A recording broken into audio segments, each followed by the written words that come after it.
The Association of Community Pharmacists of Nigeria, ACPN, Lagos State presents Continuing Education Conference 2026. Theme: Advancing Community Pharmacy Practice through Technology, Collaboration, and Expanded Services. Special guests of honor: Pharmacist Ayuba Tanko Ibrahim, FPSN, MIAD, MBA, President, Pharmaceutical Society of Nigeria, PSN.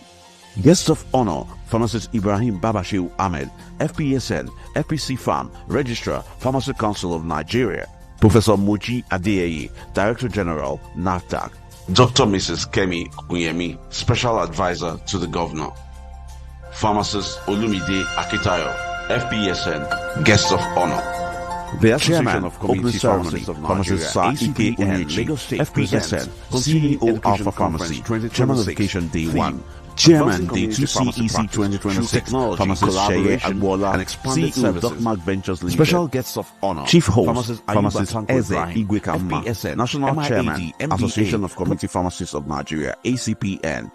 Keynote Speaker, Dr. Njide Ndili, Country Director, Farm Access. Workshop Facilitators: Dr. Margaret Ilomaya, Pharmacist Samson Omata.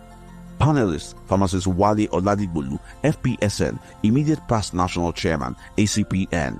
Pharmacist Mrs. Folashade Lawal, FPSN, CEO Victory Drugs, Festac. Pharmacist Ike Ugu, FPSN, Pharmacare Group, Festac Lagos. Pharmacist Ochuko Omaraye, FPSN, CEO New Heart Pharmaceuticals Limited, Ilupeju, Lagos. Co-host: Pharmacist Chief Olaiton Ogunlade, FPSN, Chairman, PSN Lagos State Branch. Host: Pharmacist Tolulope Ajayi, Chairman, ACPN Lagos State Branch. Date: March 24 to 26, 2026. Venue: 10 Degrees Event Center, Oregun, Ikeja. Time: 8 a.m. This hybrid event will be streamed live on PharmaStreamTV YouTube channel. Subscribe today to get instant live notifications when event goes live. Announcer: Pharmacist Evelyn O. Brambifa, Chairman, CEC Planning Committee.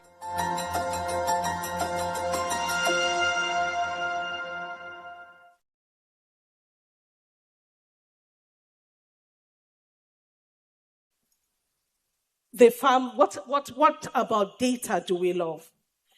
GLA, that is gamma linolenic acid, has been shown to improve epidermal water loss, improve skin smoothness, reduce dryness, and it comes from diet or supplement.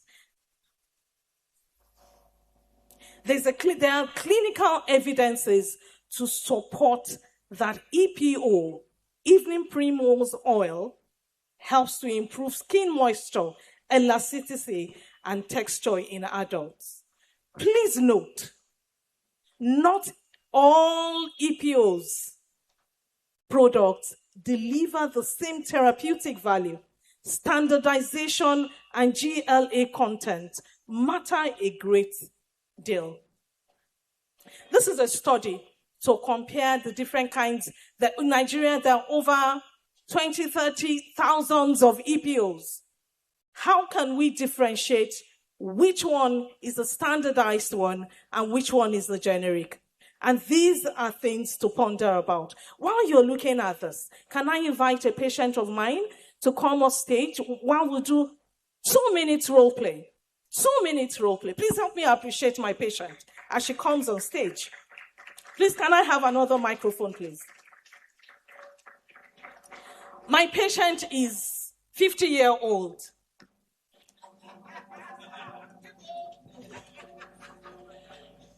Do you know her? No, you don't. Good morning, madam. How are you, ma'am? I'm not feeling well. You don't look good. How may I help you? I've been having this problem. Itchy skin, inability to sleep, hot flushes, and I just feel horrible. I identify with you, madam. How come? I'm sure you know what is called menopause. Well, I've heard about it. These are signs and symptoms of menopause, but they can be managed. Really? Don't let me assume that you're in menopause. When was the last time you saw your period? Don't remember. Wow, you don't remember, which means it's more than 1 year that you consistently saw your period last. So you're probably in postmenopausal stage. Oh. And that's one of the reasons why you are having all the signs and symptoms. And all this is what I call a syndrome. You have insomnia, you cannot sleep. You have terrible nail pains. And then you're fanning yourself every minute. Yes. Oh, I welcome you, ma'am. Oh, it is a gift to be in menopause. But you see, doesn't feel like it. If you have knowledge, this can easily be managed. I will encourage you to take more water. World Health Organization recommends minimum of 3 liters of water every day. Okay. Make sure you sleep well, exercise daily, and watch your diet. And beyond this, there are studies to show that alpha-linoleic acid helps in managing the elasticity of your skin, reduces itching, scaly skin. This might be the miracle that you're looking for. And there's have you ever heard about evening primrose oil? Well, I take evening primrose oil, but I don't think it's working. All right, there's so many brands out there. But I'm going to introduce one product to you. It is standardized. It has the highest level of purity. Really? And it contains exactly, even more than what is recommended. It contains 115 milligrams of alpha-linoleic acid. It is what you're looking for. Is it a gbogbo? No, in pharmacy. And when you are treating menopause, there's nothing called gbogbo niche. This product is not gbogbo niche. It will not solve all your problems that you have. But you know one thing. It will solve that problem. It will make you look 10 years. You will look 10 years than your age. This product, well, if I assume you're married, if you're not married, many men will run after you, have to start taking this product. Your skin will grow brighter. Wow. Well, on behalf of New Height, where can I get this? Presently, there's a program at 10 Degrees Event Center. All the pharmacists in Lagos State are gathered there. You mean I'll get it anywhere in Lagos? Because all the pharmacists there are not going to leave that place without getting 5 packs of Efamol. I'm going to get it. So when you go to any pharmacy in Lagos State, just ask for Efamol. So on behalf of New Height, I present this to you. Oh, wow. We don't want you to age. We want you to look 10 years younger than your age. Please say a big thank you to New Heights on my behalf. You're welcome. Thank you very much. I will definitely be coming again. Well, I hope you have enjoyed this presentation. And I want to ask 2 people in the crowd, what is your choice of EPO? I want to hear that again. What is your choice of EPO? A woman that is older than 65 that can run down here will go home with us. If you're more than 65-year-old and you can run down here, I give you a pack of this. Hey! On behalf of New Height, this is just 1 pack that you will start to use. Every month, you must purchase Efamol. Another woman that is more than 65 years old, where are you? I celebrate you. I celebrate you. Women don't want to age. We don't want to, oh, sorry, man, she came out before you. We don't, okay, ma, you're getting another free pack of Efamol. We don't like to age. So you will be like this till you are 120 years old. For you, ma'am. Thank you very much. Wow, 55, 60. Wow, thank you very much. Please come forward, ma'am. Please come forward, come forward. Do we have any woman that is 70-year-old here? Wow. Look, we don't like to age. Look at our women. Look at our pharmacists. Help me celebrate them. Thank you very much, ma'am. Nothing but Efamol. I love you. God bless you, ma'am. Thank you very much, ma'am. See, she looks 10 years younger. So, dear colleagues, on behalf of New Height Pharmaceuticals, I present to you Efamol, your best choice of evening primrose oil. Well, that is just by the way. In the next 10 minutes, I'm back on stage to introduce our model, the face of Efamol. Do you guess who she is? We'll meet with her soon. Thank you. Can somebody help me down the stairs, please? I need to package well. I must not fall. Thank you. Efamol does not stop me from falling.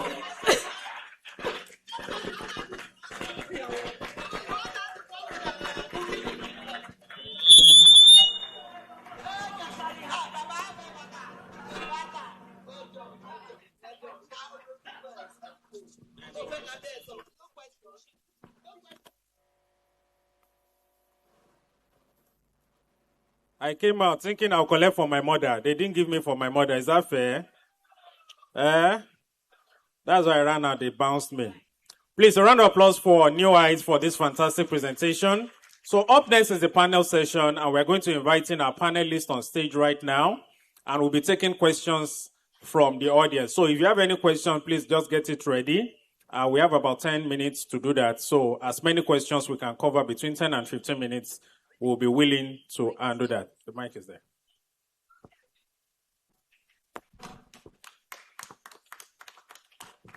I'm sure you are having a wonderful time.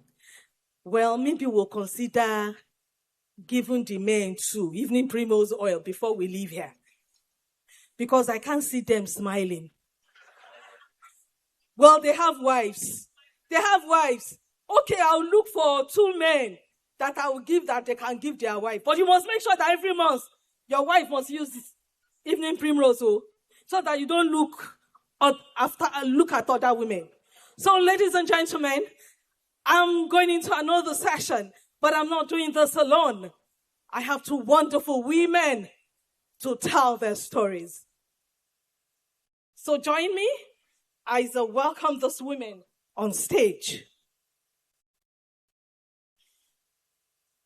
Let me introduce pharmacist Ibukun Tola Ogunyemi.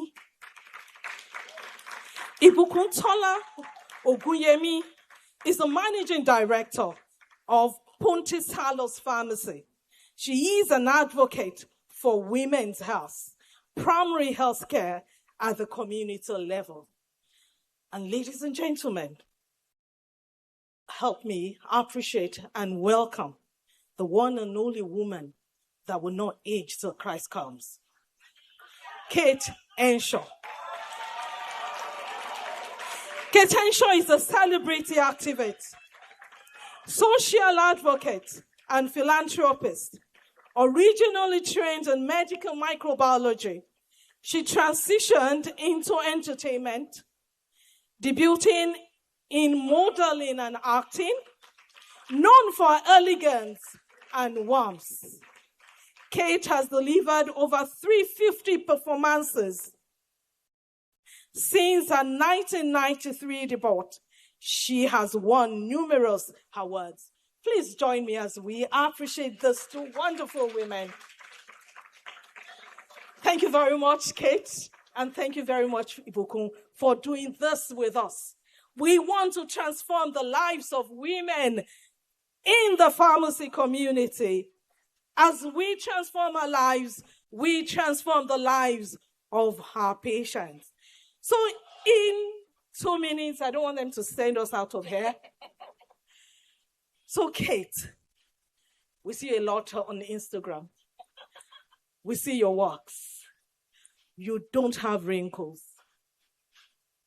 But you're a woman with ovaries. and we know that your ovaries are aging. They have aged. They have aged. We want to hear your story. How did it start? How did you know that your ovaries are aging? Okay, good morning, everyone. It's a great pleasure and an honor to be here and to be part of the New Heights Pharmacy family. It started one night. I felt heat, just hot heat, sudden heat, like rashes all over my body. And then I was drenched in sweat, totally drenched. And then the next minute I was cold. I was wondering what was going on. And then I found out that over the next couple of weeks or nights, I had to put like towels on my bed because the bed will be totally soaked. Like you just poured a bucket of water on me. And then the next minute, I was very cold. So I got myself a standing fan with remote because I don't want to stand from the bed, put on the fan, lie down. So I'll be pressing on, off like that. I just knew that I had to go and see my doctor, my gynae. So I went to her and she said, there's nothing wrong with you, but I think it's menopause. I said, what is menopause? I don't know what that is. My mom never told me. I'm sure many of us here, our mothers never told us what it was. And she referred me to a specialist because I found out also that it's not all obs and gynae doctors that know about it. There's specialists who speak to you about menopause. And I met Dr. Uloma. She works out from Dubai. That's her specialty. And I remember I also did an Insta Live video because I wanted other women to also find out if this was going on with them. And she told me everything and anything and all the symptoms. And I found out that mine is just a tip of the iceberg. I have friends above 50. Some of them is frozen shoulder. Some of them is palpitation of the heart. Some of them is creepy crawlies, depression, feeling of dread. One yesterday, as she woke up, the ankle couldn't move. You know, that's all part of it. That's how I found out. And then I started taking medication. And exercise, for me, truly, truly helps. Thank you very much, Kate. How old were you when this changes started? I think it was just after 50. Mine was quite late. Yeah. It was quite late. Yeah. Thank you very much, Kate. How did I know I was going through menopause? I didn't know, but I have two wonderful sons. My second son at 9-year-old realized that mommy was going crazy. I had depression, and one day came in and said, Mom, you need help. Those two boys pushed me into purpose. Today, Ibuko, as a pharmacist, you understand the science, but you've also had your own personal experience over the past few months. What changes did you notice in your skin or overall well-being after introducing internal nutritional support into your routine? Okay, thank you very much. Hello, everyone. Good afternoon, colleagues. So, personally, maybe I should speak first as a community pharmacist. So, as a community pharmacist, I get to see patients who come in, just like Kate has mentioned and Mrs. Dosumu have mentioned, very flustered, upset, confused as to what is happening. And because of we understand that most of the especially with the if we split it into two, the perimenopausal women who are a bit confused because it's fluctuating. Today they're seeing this, tomorrow they're seeing that, particularly with their skin. And the first thing to do, most times, they start to Google, and then they come to the pharmacy to validate what they think they've learned on Dr. Google. And then you have to engage to explain that the hormones are fluctuating. So we need to work on this not only externally by giving you, because they want to buy a cream. They want something with collagen. They're telling you, pharmacists, what do you think about glutathione? They are the ones teaching you about different things. And then we have to, regardless of the overwhelming information on the internet, explain that this is internal happening. The hormones, estrogen and progesterone, are dancing about. So introducing things like evening primrose oil, quality evening primrose oil, is essential. it's easier for me because I speak from a personal point of view to say I use it. I'm 43, and when I had my second child about 10, 11 years ago, Just look at her skin. Can you see her skin glowing? Oh my God. I had gestational diabetes, and that has somehow sort of also dried out my skin over time. But when you use Efamol, which is the highest grade of evening primrose oil in our market, you truly get the benefit of the GLA component, and your patients also get the quality of that GLA component, which helps them with their skincare all through the month. So premenopausal, menopausal, when you're talking evening primrose oil, be sure they're actually getting the evening primrose oil at its finest, at its highest, and at its best. Thank you very much, everyone. Now back to you, Kate. Well, you're the face of our Efamol. What can you say about this? When I got brought into the family, I told friends of mine, they said, that product, very good, oh. I've been using it for years. I'm like, this is fantastic. I've been taking mine, and I've seen a lot of changes. I can see that you don't have wrinkles. See, it's because I just have my laugh lines, That's all. That's it. Efamol is what it says is in the bottle. It's quality. All Please through. clap for Efamol. It's See quality. the Efamol bottle is smiling. Yeah. Every pharmacist, community pharmacist here must go home with nothing less than 5 packs of Efamol. Because we have 5 bottles of Efamol. I'll be giving out some, but I'm gonna do a bit of... No, let's start with the men. With the men. Yes. Please, let's start with the men. The men, okay. I've given out some to the women. Let's start with the men. The men. I will collect my microphone. I don't trust these men. I trust only women. Women are going through a lot. We always go through a lot. So we need support 24/7. Yes, don't look at me like that. From death to birth, women go through a lot. I will give the men, because without the men, we are nowhere to We'll be give found. them later. Women first, always. Look at Mr. O and Mrs. O. Look at them. Look at her. She's grinning. It's because Mr. O is supporting her with the Efamol. Ladies and gentlemen, we'll say a very big thank you, not to waste so much of your time. What is your best choice of EPO? Your best choice of EPO? Efamol! How many bottles of Efamol are you going home with? 5 packs. God bless you. Thank Do I you. give out mine now? Do I give it out now? Yes, please, you can. Okay. I'm seeing hands. Okay. 1, 2, 3, 4, 5, 6, 7, 9, 10. Come quickly. That's 10. Wait first. Nah. They were bold. I like people who are bold. 10. I said 10. They were all there. Line up. Then when you get it, I want you to turn around and say, Efamol, and smile, okay? I said 10. Oh, I see how people here. Please don't go. Don't go. Wait now, please. Hey, Jesus. Please don't go. If I've given you, just stand in front. If I've given you. Hold on. Please, hold on. Please, those that I've given, just stand in front. Please, just face the crowd. If I've given you. Can you see how beautiful Ladies, listen to me. Don't worry. Calm down. If I've given you, just turn and face that side. Where's that lady? Where's that beautiful lady? Okay. Please, for me, I love the men. Where are the men? But you see, I have just only 3 packs for the men. Okay. Just 3 packs. Okay. No, Taiwo, I will not give you.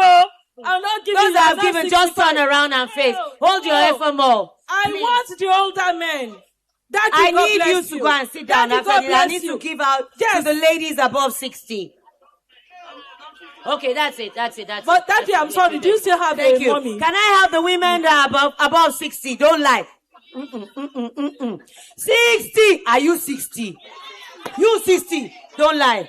Don't lie. Don't lie. You are not 60. Please give me 3 packs. Please wait. Hold on. Please, where are the 60-year-old? No. 60-year-old. Una dey claim age now. After you say you are ever young.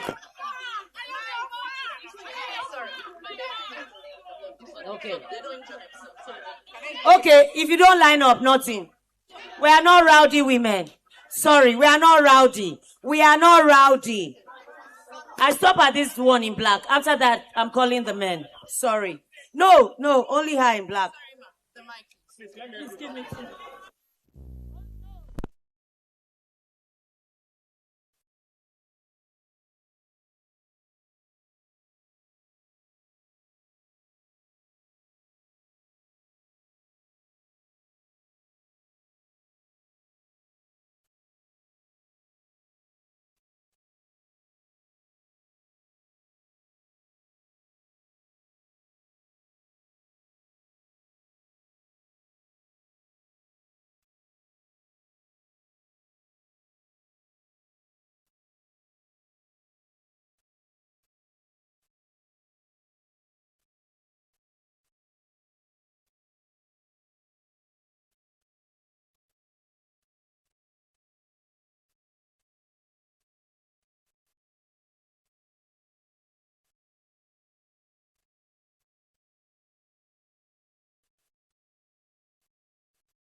Hello.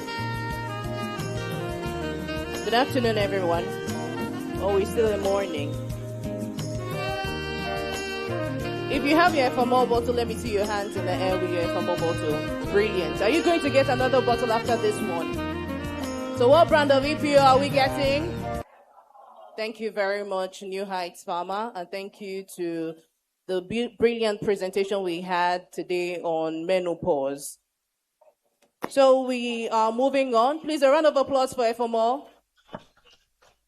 Thank you very much. We're moving on to the next product presentation. I'm going to be calling the ISN representative to come give her presentation right away.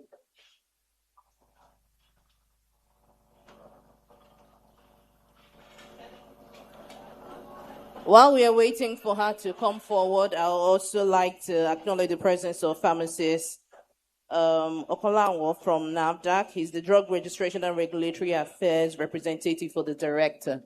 So we have our representative for ISN product. You're welcome. A round of applause for her, please.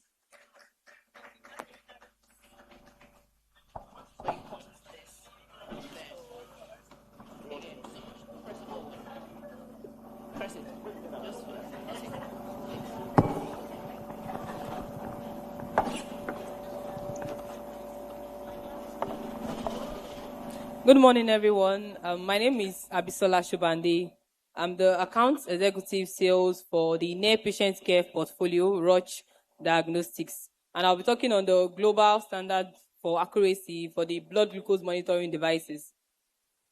Self-monitoring of blood glucose, SMPG, is a very important aspect for the diabetic patient, and the result is relied on to make decisions concerning medications, concerning the lifestyle changes, healthcare professionals to also make decisions concerning the necessary changes that are needed for their therapy. It also helps to identify hyperglycemic or hypoglycemic episodes in people living with diabetes. In a case where we are having false results, we do not want that. For example, in a case where there is a falsely elevated result as a result of a BGM not being accurate, it can lead to overcorrection with insulin, which can subsequently lead to hypoglycemic events, and we do not want that in our patients. Now, the global standards for accuracy in BGM, for the ISO is the International Standard Organization that is responsible for creating the standard for the blood glucose monitoring devices, and it has been set for BGMs at a 1515 accuracy. This is a very high accuracy standard, and what does it mean? It actually means the difference between the results that are gotten on the glucometer is between plus or minus 15% of the true value, which is the lab value. Or there is also 10-10 accuracy, or 10% or 10 milligram difference between the true value, which is the lab value, to the results you are getting on the glucometer. These are the standards set by the ISO: system accuracy, measuring precision, user performance, interference substance, hematocrit testing. I'm going to be explaining some of them. Interference substances, these are common substances that people use, and they tend to influence the result of a glucose result level. And these are common substances that people use a lot. We have the paracetamol, we have ibuprofen, we even have ascorbic acid. It has been known that when you take about 3 milligrams of vitamin C, it tends to influence the result of glucose. And if these substances are present in the blood and the glucometer is not able to adjust to it and ensure that you get a 10 plus or minus 10 milligram or 10 plus or minus 10% of the true value of the lab, then the result is not accurate anymore due to these interfering substances. Then we have hematocrit testing. Normally, the normal range for women when it comes to the hematocrit level, that's PCV, is 35 to 47%. Then for men, we have 40 to 52%. Now we have people that tend to the extreme side, which is the extremely low or the extremely high hematocrit range. The extremely low is found in pregnant women, Also patients with anemia. And the extremely high, you find them in the neonates, and also people living on high altitude, high performing sports people. It has also been known to be found in to be seen in smokers to have high hematocrit level. Now, if the glucometer that is being used can't accommodate for people having a high hematocrit level or a low hematocrit level, then we'll be having false results, and we do not want that, as it's going to influence the therapy on the patient. Now, for low hematocrit level, people that normally have low hematocrit level, those are the patients with anemia, pregnant women, the glucose readings will be giving falsely high results. And for patients that normally have high hematocrit level, those are the neonates and people living on high altitude, the glucose readings for those patients will be giving falsely low if the meter can't accommodate for these extreme patients. And if we are having a falsely low result, there tends on underdosage of insulin leading to hyperglycemia. I have an uncle that he has all this BP machine, glucose machine, everything to check. And he had an episode where he was rushed to the hospital. And when he was rushed to the hospital, it was found out that he had high glucose readings. And it is somebody that checks for his result all the time. It's always normal or even low at some point. Then at the end, later, when I went to meet him and I realized, and then I explained to him that he's staying in a very high rise, like very high, I think 15-story building, and he's staying at the 12th or 13th floor. He's already subject to this high altitude, so you tend to be having falsely low results because the glucometer is using can't accommodate for people having these extreme results. Then partial pressure of oxygen. For these glucometers, there are two main enzymes that are found in this glucometer. Glucose oxidase, that's GOD, and glucose dehydrogenase. And it has been found over time that the glucose oxidase enzyme are prone to oxygen interference. And there are two people when talking about this partial pressure of oxygen. People that normally have the high partial pressure of oxygen. These are people that take artificial respiration when they're in the hospital, or people that are just being discharged in the hospital and were receiving oxygen in the hospital. Then we have people that normally have low partial pressure of oxygen in their blood. And these people are people with respiratory disease, cardiovascular disease, pulmonary disease, people that travel by air a lot, being subject to high, people that go on mountain hiking and stay on the high altitude.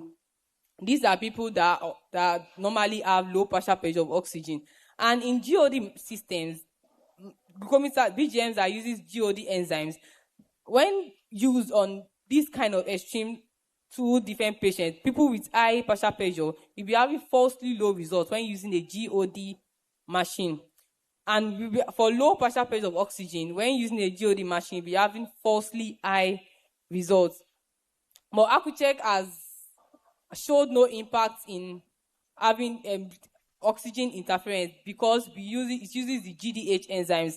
And also, it would be nice to be asking questions when we are being told about these BGMs, these glucometers, because even if the glucometer is not using GOD, because most of the glucometers out there are having the GOD enzyme, if you're using the GDH, then we have to ask questions. Is it the GDH that can differentiate between the glucose enzyme and the glucose and dextrose? Because we have patients that take isodextrin in the hospital, and when they take this, when being discharged, the glucometer, if it's using DJ that can't differentiate between those two, will be having a false result, whether falsely high or falsely low, due to the fact that the person was on isodextrin before.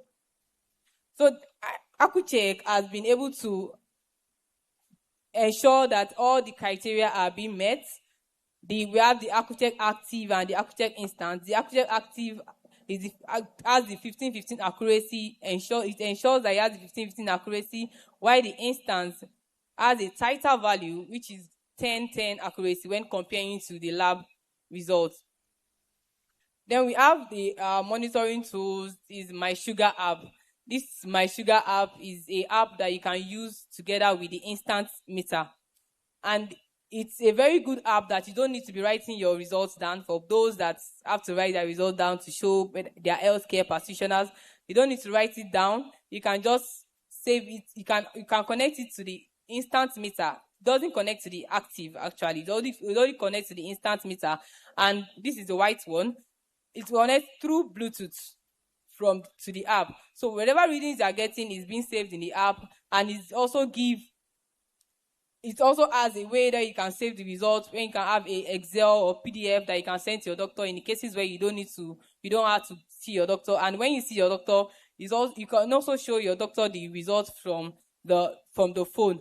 So for all these checks, AccuCheck checks for everything, no matter the environment, you have good results for when using AccuCheck. And we also have wide hematocrit range that the AccuCheck can take from 10% to 75%. It can accommodate for these people. So whether you fall under the category of extremely low or whether you fall into the category of extremely high, you are getting your accurate results when using AccuCheck. So I would like it that whenever we are recommending our glucometer, you check. Most of these glucometer, they have it in their package inserts that you can't use on neonates. And what does this mean? It's already telling you that you can't use it on people that have high hematocrit level. We have some that they'll tell you that when the expiry date is when you open the meter with the strip, you must use between 3 months. Why? For AccuCheck, the expiry date is the expiry date. Whenever you open it, the expiry date that is going to end, that is when it will expire, not the one that when you open it, after 3 months, you must use it. So for all these, I would like to tell just that we recommend to people that check on their insert, is it the one that has wide hematocrit range? Is it the one that the enzyme is it GDH or GOD? And if it is ISO certified, a lot of them out there are not ISO certified. Thank you. And if you want, I have an error message here for people that have issues with AccuCheck. You can take it in our stand. We have our stand there for more explanation on it. And also, we have this connectivity guide on how to connect to the MySugar app. Thank you. Thank you so much. Thank you very much. The next presentation will be from GT. They'll be coming for a 2-minute presentation to us. Thank you. All right. Good morning, everyone. My name is Austin Anima Shaun. I work with GT Bank. And I would like to give a short presentation on what we are selling. I'd like to first of all thank the organizers for giving us this privilege to briefly speak, because we spoke yesterday.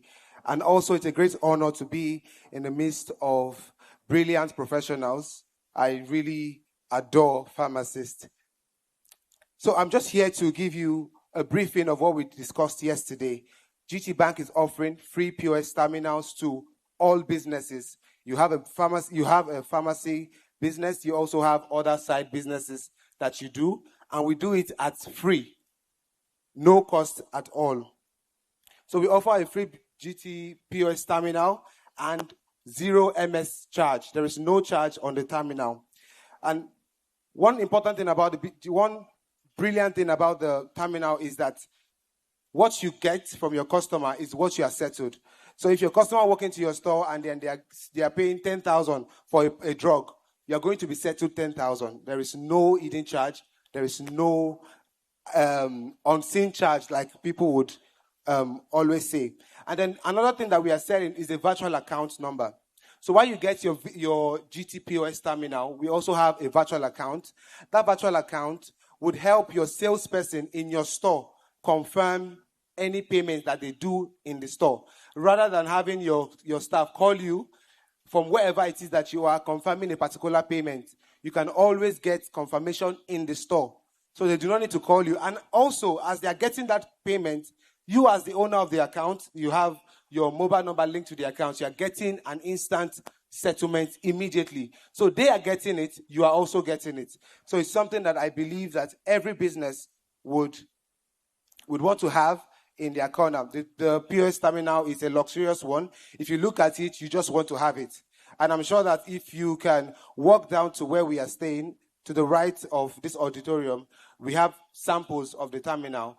The terminal is free, and we are willing to give the terminal to every one of us here. All you need to do is to have an account with GT Bank, a corporate account with GT Bank. Also, we have made provisions for those who do not have a corporate account. If you do not have an account at all with GT, we can deploy a POS terminal with your individual account. We can open an account for you now, get an account number for you now, and deploy a POS terminal on that account for your business. So if you have a business if you have a pharmacy business and also have a side business like a retail store, you have a school, you have any business that would require collections using the POS terminal, we are here for you and we are willing to assist you. Thank you very much. Thank you. We are just at the right-hand side of the auditorium. My colleagues are over there. Thank you very much. Thank you, GTP. Please a round of applause for them. They've been sponsoring our conference for some years now, and we're grateful for the partnership. All right, we have the second masterclass for today, and this is being sponsored by Bayersdorf Nivea Consumer Limited, and we are honored to have the medical manager with us. He's in charge of Central, East, and West Africa. He'll be speaking on evidence to action, navigating hyperpigmentation in community pharmacy using best global practice. Ladies and gentlemen, please welcome with me pharmacist Wilson Okpani as it takes the subject at hand. Please a round of applause for him. Thank you so much. As men of honor, good afternoon, dear colleagues, very senior colleagues, my contemporaries, and of course, all of us in the house. It's actually a pleasure, and for me, it's always like a homecoming when I'm in the midst of retail pharmacists. And it's also something very exciting for me to discuss one of the most topical issues when it comes to skincare, both globally and locally. And more importantly, some of the new trends that has happened with respect to management of hyperpigmentation in the world at large. So, without a waste of time, sorry, please, can I get the slide changer? Okay, next slide. Just to give an idea, my name is Wilson Okpani, and I work with a company called Bayersdorf, the first dermocosmetic skincare brand in the world, founded by a pharmacist, Bayersdorf by name. And it's over 125 years old as a company. And this period, next slide, this period has been marked by significant strides in skincare, with major leads starting from the 1900s when the first ever Eucerin brand was launched, and down through the urea formulation, the oil control sunscreen, and the very recent ones we have the Thiamidol, which is the innovative solution for hyperpigmentation. And of course, you know, anti-aging is something that has also become a very topical issue globally. So we have one of the leading innovative solutions for anti-aging as well. However, next slide. For us, we focus on solutions or problems that are difficult to solve. Number one is hyperpigmentation. Over 46% of the world population have hyperpigmentation or pigmentary conditions. Some complain about it, some do not complain about it, right? Next, please. So we also solve issues around acne. I'm sure a lot of us see acne patients in our practice, right? And the unfortunate thing is that after the acne comes the post-acne marks. While the acne may be treated over a 3 to 6 months period, the acne mark lingers over a 5 to 6 years period, causing significant psychological impact on the patient. We also know that sun protection also is a big issue as we speak, and we're going to dive into that as well. In addition, dry skin is also something. If you ask dermatologists, those of us who are conversant with them, they will tell you they see a lot of dry skin patients every now and then, right? Other issues we also deal with are eczema as well as anti-aging, as I had mentioned initially. Okay. So, for us in Nigeria, we have a anti-pigment solution, that is hyperpigmentation solution. We have our acne solution. We also have our sun protection as well as our urea solution. But for the eczema as well as the anti-aging, currently not available in Nigeria. Next slide. So for the sake of our discussion today, we'll be focusing on evidence to practice, right? Managing hyperpigmentation or navigating hyperpigmentation in our community pharmacy practice. Before I proceed, I would like to just ask or shake, how many of us see hyperpigmentation condition in our pharmacies?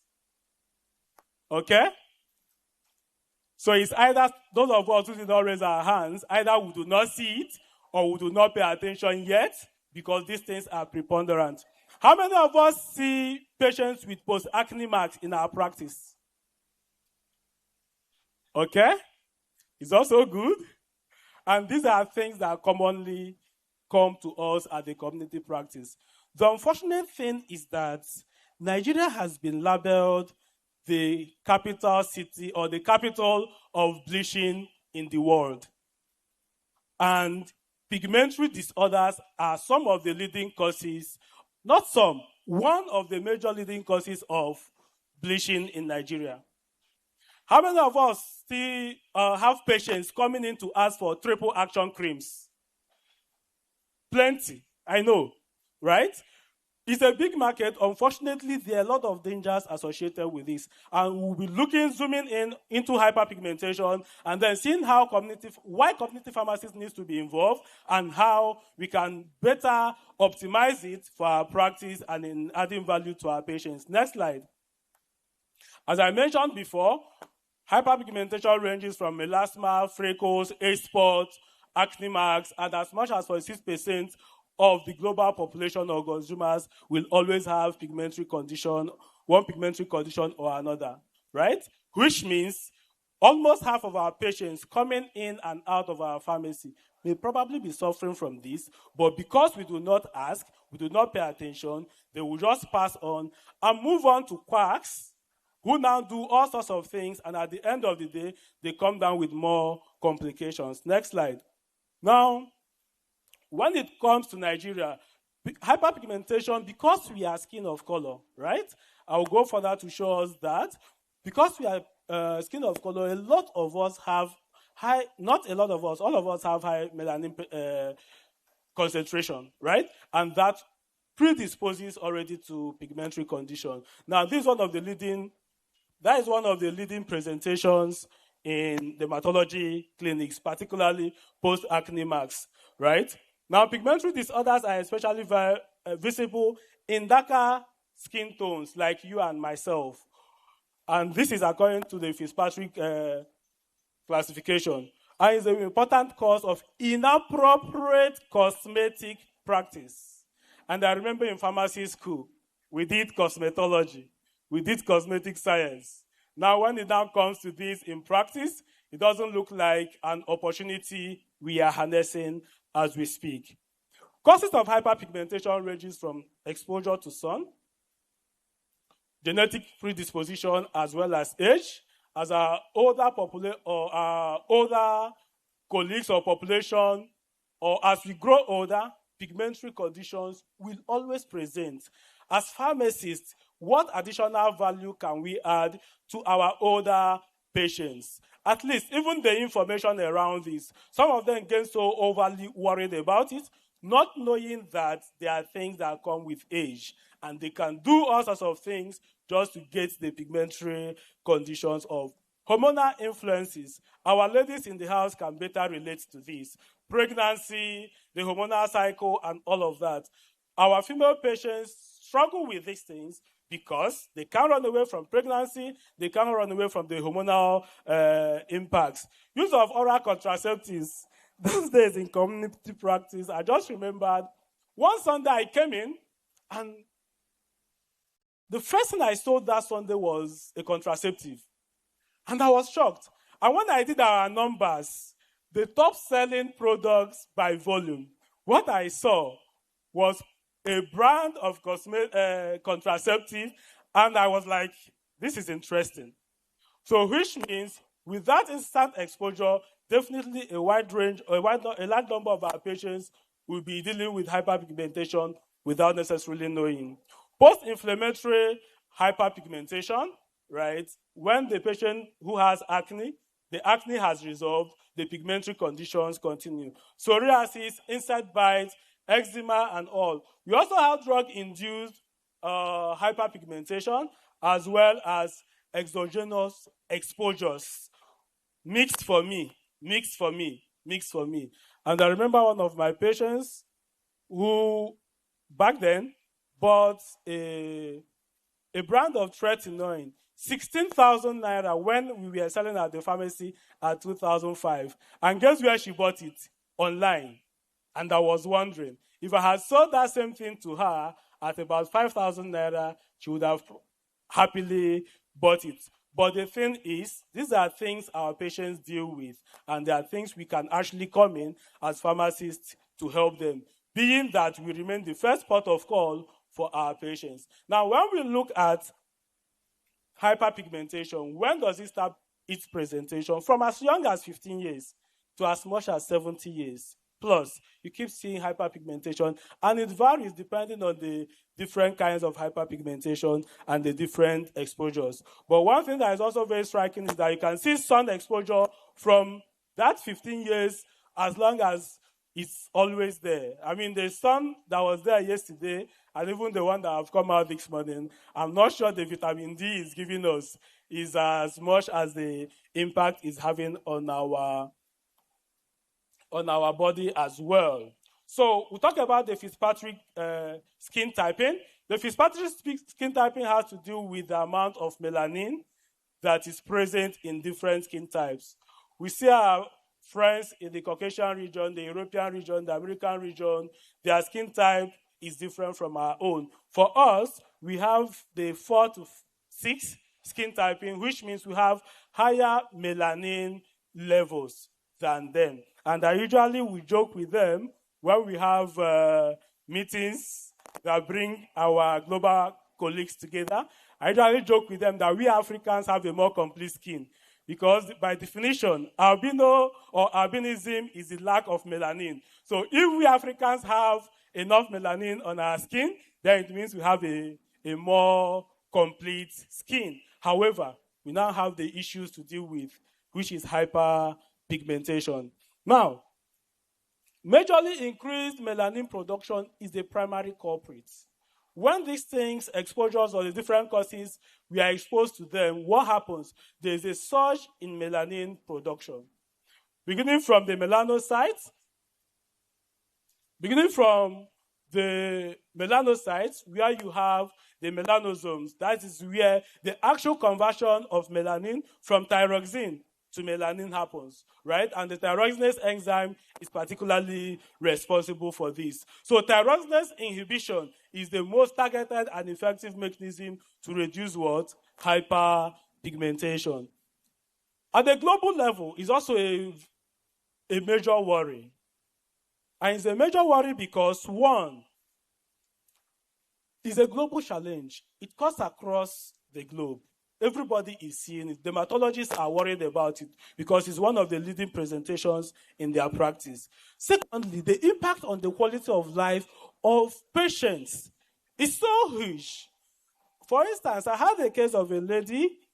I was discussing with Professor Gumbi, a renowned dermatologist at UCH, and she mentioned something. A patient that had kidney condition kidney cancer, actually. She was being treated by an oncologist and a neurologist. Of course, interdisciplinary collaboration was there. But each time she comes to her, she's worried about her hair, she's worried about her skin, and she's asking, what do I do? I cannot go out confidently. She's not bothered about her kidney. She's more worried about her skin, her hair. So that makes her psychologically vulnerable. And so she was not recovering, even with all the effective oncology solutions, right? So quality of life of our patients and the impact of this hyperpigmentation on it is something we, as first port of call for patients, need to start paying attention to. The other thing is the treatment challenge. A lot of them will jump onto steroids, and some will jump onto hydroquinone. And in our recent conversations, because for us in Eucerin, we believe skincare is beyond the profit. So we're currently driving a campaign with the Nigerian Association of Dermatologists called the Anti-Skin Bleaching Campaign, right? In the conversations surrounding it, something became very evident, that there are a lot of solutions that actually contain some actives like hydroquinone, but the percentage is different from what actually is in, which is why when patients use them, they have almost instant improvements in their hyperpigmentation. But then there are issues surrounding it. The exogenous ochronosis, the impact on the impact of presentation in the blood circulation, these are other things that became so worrisome. Secondly, hydroquinone, which is the gold standard for hyperpigmentation, cannot be used on a long term because of the surrounding side effects. These are part of the things that became worrisome for them. Then other solutions are actually have serious shortcomings, beginning from irritation and all of that, which is why they now began to look for what can help solve some of these issues. And lastly, lack of unified guideline, right? Lack of unified guideline. There was no unified approach to managing hyperpigmentation, both in the Fitzpatrick 1 and the Fitzpatrick 6. How do we have a harmonized solution or approach to resolving this? And that just was a very recent publication in 2025 at the European Association of Dermatology and Venerology. And what was the vision? Very clear: to establish a globally applicable, evidence-based clinical framework for the management of most common melanin hyperpigmentation disorders worldwide, to improve diagnostic precision, harmonize terminology, and guide individualized treatments. So, this was the vision, and what was the mission? To bridge the gap, to provide standardized evidence-based guidelines, to address the unique needs of diverse population, and to highlight innovative treatment options and fundamental pillars like photo protection, and to encourage collaborative approach in managing hyperpigmentation. As pharmacists, I know we keep making referral to dermatologists, but before they go, as some of the dermatologists will say, first, do no harm. What is that innovative, safe, and effective solution you can offer your patients while you refer them timely to the dermatologist? Also, this guideline is also going to give us idea of, or lay a foundation into what that should be. Now, some of the conditions they consider is photoprotection, melasma, post-inflammatory hyperpigmentation, and the rest of them. We can also see periorbital hyperpigmentation, the one around the eyes, which I know a lot of, probably some of us have here, and most of our patients have, and they will keep complaining, what do I use? What do I use? What do I use? Now, what are they saying? A holistic approach. But I would like to highlight two very important things here. One is dermocosmetics, and the second one is photoprotection, which are things we can comfortably administer or recommend to our patients in our practice. Then the topical agents, of course, the oral agents, the procedures. A lot of our patients probably do chemical pills, laser treatment, and all of that. But then we should be able to guide them appropriately as pharmacists to provide that first-hand information, professional information, to guide them in their decision-making. Before you go for laser treatments, please check with your dermatologist. Before you go for laser treatment, what do you need to do? Because I've also seen a case of a patient that after the laser treatment, she came back with post-inflammatory hyperpigmentation, which began to impact her psychologically. She was almost not going out. She could not go out without makeup. She could not go for events because she had to deal with that as well. So what are dermocosmetics, right? Dermocosmetic is a term that is used to describe those molecules or products that have cosmetic benefits, but more importantly, have dermatological relevance. How do I mean? They can solve specific dermatological issues. So they have activity that is intended to treat or prevent mild skin abnormalities. They are also considered as subclass of what? Cosmetics. There are other cosmetics that don't have any dermatological relevance. They can just be applied for the sake of enhancing beauty or making the skin feel all right. So they should be characterized as pharmaceutically active and can be used on normal or near normal skin, which means they could even help in preventing some of these conditions. They have a defined benefit for minor skin disorders. And as the skin disorder is mild, the product should have a low risk. The product should have a low risk. And I'm going further to show us some of the other things we can do as community pharmacists. One of them is photo protection.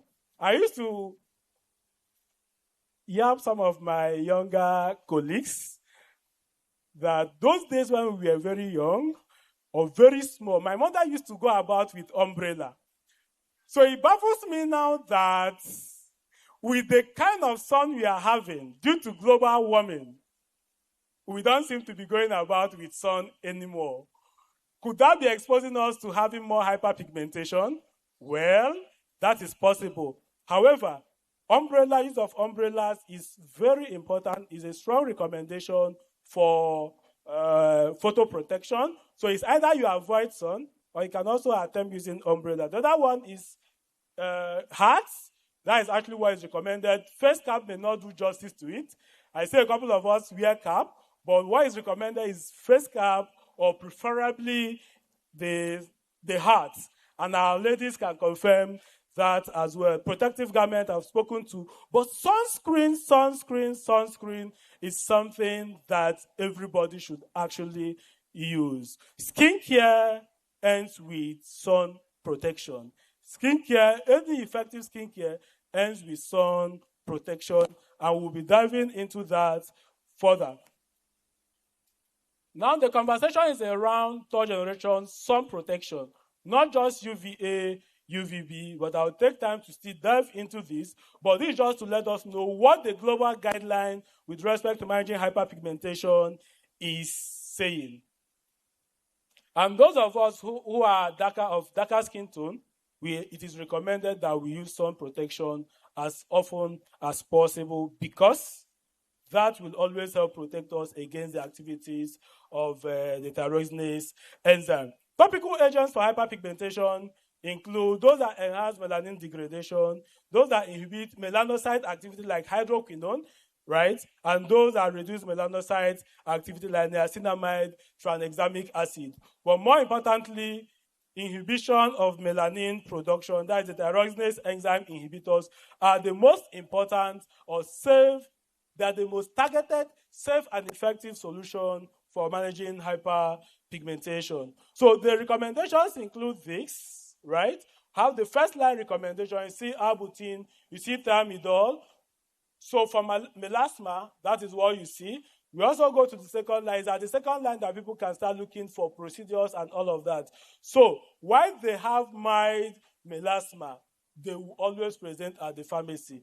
On the other side, if they have a predisposition based on the causes we have identified, they can also use some of these topical agents.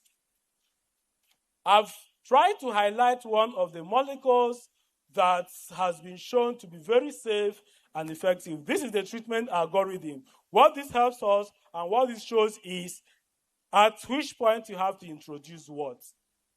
So the first line, when they have very mild melasma, right, which is something we probably commonly see at the practice, or they have a predisposition, what do we do? The first line agents are always things we can recommend. Then when we are not getting good outcome, they can now go for the second line. But please, it's important to always find out what they use. And with this, we can look at the things on the first line, and now we can guide them appropriately on how best to get better solution. Now, the other very important thing is they highlighted maintenance. As pharmacists, when they come in to ask us, we should be able to provide that insight, that safe, effective, and targeted solution that can help them maintain the melanin production at a low level after they have undergone treatment.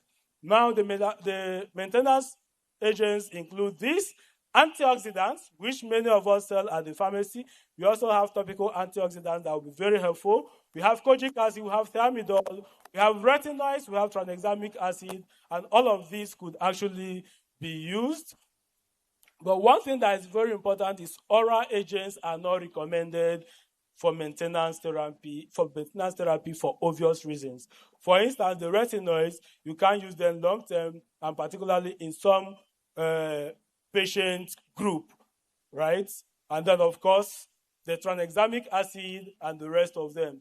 Now, post-inflammatory hyperpigmentation, particularly acne, caused hyperpigmentation. They appear following inflammatory skin conditions, and I'm sure this is one of the most common conditions we see in our pharmacies, right? They may have genetic predisposition, but occur at any age, in any phototype, although most common in the skin of color like myself, and of course, most of us here. Mainly related to acne, post-procedural treatments, atopic dermatitis, impetigo, and insect bites. Now, what do we do when we have this? How do we manage it? Number one is reduce the inflammation. Number two is photoprotection. And the third one is use of lightening agents, right? And the lightening agents include some of these things I've highlighted here. And of particular interest is thiamidol. Now, the global consensus, you can see their recommendation. What do we do? Thiamidol, azelaic acid, topical retinoids, hydroquinone, tranexamic acid, and this is arranged in order of their recommendation or generalized agreements, right? Oral tranexamic acid has been proposed in PIH, that is post-inflammatory hyperpigmentation, but more data is needed. So patients, oral tranexamic acid is not a strong recommendation in these patients. Ladies and gentlemen, thank you for your rapt attention, but I will now go further to quickly shed light on the most recent innovative solution for hyperpigmentation. Thiamidol, an innovative solution for hyperpigmentation. Founded in 2019, and currently it is the #1 globally recommended for management of hyperpigmentation. For us in USERI, we currently engage over 63,000 dermatologists globally, and they are the ones that actually did the survey to establish that thiamidol actually for them is their preferred molecule for management of hyperpigmentation. It is recommended as first line for treatment of melasma, according to the global consensus, as well as PIH. Recommended as first-line treatment for acne and non-acne PIH, and is recommended for constitutional and post-inflammatory periorbital hyperpigmentation. And it's also recommended for hyperpigmentation of the folds, like the ones on our shoulder and other folds. Over 20 years of research with over 50,000 molecules tested, only to find one molecule called thiamidol, the first human tyrosinase enzyme to be commercialized. Over 120 clinical trials in just about 5 to 6 years of existence, and over 9,000 patients have participated in different clinical trials across 30 countries. Currently, we are in over 72 countries, and we've had clinical trials in over 30 countries. I think that is actually outstanding, and that is speaking to the fact that whatever thiamidol can do, wherever it can do it, it can cut across the globe. And currently in Nigeria, we are also launching a clinical trial just to validate the efficacy of thiamidol in the black skin. And in addition, we have 30 peer-reviewed publications to its credit, and they're safe and effective across different prototypes. I'm sure this information should be mind-blowing, and we'll be wondering how and where can we get this molecule. How about its efficacy?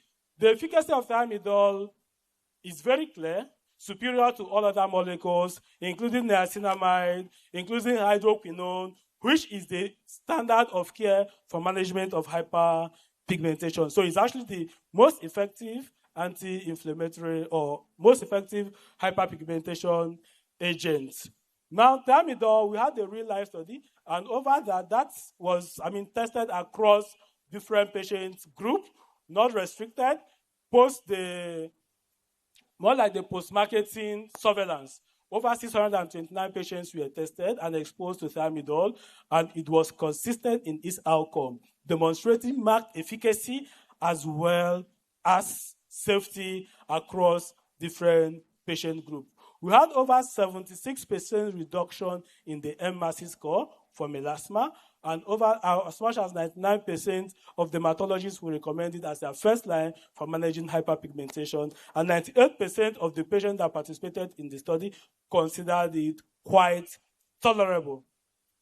Now, thiamidol is patented to the serum products, and Duaserum is the treatment option for hyperpigmentation, and it contains thiamidol with long and short-chain hyaluronic acid as well as liposarcon A, which is a very powerful antioxidant and anti-inflammatory agent, usually described as a partner in goodness with thiamidol. What happens is the inflammatory actions that trigger hyperpigmentation or pigmentary disorders within the area is addressed by the liposarcon A, while the thiamidol addresses the pigmentary condition. And then the long and short-chain hyaluronic acid help in hydrating the skin, ensuring that the skin cells are actually performing optimally. Generally with this, applied morning and night with, of course, some protection, thiamidol or Duaserum can offer up to 75% reduction in the pigmentary condition. And patients begin to see first visible results in 2 weeks. And how do you, as pharmacists, when we want to recommend this for patients, basic skincare recommendation for our patients, just cleanse. Use a non-soapy cleanser to cleanse your face. Apply a treatment or a care as it may be. The treatment doesn't necessarily have to be a particular active. A moisturizer is actually enough to ensure that the skin cells are well hydrated and they perform optimally. And then you apply specific sun protection, either something that helps address pigmentation or something that helps address aging or something that also helps address oily skin. Any of these could actually be very helpful for your patients. And I believe, with my strong community pharmacy background, that this is a value added for our patients if these conversations happen. I remember once I had an experience with a male patient that came complaining. So while we were discussing, we were talking about ED, and he mentioned that he doesn't know. He has told his wife that why nothing happens is because he doesn't have money, and that is why he doesn't do anything. So when we reviewed the drug, it was very shocking that he had about 3 different drugs that could impact on his manly activity. And I told him, these are the problems you are having. Can you speak to your doctor about it? He said, no, he doesn't think so. I said, no. Speak to your doctor and then come back to me. Let's have a review. And after he did, he came back and he assured me that, yes, the doctor actually confirmed it and they have adjusted his medication. A lot of people are having skincare conditions that pharmacists could actually help them address. But I understand the concern, right? Sometimes we are not very much into it, and that is why for us in Eucerin, we believe everybody deserves a healthy skincare, because if there is a skin failure, it will affect other organs inside the body. The skin remains our number 1 protective organ against different issues. So, we also have other range of products. I would also want to quickly shed light on the importance of sunscreen in our practice. How many of us talk sunscreens in our practice, please? How many of us? Okay, how many of us actively recommend? Okay, good. Those of us who are not recommending, we probably are missing some values we can add to the life of our patients. We probably are missing on some values on the table for us that we can as well pick. And the funny part of it is when patients are engaged on this and they get to appreciate the importance, they turn around and they will always consider you as their number 1 place. Sun actually can enhance mood, energy, and sleep, but it also has is downside. And for me, if we discuss the downside, we see why it's important patients to use a sun protection. And they come to our pharmacy. Currently, dermatologists are also lamenting that there is beginning to be increased presentation of skin cancer. And that is because most people are not probably taking the precautionary measures. So beyond the sunburn, the photoaging, the hyperpigmentation, and the skin cancer, the underlying thing that happens is DNA damage, cell damage, and enhanced pigmentation. And these are things that cause worries for our patients. Now, as a matter of fact, 80% of visible skin aging is actually due to exposure to sunlight. And I know some of our patients would have actually come to our premise asking us what do they use to take care of themselves. They don't like the fact that they look older than their age or they look younger than their age. You know, these are concerns our patients keep having. So 80% of visible skin aging is caused by sun. So if we could have a sun protection that can at least cover the area that are exposed, the face, the hands, I'm sure our patients will be getting great value. Now, when we look at the different spectra of the sun rays, we see the UVB, we see the UVA, we see blue light, and we see infrared. Interestingly, from UVB to blue light have significant impact on the skin. The infrared doesn't necessarily constitute any significant impact, right? And that is why it's not a worry. The ones that are worried are the UVA, UVB, and the blue light. And this just shows us the extent of penetration that happens and what eventually happens. UVA plus high energy visible light penetrate deeper layers of the skin and generate free radicals. Free radicals. We discussed, and we are still going to discuss about oxidative stress, the impact of free radicals on the body and all of that. We also spoke about menopausal syndromes, and we saw how that could also lead to production of free radicals. And when these are so much on the skin, they impact on the skin significantly. So they cause significant oxidative stress, and they are one of the main causes of photoaging. They also contribute to hyperpigmentation. They interfere with skin cells and break down collagen and elastin. High energy visible light is linked to hyperpigmentation, and studies have shown that very clearly. And this high energy visible light, interestingly, beyond the sun rays, can also be seen from other sources of blue light, like the phones or some other ray-emitting substances we use, like our television. 50% of free radicals are generated by blue light, and 25% of cellular damage from sun exposure is due to the activities of free radicals. That is why the current conversation is no longer just about UVA, UVB protection. It also extends to blue light protection, and that is why we talk about the third generation sunscreens. So beyond the fact that we have mineral sunscreen and we have chemical sunscreens, the ones that are benzene derivatives, the mineral sunscreens are the heavy metal derivatives. We also have the hybrid sun protection that are neither mineral and they are neither chemical. They have polyphenolic groups that actually produce significant antioxidizing activity to neutralize the actions of the free radicals in the body. And these things has been shown to have significant impact in both the quality of life of patients with respect to significantly impacting on the aging progression as well as the pigmentary condition. And that is why for us, the Eucerin sun protection has been formulated as third generation sunscreens that have hybrid properties. They are neither chemical nor mineral sunscreens and are very suitable across different patient groups, including pregnant women, as a matter of fact. And the sunscreens are tailored to individual skin needs, beginning from pigment control, which is suitable for pigmentary disorders, oil control sun, which is suitable for oily skin, and then we also have photoaging that is very suitable for our patients that have concerns about their age as well as the Hydro Protect, suitable for anybody and everybody can use.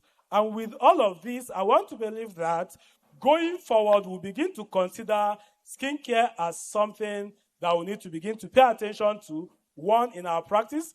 And what are some of them we can consider? Of course, there is a new range of products currently sit as the first dermocosmetic brands you can always consider.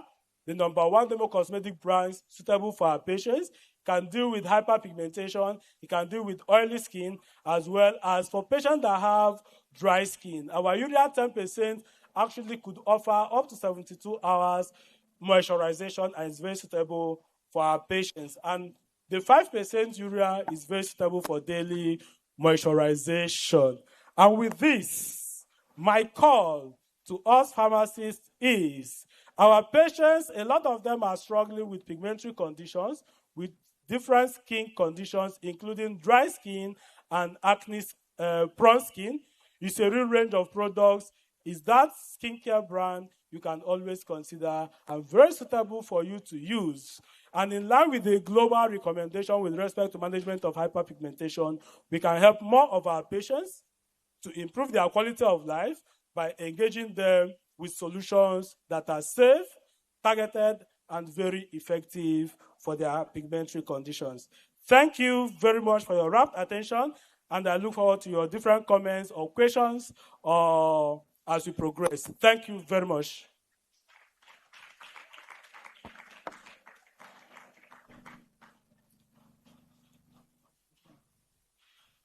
So we'll be taking questions and answers. Questions. We have slots for 3 questions quickly. Please, if you have any question, just raise your hand.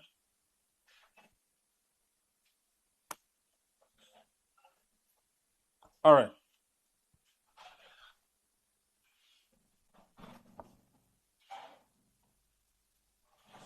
Good morning or afternoon, everyone. Good morning. Still morning. All right. Worldwide, you did a good job, very intense and highly educated. My observation in your product are 2 observations. The Eucerin, you're promoting it for cosmetics and all those hyperpigmentation. Well, it's good, but I doubt in the present day Nigeria, many people will be focusing on how they look, to be spending money on pigmentation and all that when they haven't paid school fees and they haven't eaten, and petrol is increased, all the challenges of living, So I don't know what the market situation was for you to bring Eucerin in at this time.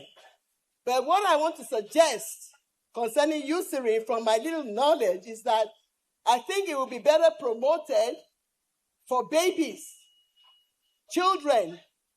I know parents will spend any amount on their children than on themselves. I don't know if you have other products that addresses that area.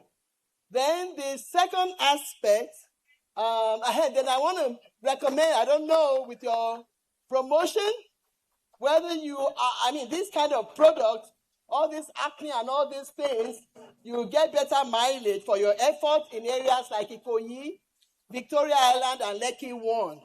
And then Banana Island, maybe some area in Magodo phase 2, So if you are doing your market strategy, I think it will be more better mileage for you to focus on those areas. Thank you. You can react, sir. Thank you so much. Thank you very much, and thank you for that observation. And the interesting thing for me is, we have this group of people we call estheticians in Nigeria. They are not medical doctors. They are not pharmacists. Some of them did business administration, and they went to do aesthetic medicine or aesthetic training somewhere. And something struck me, that your patients, my patients, those ones who come into the pharmacy and they complain, they are the same people who go here and they pay 200,000 naira minimum per session to access care from someone who is necessarily not quite knowledgeable when it comes to skincare. And it shocked me. My friend came from UK to do a laser treatment. And guess who attended to him? A lady who, I don't know where she trained or whatever. She's not a medical doctor. And they have a clinic somewhere at Lekki. And it struck me that my friend paid 150,000 naira for something that he didn't get real values for. I quite understand our concerns as pharmacists, but quite frankly, I would like to put it back to us. Maybe we should engage some of our patients on two fronts. A lot of them finish with this and come back to us having significant psychological issues. Very frankly.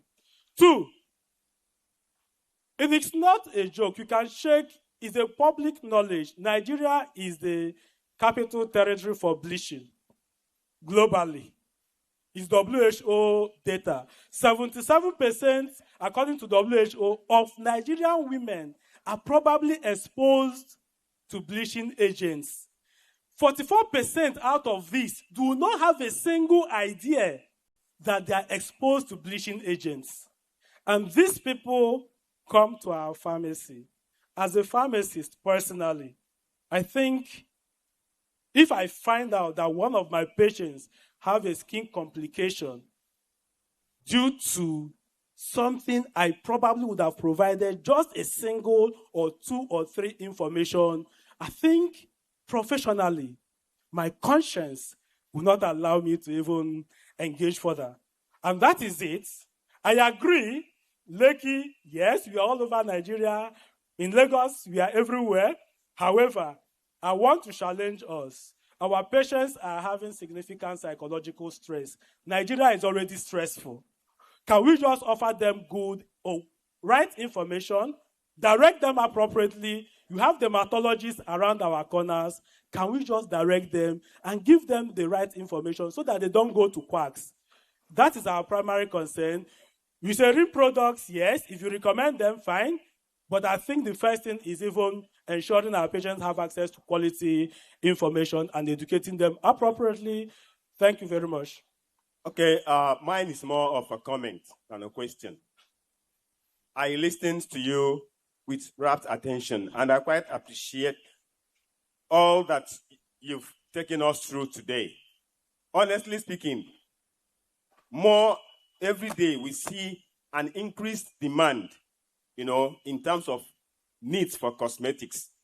It's increasing. It's actually growing. Ladies are paying much more attention to that. We see that every day in the pharmacy. We see this hyperpigmentation appearing as a result of some various disease conditions, environmental factors. And I quite appreciate what you have done today, guiding us on what to do. But I also encourage you to try and reach out more to us. This is a very big business area.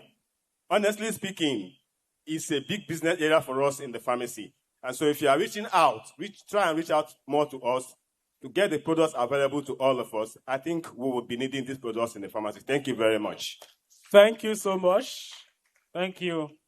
I think a woman should ask the final question. Okay, we have a man. This is the final question. Let's go, sir. Okay, good day, everyone. I'm pharmacist Michael Gwefi. In one aspect, we were encouraged to, have adequate exposure to sunlight because it can help us to have enough quantity of vitamin D. Now we are told that 70 or more than 80% of aging is caused by exposure to sunlight. Now, I don't know how we can be able to marry these two events, So if you can be able to help us out, that would be highly appreciated. Thank you. Okay. Thank you very much. Just to quickly address that, first, the sunscreens don't offer 100% protection against blue light or against UVA, UVB, right? You have adequate exposure. There's always for instance, SPF 30 can offer up to 95% protection against UVA, UVB. However, SPF 50 can do 98% coverage, but there's still extra 2% left, which is good enough, right, to take care of the production of vitamin D. So it doesn't offer complete protection against UVA, UVB, but there's a gap. Now, the idea is when that protection is not there and there is a direct impact, that magnitude of impact is what leads to. The more the magnitude of impact, the greater the free radicals that are released, and the more the impact on aging process. And that is just it. So some protection doesn't offer complete occlusion, just 98% maximum as we currently have. And anything higher than SPF 50 doesn't offer any significant additional benefits. Thank you. And lastly, I will just conclude with this. Nigerian skincare industry, as we speak, is a 13 trillion naira industry. And I would want to leave us with this question. As pharmacists, as retail pharmacists, how are we positioning to grab our own bit of these markets? I think that should be a food for thought for us. And there is a real range of products. We are available, our stand is out there. If you can come around, we could also have access to our Eucerin Training Academy, curated specifically for pharmacists to support us in our journey to improving our skincare practice. Thank you once again for your rapt attention. Looking forward to seeing you at the booth. Thank you. Thank you very much. Please a round of applause for him. Pharmacist Wilson Okwani, the medical manager. Thank you very much, sir. But we didn't say any giveaway. Those that have been coming, there's a tradition of giveaway. So if you want us to remember you, sir, can you hear me? Giveaway. Pharmacists, giveaway. Okay. Oh. I'm trying to give you code to make your work easier. Thank you very much. Ladies and gentlemen, hope we're having fun and we're enjoying ourselves. Can we stand up a bit, stretch to the north, to the south, to the east, and to the west? Please, let's do that. Yes. Please, let's do it. Can we get yesterday's song? At least maybe we can practice that to help us. We don't have time. It's fine. We can sit down. We can have our seats. But if your hands, you need to stretch your hands too. Everybody bring out your phones. Open your account. Ask your neighbor what's your account number and do a transfer. Let's keep our hands busy. We can do that too. It's an opportunity to avoid stiffness of the hand and the fingers. So please, why are we laughing? I didn't say we should laugh. It's not a laughing session. It's an exercise. Okay, we want to exercise our jaws. Okay, we can laugh. When you are done, at least do some transfer. Thank you. Please, may we have our seats? Thank you. Ladies and gentlemen, we started with a very big omission.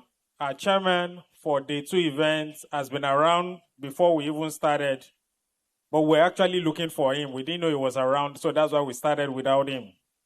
But he gave us feedback to let us know that I've been here before 8 a.m. when we started playing Dr. Adebakin's video for last year's SEC.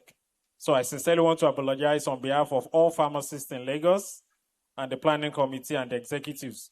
It's my pleasure to formally announce and recognize the chairman of Day 2 for CEC 2026, Pharmacist Chair Agbola. Please, a round of applause for him. The Managing Director of DocMart Ventures. Thank you very much. Please, a big round of applause. Let's appreciate this great man. He was around yesterday. He's around today. I just want you have to give us remarks. It can't be welcome remarks again. Maybe midday remark. Get ready and give us a noon remark or afternoon remark. Anyhow it comes, a remark is a remark. We'll be waiting to get that from you. Also, we are done with zonal dynamics. So as many of the zones that posted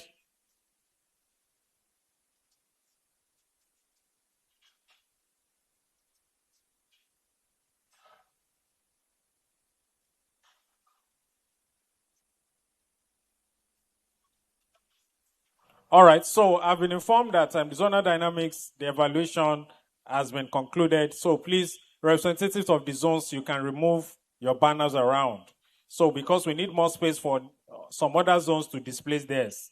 So please, any of the zones that have yours displayed before and the assessors came to visit your stand, please, you can bring it down so that other zones can set up theirs. So thank you very much. And the first four, we are going to announce the first four today, and the first four will be presenting formally to the House tomorrow at tomorrow's event. So please let's note that. We're also honored to have in our midst the facilitator of our workshop for later today, the Interactive Learning 2. We'll be speaking about the pharmacy tech nexus, driving clinical experience in this digital age. I want to formally welcome in our midst Pharmacist Samson Omata. Please, a round of applause for him. Thank you very much for joining us. Yes, thank you. We appreciate you. And also, we have a panel session later this afternoon where we'll be engaging regulators, particularly NAFDAC. Representative of NAFDAC is coming, and Acpn with NAFDAC, we are trying to see how we can do a lot of collaboration. So we are taking questions, and there's on our screen. Please, can you display on the screen? Not my face. You can see the number is there. Please, you can send your questions ahead on WhatsApp to this phone number so that it's not at that time we are trying to ask for questions. So please send them ahead so we can put them together in different categories and we can bombard NAFDAC the best way we can, because this is an opportunity for us to engage them. We may not have the opportunity to open it live for everybody to ask questions, but please send in your questions on time before that particular time. All right, so quickly, a round of applause as I bring forward the chairman to give his... What I like, so we are to welcome people as the chairman of today. Thank you very much. Like, when I came in, some people are trying to find out as a marketer, industrial pharmacist, why am I wearing buba and shokoto? I just want to give you a small story how it happens. About a year ago, during the induction ceremony for our young pharmacists at University of Lagos, I happened to be one of the patrons, so I was invited. So I was wearing a suit like my guy here. When I entered, I met pharmacist Olumide. He was in Agbada. Then later, pharmacist Yola walking. Also, Buba and Shokoto. Later, Mayemi follow. Buba and Shokoto. You know, we are trained to ask questions as a marketer. When you see something strange, you ask questions. Many people around me are wearing, we are native. And I ask, do you know the funny answer? Because you are not a political pharmacist. Since then, I said, okay, if that's the way, maybe I'm planning to get from next year, I start wearing buba and shokoto for any occasion, any fancy occasion. Thank you very much. God bless us. Thank you, thank you, thank you. I need to thank the chairman of today, the chairman of Acpn, Pharmacist Tolu Ajayi, the executive committee, and the members of the planning committee for the invitation extended to me to be the chairman for today. I'm highly honored. I don't want to take it for granted. Thank you, and thank you. With the look of things, like if you see the crowd, when I came here around after 8 and I met the crowd, I said, wow, this is great for day 2. Day 1 was awesome. And I believe that today also will be greater by God's grace. So when I met people and I look at them, I said, these people have really put in a lot of energy, a lot of time. The chairman, the Firm Planning Committee, from Flynn, from Choma, every day on the platform. Before you sleep, you receive a message. And when you are waking up also, you are going to receive a message. A round of applause for them. And if I'm not mistaken, for our so-called political pharmacists, this will be the 3rd largest gathering of pharmacists in Nigeria. I think after the PSN, the Acpn National. At Lagos, Acpn should come 3rd. Am I right? So thank you very much. So if chairman permits me, I would like to commend your committee to the national body, which are appointed as part of the planning committee for November meeting. It's going to be a great idea. Thank you. For the theme of today, this week, when we are talking about technology, we listened to a lot yesterday. A lot have been said. And today, again, we have been listening. Technology, there's nothing we can do. it has come to stay. It's either we embrace it or we are left behind. But it's better for us to embrace. I also talk about the collaboration too.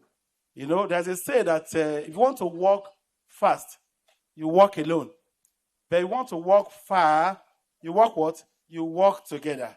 That's it for us to come together, bring our wealth of experience and resources together in order to expand our businesses and also for the betterment of our patients is very, very key, very important. Because community pharmacists, they play a role in when it comes to healthcare delivery.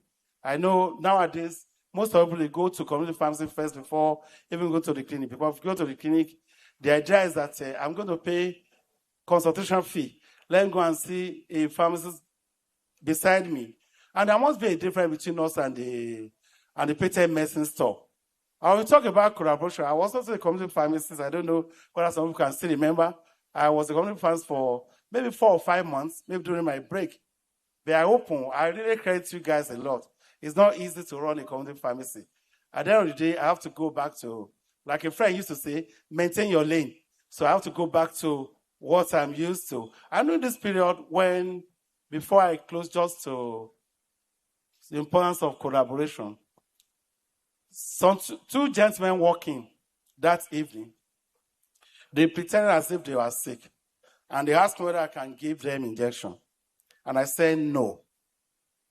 The other guy asked me, what authority do I have to be selling medicine around the Ikeja? My shop used to be not far from Fansmusun, Dosumu's place, off Olowu towards Olowu. I said, well, what authority do I have to be selling medicine? I was surprised and I looked at one kind. So and I said that, and thank God I have my license with me. And I said that, well, not only to sell medicine, if you want to know, I can even dispense cocaine. The guy said, wow, they thought they have able to, I'm going to catch a big fish. Where cocaine came. The guy just brought out the ID card. An inspector from one of the police stations not far from Ikeja area. I was just laughing, I was just looking at him. And I brought out my license. Okay, can you read? Now say that, okay, you should have told us that you're a pharmacist, don't have bother to be disturbing you. One thing I want to point out is that the patent medicine dealer, they are very, very strong. It was later I discovered that the other guy that followed the policeman happened to be the leader of one of the patent medicine dealer. And I think if she stay around, she also needs to do something for men too. You understand? For those that are, for some that are Christian that use open heaven, the same thing that happened today's Bible study. The men, love your what? Love your wives. Because they are the weaker sex. I love that Yoruba say, they are very delicate. It's also an advice to her. You can also have a group for young men that are growing up, maybe 40, 50, in order to prepare for what their wives are going to look like later. So the need for them to be prepared. Thank you so much. I once again congratulate the chairman, the organizing committee for the success of the week by God's grace. Thank you all for the invitation. God bless us all. Thank you. Enjoy your day.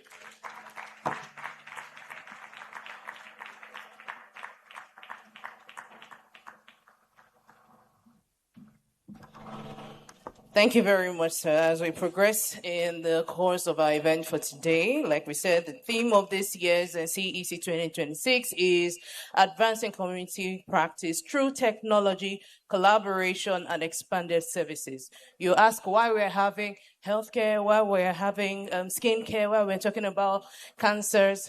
We have gone beyond just dispensing medicines. What we're doing is your pharmacy should be the place where if you have a skincare concern, you can see products that could help you.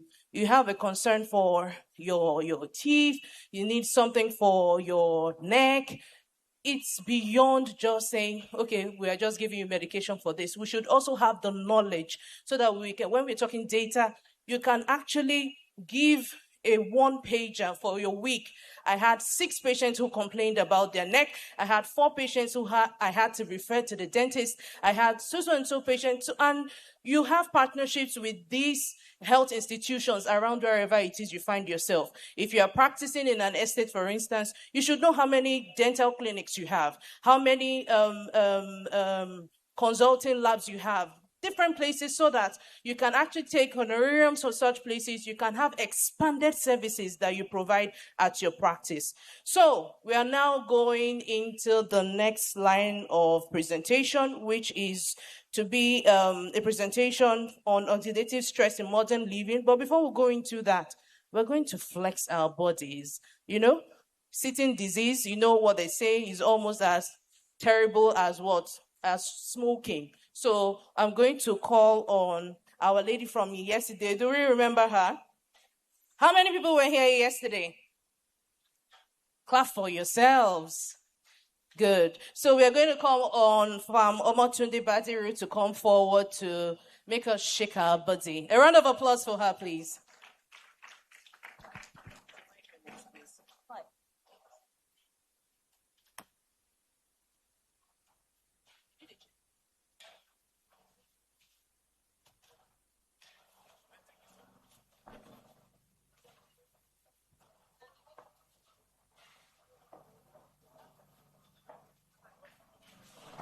Okay, please can we stand up? Can we just stand up? So who was here last year? Okay, do you remember Jankara? So popular demand, I was told to go back to my library and pull out Jankara. So I will just speed up because I've been given time. So we'll just awaken our brain.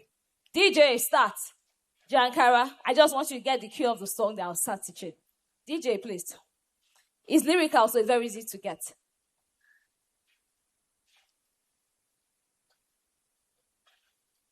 Okay, so why is try together? So this is how we start. One leg in, one leg out. Shebi, you they see me so I'm not a good singer, but just be on my voice. So this is it.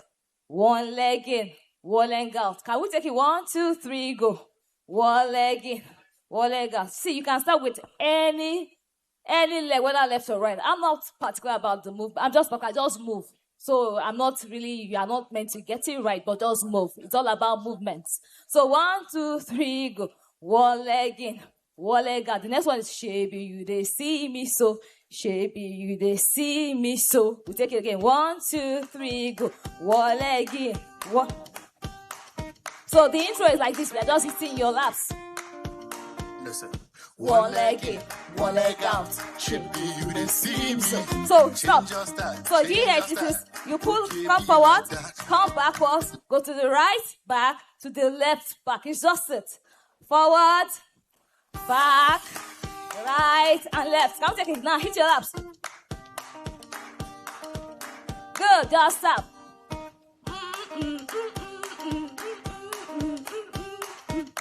Give a smile now. Now, one leg in, one leg out. Shebi, they see. Now watch me. Change your style, change your style. Okay, be like that. Life will be a serious something. Still no be okay, stop. We keep stopping and going. Stop. We keep stopping and going. So when they say change your style, what does you are just moving. So it's better to come out of your chairs because you're going to move. So you just go, change your style, then go back. Okay, be like that. Do you get it? Can we try it? 1, 2, 3, go. Change your style. Good. Okay, be like that. So you're just moving. If you can't do 360, it's okay, please, as I said. So you can just do 1, 2 for the elderly ones and come back. The millennials, younger ones can do like me. So are we ready? I'll start from beginning again so we begin to get it. 1, 2, 3, go. One leg in. Okay.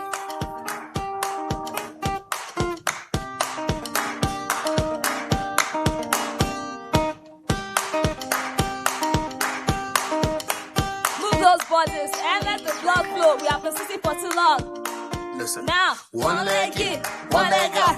Shebi, you see me. Come, change your style. Come back. Okay, be like now, that. hit your tables. Hit your tables on your chairs. Still no be a place. Something. Stop. When you wake up from Stop. Do you have the next one? It says when you wake up from DJ, stop now. It's too too excited. So you hear he said, when you wake up for morning. So how do you wake up? Good. So you go, when you wake up for morning, thank the Lord. How do you thank the Lord? Some people do like this. Do you understand? So just a posture of thank the Lord. So let's take again. When you wake up from morning, thank the Lord. Can we take again from beginning?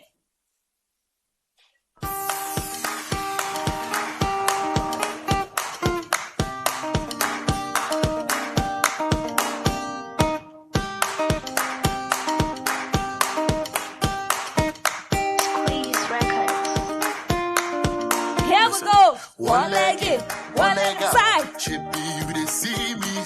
Change your style, change your style. Change back. Okay, be like that. Hit your chest. Life no be a serious something. Still no be a play something. Now, when you wake up, for morning, make you thank the Lord. Stop. Did you hear the next one? It says what? Jump. So how do we jump? Good. If you are elderly ones, please. You can just do the other ones. Jump. So I say jump. You now say clap your hands. So jump, clap your hands. So you clap in a circle. Clap your hands. Mama, yo. Do you guys, can we take it again from beginning? Are we getting it? Boom! I can't see any energy, oh. Those blood muscles are working our brain. We've been sitting for too long. Waiting happen now. Okay, so let's take it. 1.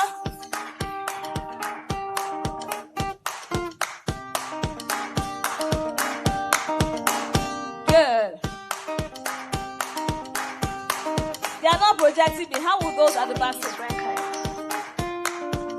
Listen. Move. One leg in, one leg out. Chippy, you they see me. Change your style, change your style. Stand back. Okay, be like that. Hit your chest. Life no be a serious song. Say something. Now, when you wake up for morning, DJ, what's happening now? Just continue.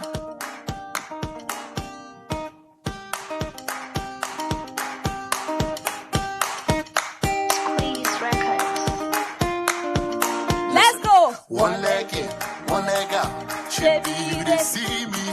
Change your style, change your style. Stand back. Okay, be like that. Hit the chest. Life no be a serious something. Still no be a play something. Now when you wake up, when you wake up for morning, make you turn the love. So I say jump, clap your hands. Mama, yo. This is a love song for the whole world. You repeat again. And I say jump, clap your hands. Mama, yo. I hope you're happy enough today. Remember Jankara? So at this Jankara, we are going to scamper. So when you say scamper, you know when you're in trouble or you're not in trouble, what? You scamper out of excitement. So you move. I want to see, don't be rowdy, but just scamper. So move out of the chairs. Jankara. Go and say hello to someone you have not seen. So it's opportunity to network. Jankara market, Jankara. Antioxidant market, Jankara market. So the next one is but we'll now do that. So let's start from beginning. So you get it. Those who know will know. Just follow suit. Let's start again. DJ, are we ready?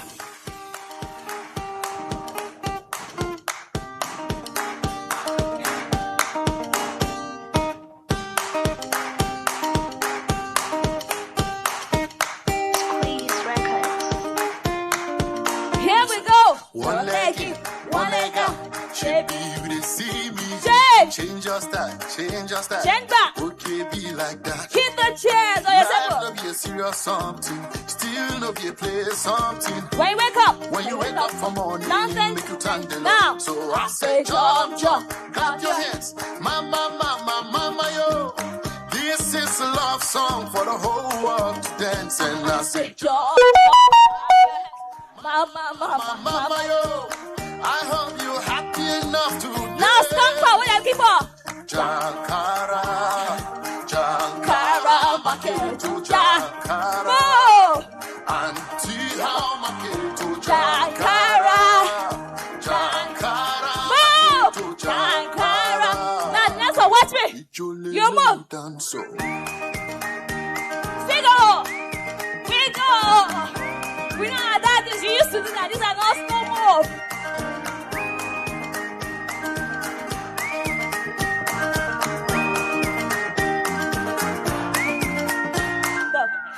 is all. Oh.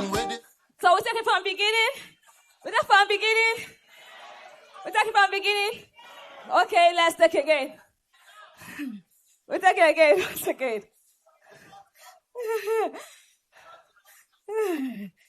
We are done actually. We just take it once again. DJ.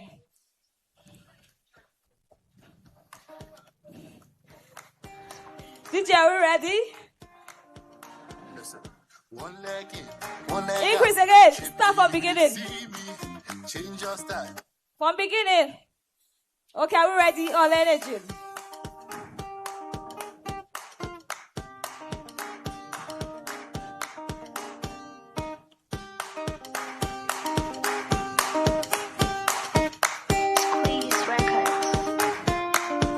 Let's start. One leg in, one leg out. Baby, you they see me. Change your style, change your style. Change back. Okay, be like that. Change the chest. Life no be a serious something. Still no be a play something. Now, when you wake up for morning, make you thank the Lord. Now, so I say jump, jump, clap your hands. Mama, mama, mama, yo. This is a love song for the whole world to dance. Jump. And I say jump, jump, clap your hands. Mama, mama, mama, yo. I hope you're happy enough today. You know what's a scamper? Jankara, Jankara, Makitu, Jankara, Antioxidant, Jankara, Jankara, Makitu. Jankara. Last one. You know what to do? Lay down so. Thank you.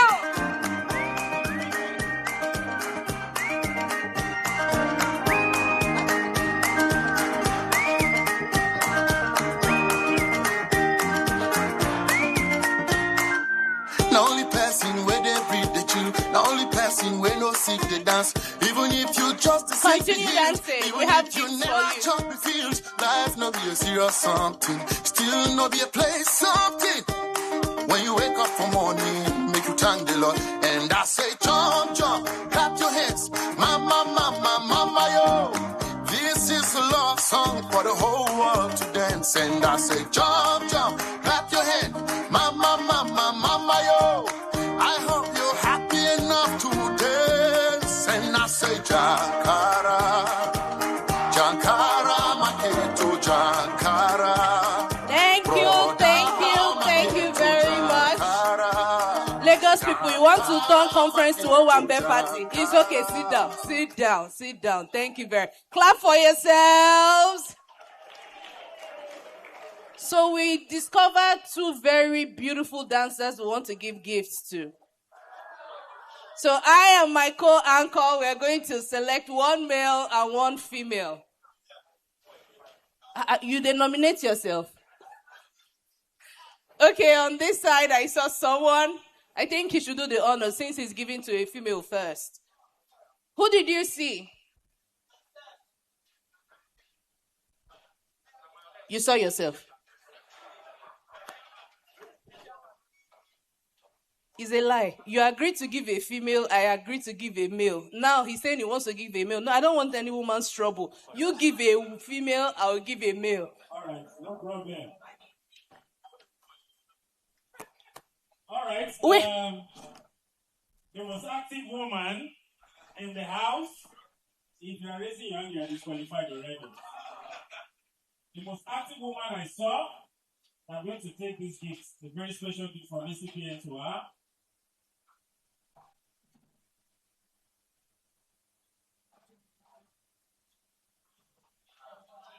Checking. Me, I know who I saw. Why is it that all the best dancers were at the back? Eh? Are you a woman? You're raising your hand. Eh? I should come this way. Oh, I should give it to the young pharmacist, right? Me, I've seen my own. Or should I give it to my own best She's dancer? the most active. Congratulations. I've seen my own best dancer here. Congratulations, Very sir. Round of active. applause. Super active. Congratulations to her. And now she gave it to her partner. Please, a round of applause for her. Have you found yours? I have found my daddy. That's Congratulations to Daddy. Congratulations. So we have just given you a car key picture, the picture of a car key. At least it's something you can show when you get home. Please, lost but found. Somebody misplaced a pair, one piece of the airport when they were rushing for free Efamol. Congratulations. All right, moving on. We are going to go into the next presentation. This presentation is our Masterclass 5. It's on oxidative stress in modern living, clinical implications, prevention, and management. This session is sponsored by Helium Wellness, and our speaker for today is Dr. Victor Akinwusi. He's clinical head, Mazab Medical Center, Lagos. Please make welcome Dr. Victor Akinwusi. A round of applause for him, please.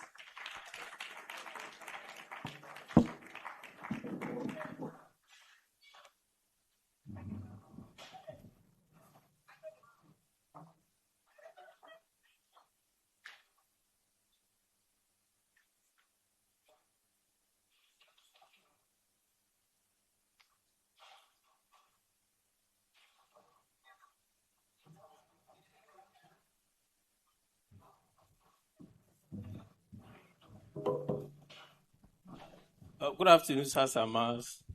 It's a privilege to stand in the midst of distinguished professionals and elders this afternoon. And then special thanks to Helium for this opportunity to present this short presentation this afternoon. So briefly, I'll be talking about oxidative stress in modern living, its clinical implications, the prevention, and management. So my outline right here. So, oxidative stress, something that has been observed to be on the increase in our modern life. So, simply, oxidative stress is not a typical diagnosis like any typical condition that we manage in healthcare. It's rather a sign of stress at the cellular level. So, it's basically a sign of an ongoing stress on the system. And simply, we can define it as when there is an imbalance between the production of reactive oxygen species by the cells and the process of detoxifying it from the system, and then thereby leading to damages on biological molecules like proteins, like lipids, cell membrane, and very importantly, genetic materials. And then when we talk of reactive oxygen species, they are molecules that have unpaired electrons in their outermost orbitals. They are oxygen-centered and have unpaired electron in their outermost orbitals. And that makes them very reactive in the body. Now, okay. So this is just a schema showing what I've just described.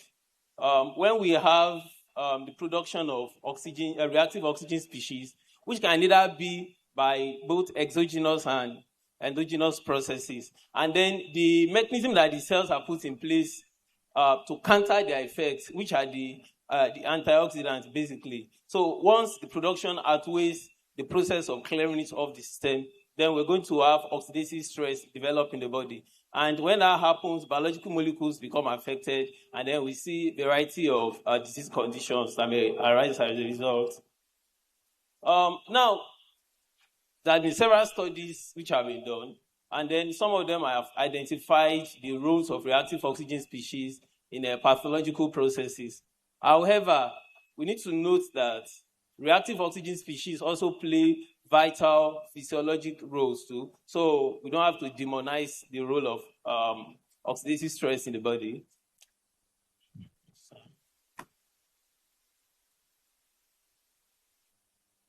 Okay, so talk briefly about the causes. So we have both endogenous and exogenous etiologies.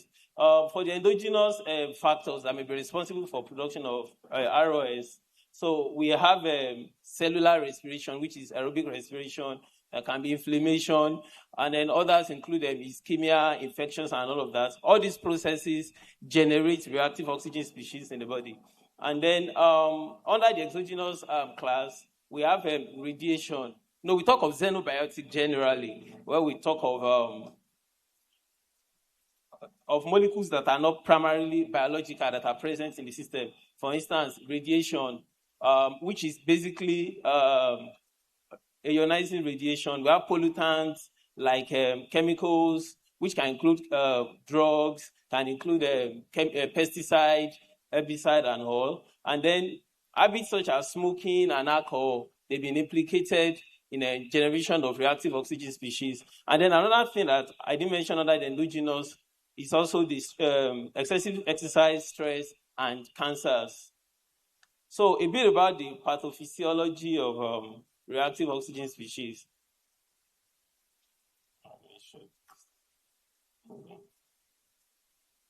Okay, so when we have, now this schema is focusing a bit on exogenous factors. When we have the introduction of xenobiotic into the system, now enzymes in the body act on those foreign molecules. For instance, we have the cytochrome P450 enzymes that is very active in drug metabolism. We have prostaglandin synthesis, prostaglandin production, lipoxygenase, and a number of other enzymes too. So they act on those foreign molecules, and when that happens, they generate free radicals. And these are molecules that have unpaired electron in their outermost orbital. That's why we have the dot in front of the R depicting free radicals. And when they are generated, what they do is they basically break the covalent bonds that we have in biological molecules, including DNA, RNA, proteins, lipids, and even sugars as well. And then we now have the outcome of that, where we see mutations developing because of damage to DNA. We can have impairment of enzymatic function because of damage to proteins. And then we can also have cellular and cell membrane damages as a result of lipid damage. So if we follow a bit, I wish I had a pointer. Okay, no problem. So when free radicals are generated, there are systems that the cells are put in place, which is basically the antioxidant defense system of the cell. For instance, we can see the enzyme SOD, that's superoxide dismutase, that can react with the superoxide radical, which is the precursor of free radicals. So it can react with it and convert it to a more stable form, which is hydrogen peroxide.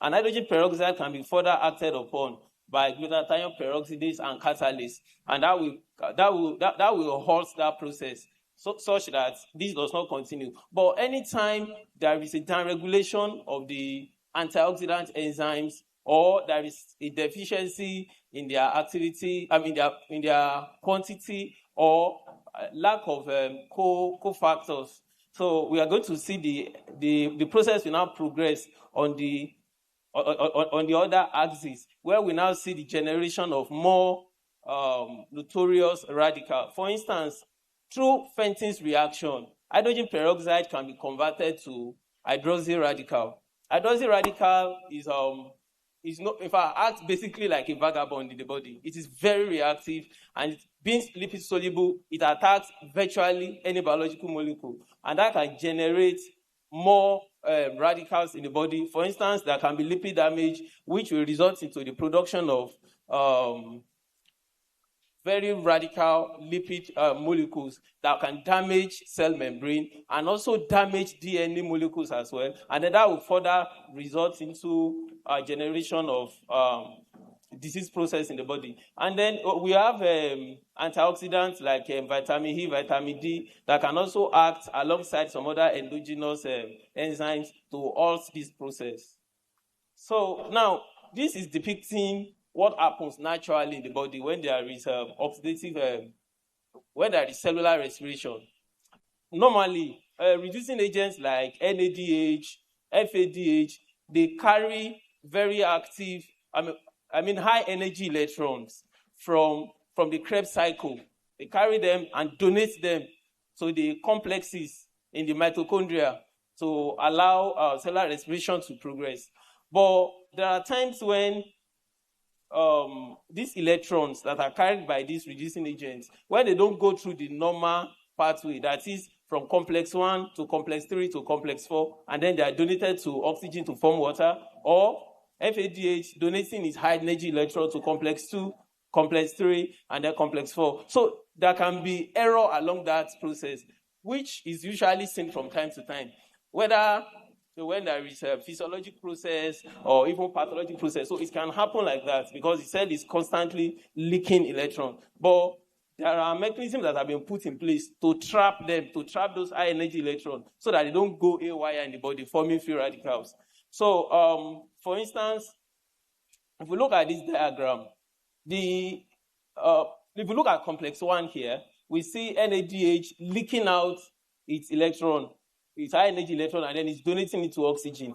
And then looking down at the axis down, the antioxidant axis that is on the lower part of the diagram. So we'll see that we see superoxide dismutase acting on that superoxide radical to convert it to hydrogen peroxide, and then which can also be further acted upon by glutathione peroxidase to convert it to water. And the same thing is happening at complex 3 too. So this is how the cell acts to counteract the impact of free radicals that are generated by normal physiologic process in the body. So this is also the diagram that is showing what we have been discussing, where we can have both external and endogenous causes for the generation of free radicals, and then some of the physiologic process that we can see include the activities of cyclooxygenase and the xanthine oxidase. When there are unfolded protein in the body, the process of folding them back results in oxidation. And when there is oxidation, very highly reactive molecules are produced. We have phagocytosis. That's where NADPH oxidase is acting to generate free radicals to attack engulfed microorganisms. We have the Warburg effects that is seen in cancer cells. Cancer uses to keep themselves alive in the body, but then they can also generate excessive free radicals too that can go on and then cause damage in the body. So, like I said, oxidative stress is not all evil, as it were. So there are physiological processes too that make use of reactive oxygen species in the body. For instance, in the immune system, we have noticed that reactive oxygen species play a very pivotal role in the immune defense of the body. Phagocytosis, like I mentioned earlier, when phagocytes engulf microbes, they form phagolysosome, and then through the NADPH oxidase enzyme, they generate reactive oxygen species that will then subsequently attack that microorganism to destroy it, and that will curtail the progression of the disease process. And then we also have them play roles in cell signaling. For instance, the nitric oxide has been known to be very active in smooth muscle cells and then in cardiomyocytes, thyroid tissues, and all of that. And then these are some of the functions that we also see it perform. It aids blood flow. It prevents the activation and accumulation of platelets, thereby preventing thrombosis in the body. And then it can also act as a neurotransmitter at synapses, especially on the presynaptic nerves. So, and then another thing is that we see them playing role in cell multiplication. So that's where we see them interacting with cytokines and growth factors to stimulate cellular proliferation. We also have the effect on aging too. It was a bit touched on earlier. So the effect on aging can either be direct or indirect. Because free radicals have the ability to damage genetic materials like DNA, they can induce senescence on cells and thereby promoting aging. And also, molecules such as NAD plus in the body are consumed by free radicals. And then it has been shown that the lower the level of NAD plus in the body, the faster aging progresses. And then because of the role that free radicals play, reactive oxygen species, because of the roles they play in chronic condition and age-related diseases, so they also promote aging that way. So, and then I'll be discussing briefly some of the detrimental effect of oxidative stress on health. So, cancer as it's, we'll start with this. The other time I mentioned that hydroxyl radical goes around attacking almost anything in the body. When DNA molecule become hydrolyzed, so these are some of the effects that we see. Their base sequence becomes disrupted. And then we know that once the base sequence of DNA has become disrupted, the gene that they will code for will actually have a different expression from what was originally intended. So when this happens, so there can be activation of oncogenes in the body, and then cancers can develop thereby. And then habits, or let me say lifestyles such as smoking and alcohol, they've been implicated to generate a lot of reactive oxygen species in the body. And then we know that alcohol and smoking is implicated in almost any cancer. In fact, you can hardly check any cancer in the body that you not find alcohol and smoking as part of the possible etiology. And then another thing that can also result into the development of cancer are chronic inflammatory conditions. For instance, people who have chronic acid reflux, they can have metaplasia of the squamous epithelium in their, especially in the lower esophagus, thereby transforming to cuboidal and then giving rise to adenocarcinoma of the esophagus. That's something we call Barrett's esophagus. And some other examples have been listed. And then another thing is consumption of saturated fat. Saturated fat have been shown to generate a lot of reactive oxygen species, which can subsequently cause DNA mutations and then development of cancers. And then cardiovascular diseases as well. We have different risk factors for that. And then virtually almost all these risk factors have been known to generate a lot of reactive oxygen species. And when this happens, there is cardiovascular side effects. For instance, let's talk of atherosclerosis, which is one of the main things that we see in cardiovascular condition when the vessels become narrowed. When there is endothelial damage, macrophages are recruited to that site. When they are recruited, it generates reactive oxygen species that will subsequently oxidize low density lipoproteins in the body. When they are activated, then there is a receptor CD36 that they bind to eat, more like to engulf the oxidized low density lipoprotein. And when they are engulfed like that, it transforms those macrophages to what we call foam cells. And then they will be deposited at that point where there is vascular damage, and then plaque formation arises as a result of that. So we have seen that reactive oxygen species play a very vital role in that, because without them, the lipids will not be oxidized, and when they are oxidized, they also generate more, they trigger more like a chain reaction, where more low-density lipoprotein are oxidized in the body, and then, and then resulting into the formation of atherosclerosis. Now, in neurological conditions too, for instance, when we talk of dementia, ALS, multiple sclerosis, and all the other ones. So it's been shown that reactive oxygen species play a vital role in triggering brain damage. There is a protein we call beta amyloid protein that is seen in dementia, most especially people that have Alzheimer's. So this, the development of this protein is linked to the generation of reactive oxygen species. In respiratory conditions like chronic obstructive pulmonary disease and asthma, reactive oxygen species have been shown to trigger or to activate pro-inflammatory pathways, thereby perpetuating these conditions. And then we also have a condition like rheumatoid arthritis, an autoimmune condition where we see chronic inflammation of the joints and another connective tissue in the body. So they are characterized by the infiltration of macrophages and activated T cells. So free radicals play a pivotal role, because when they are recruited to those sites, they generate free radicals, which subsequently result into tissue damage. In renal disease as well, we see reactive oxygen species playing vital role in the impact of to recruit pro-inflammatory factors like T1 necrosis factor, alpha interleukin 1B, in the early phase, and then in the chronic phase, we can have the transforming growth factor beta 2 activated. Now, when this go on like this, the tissue of the kidneys become fibrotic, and when there is fibrosis, what results is renal failure. So, and then we also have the roles of nephrotoxic drugs like gentamicin, cyclosporine, and all the other ones that result in lipid peroxidation, thereby generating reactive oxygen species. Heavy metals can do that, and also transition metals, they can as well induce kidney damage. Now, in sexual maturation, it's been shown that in children that are exposed to heavy metals in their pre-pubertal life, they have delayed puberty attainment. And even children that were exposed in utero, they also have the same impact. And then another issue about reactive oxygen species and reproduction is what we see in women that have polycystic ovarian disease, for instance. So, polycystic ovary disease. So it is also shown that reactive oxygen species play a pivotal role in that.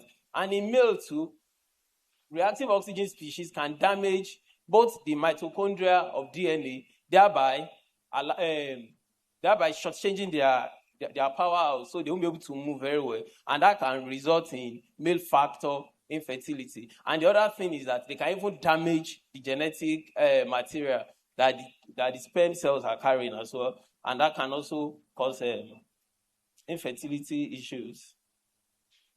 So, moving, I would have loved to show us that. Okay, now, a bit about the management of free radicals. Now, this is what I explained earlier. When we have free radicals, they have unpaired electrons in their outermost orbital. But when we have an agent, an antioxidant agent, that can donate electron to that unpaired electron, so it will stabilize the molecule, and that prevents it from being active. And that's what we'll be discussing under the management of reactive oxygen species. I'm having challenge.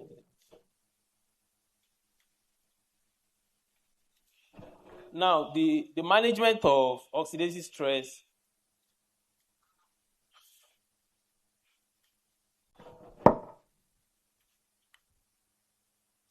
Okay, so the management of oxidative stress can depend on both endogenous and exogenous factors. Now, under the endogenous factors, we have enzymatic and non-enzymatic components. For the enzymatic components, we can have enzymes like superoxide dismutase, glutathione peroxidase, catalase. They donate electrons to free radicals to prevent to convert them to more stable form. And then we also have the non-enzymatic forms like the lipoic acid, glutathione, L-catenin. So they are there to also control reactive oxygen species generation. So, but then under the exogenous factors, we can have both the antioxidants and the pro-oxidants. So for the antioxidants, also I'll be focusing more on diet, and then there we'll be talking about vitamin E, and the flavonoid, a group of substances that we call flavonoid. For vitamin E, they've been widely studied and widely praised for their antioxidant role in the body. And then we have chiefly the tocopherols and the tocotrienols. Now, these are some of the sources of vitamin E. But there is something I would love us to pay attention to. Okay, thank you. There is something I would love us to pay attention to, that vitamin E does not have all, because as pharmacists, we need to pay attention to this. There is a lot of advocacy on supplementing diet with some of these vitamins, but then vitamin E has both antioxidant and pro-inflammatory effects. For instance, gamma tocopherol, which is the second most active vitamin E.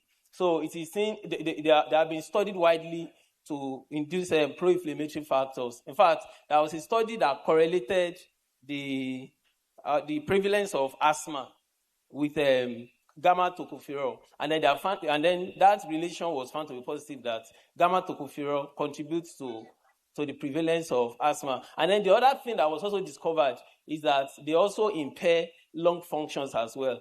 And then there was also an interesting experiment that was done in allergic mice. So they were treated with both alpha tocopherol, which is known to be anti-inflammatory, and gamma tocopherol, which are pro-inflammatory. And then they discovered that those that were pre-treated with gamma tocopherols, even their offspring had higher allergic tendencies. So now, while we advocate that diet should be supplemented with vitamin E, we need to pay attention to that fact that it is not all group of vitamin E that are advantageous. Oh, okay. For instance, let me give us this example. Cauliflower and olive oil, they've been shown to be rich in alpha tocopherol, which is anti-inflammatory. But soy, the oil from soy, has been shown to be rich in gamma tocopherol. So we can try to manage that effect. And then we also have the second antioxidant that I'll be talking about, which are the flavonoids. They have been shown to have wide pharmacologic effects. An example of that is genistein. Genistein has been widely studied, and then it's been shown that it has anti-apoptotic effects. And then another example for the flavonoid is this molecule that we call EGCG. That's epigallocatechin-3 gallate. So it is found in abundance in green tea. It has a fantastic effect, both pro-oxidant, especially on cancer cells, and antioxidant on normal cells. And then they also show other effects like mopping up reactive oxygen species, boosting the natural antioxidant enzymes that we have in the body. So, but the issue with them is that although they have fantastic antioxidant effects, as pharmacists, we also need to know that their side effects too are well pronounced. For instance, EGCG can trigger both kidney and liver toxicity, especially when taken in high doses. Some of them have antifolate effects and then can result in teratogenicity in developing babies in utero. And then some of them, like quercetin, that is found in onions and in apple, they've been shown to be goitrogenic, like they can cause the development of goiter and all that. So while we advocate for, because this particular class, they are found in so many products that are maybe not approved products, but some of them are found on different shelves in different supermarkets and stores where they are displayed. But we need to understand that.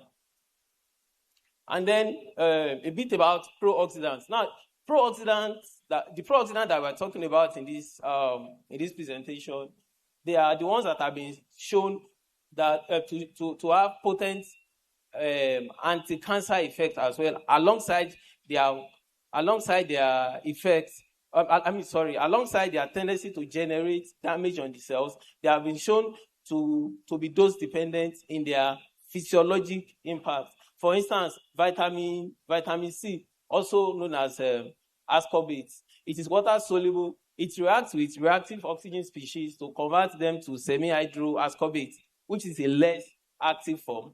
And then the interesting thing about vitamin C is that there have been several studies that have shown that it has anti-carcinogenic effects. For instance, vitamin C, even in low doses, have been shown to halt the progression of leukemic cell line. And then some of them also show their ability to halt the development of Raji cells. These are cells that are used in cancer studies. So, and then while we advocate that this should be supplemented into diet, the limitation with the use of vitamin C is that we have not really understood the efficacy, one, and two, the mode of action. So, because as pharmacists, we need to pay attention to this in case you are interested in researching on that. So, we still need more study on the mode of action and efficacy of vitamin C to serve as a pro-oxidant anti-cancer agent. And these are some of the sources of vitamin C that we can consider.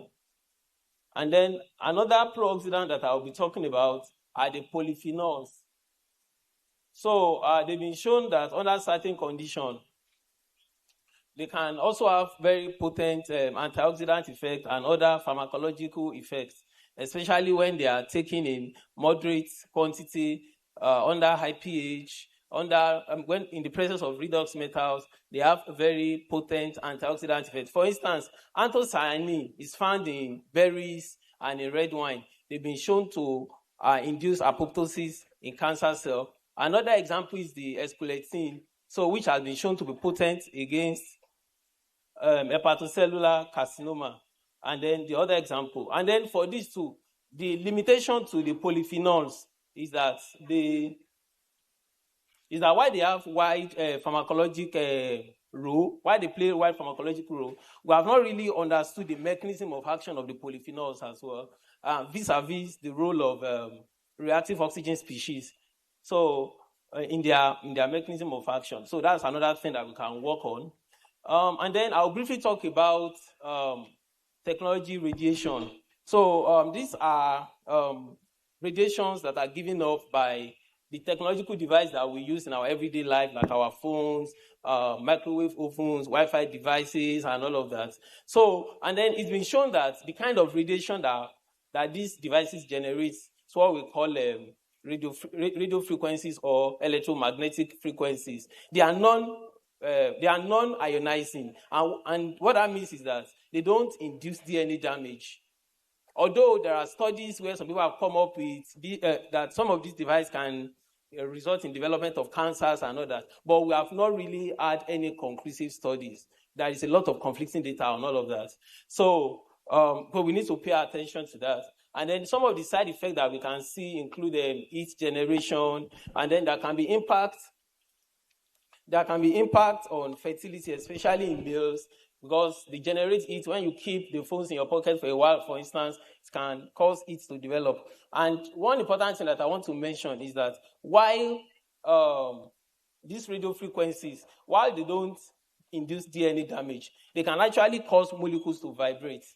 For instance, when we microwave our food, we notice that the food gets hot at the end of the day. It is not like maybe there was heat that was generated inside the microwave or something. It is just that the microwave generates radiation that can cause water molecule to vibrate, and that produces heat. And that's how they come about their effects. So they don't damage DNA, especially when used within allowed exposure, because there are allowed exposure for all this. So some of the side effects include heat generation, nerve irritation. There is something we call electromagnetic hypersensitivity. Not a medical diagnosis as it were, but it's due to nocebo effect. That's when people believe that something that is not dangerous is actually dangerous. And then some of those people that have experienced that will talk about difficulty with sleep, dizziness, headache, and all of that. So that's something that can also result from some of this radiation. Now, the International Agency for Research on Cancer actually has projection on working on radio frequency. Okay, thank God. On radio frequency, on this radiation. And then some of their projection is to study the role of radio frequencies in generating reactive oxygen species that can then subsequently produce oxidative stress. And then nerve interaction too. That's another agenda on their plan. So they are also considering the tendency of these radio frequencies to penetrate the blood-brain barrier to induce development of tumors. That's something that we have not found any substantial evidence for yet. And then in child development too. So because children have thinner skull, so they believe that these radio frequencies can penetrate the skull of children and also induce cancer tumor development in there. There is a study that is being done by 6 European countries. And the study is not conclusive yet. So where they are studying the impact of phone use on long-term health. So that's the Cosmos study that's being referred to here. So the study is basically studying the impact of phone use on health. So now some of the things we can do to reduce our exposure to technology radiation. Now, when you use your phone, it is better you don't keep your phone in your pocket. It is better you don't keep your phone in your pocket. Keep it away from you.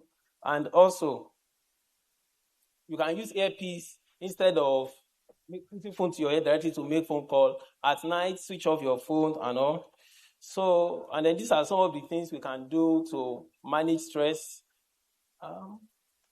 Okay, so in conclusion, we have seen that reactive oxygen species can trigger oxidative stress, which can have both physiological and pathological roles in the body. But when carefully studied and understood, we can harness the physiological effects. So thank you for your time.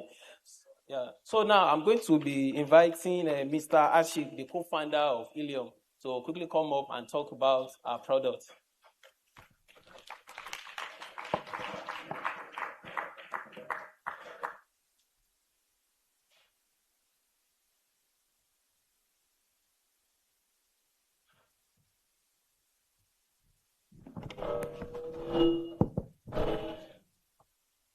Good afternoon. Hello, Lagosians. Good afternoon. Bhavani. Bhavani. Kiki me. Inakwana. So, good afternoon. It is a great privilege to stand in front of you because you are the professionals who actually play a great role in making the people of Nigeria to have a better health. So it is nice. Thank you for what you do. Keep continuing what you do. Thanks a lot. So to start with, today I want to talk to you regarding a particular supplement called H3+. In a fast-moving healthcare world, a good product and a great product is basically differentiated by the impact it creates. Okay? So, today I will be talking to you regarding H3. I will be talking very less because the product talks for itself. So I will get into the slide straight away. So if you ask me what H3+ is, it comes in a category of anti-aging products where if you take H3 for 3 months continuous, your internal organs will work as if like it used to work 5 to 10 years before because of the ingredients it has and because of the efficacy it holds and different health conditions it addresses. Rather than just addressing symptoms or masking the pain, what this supplement does to your body is that it goes to the underlying root cause of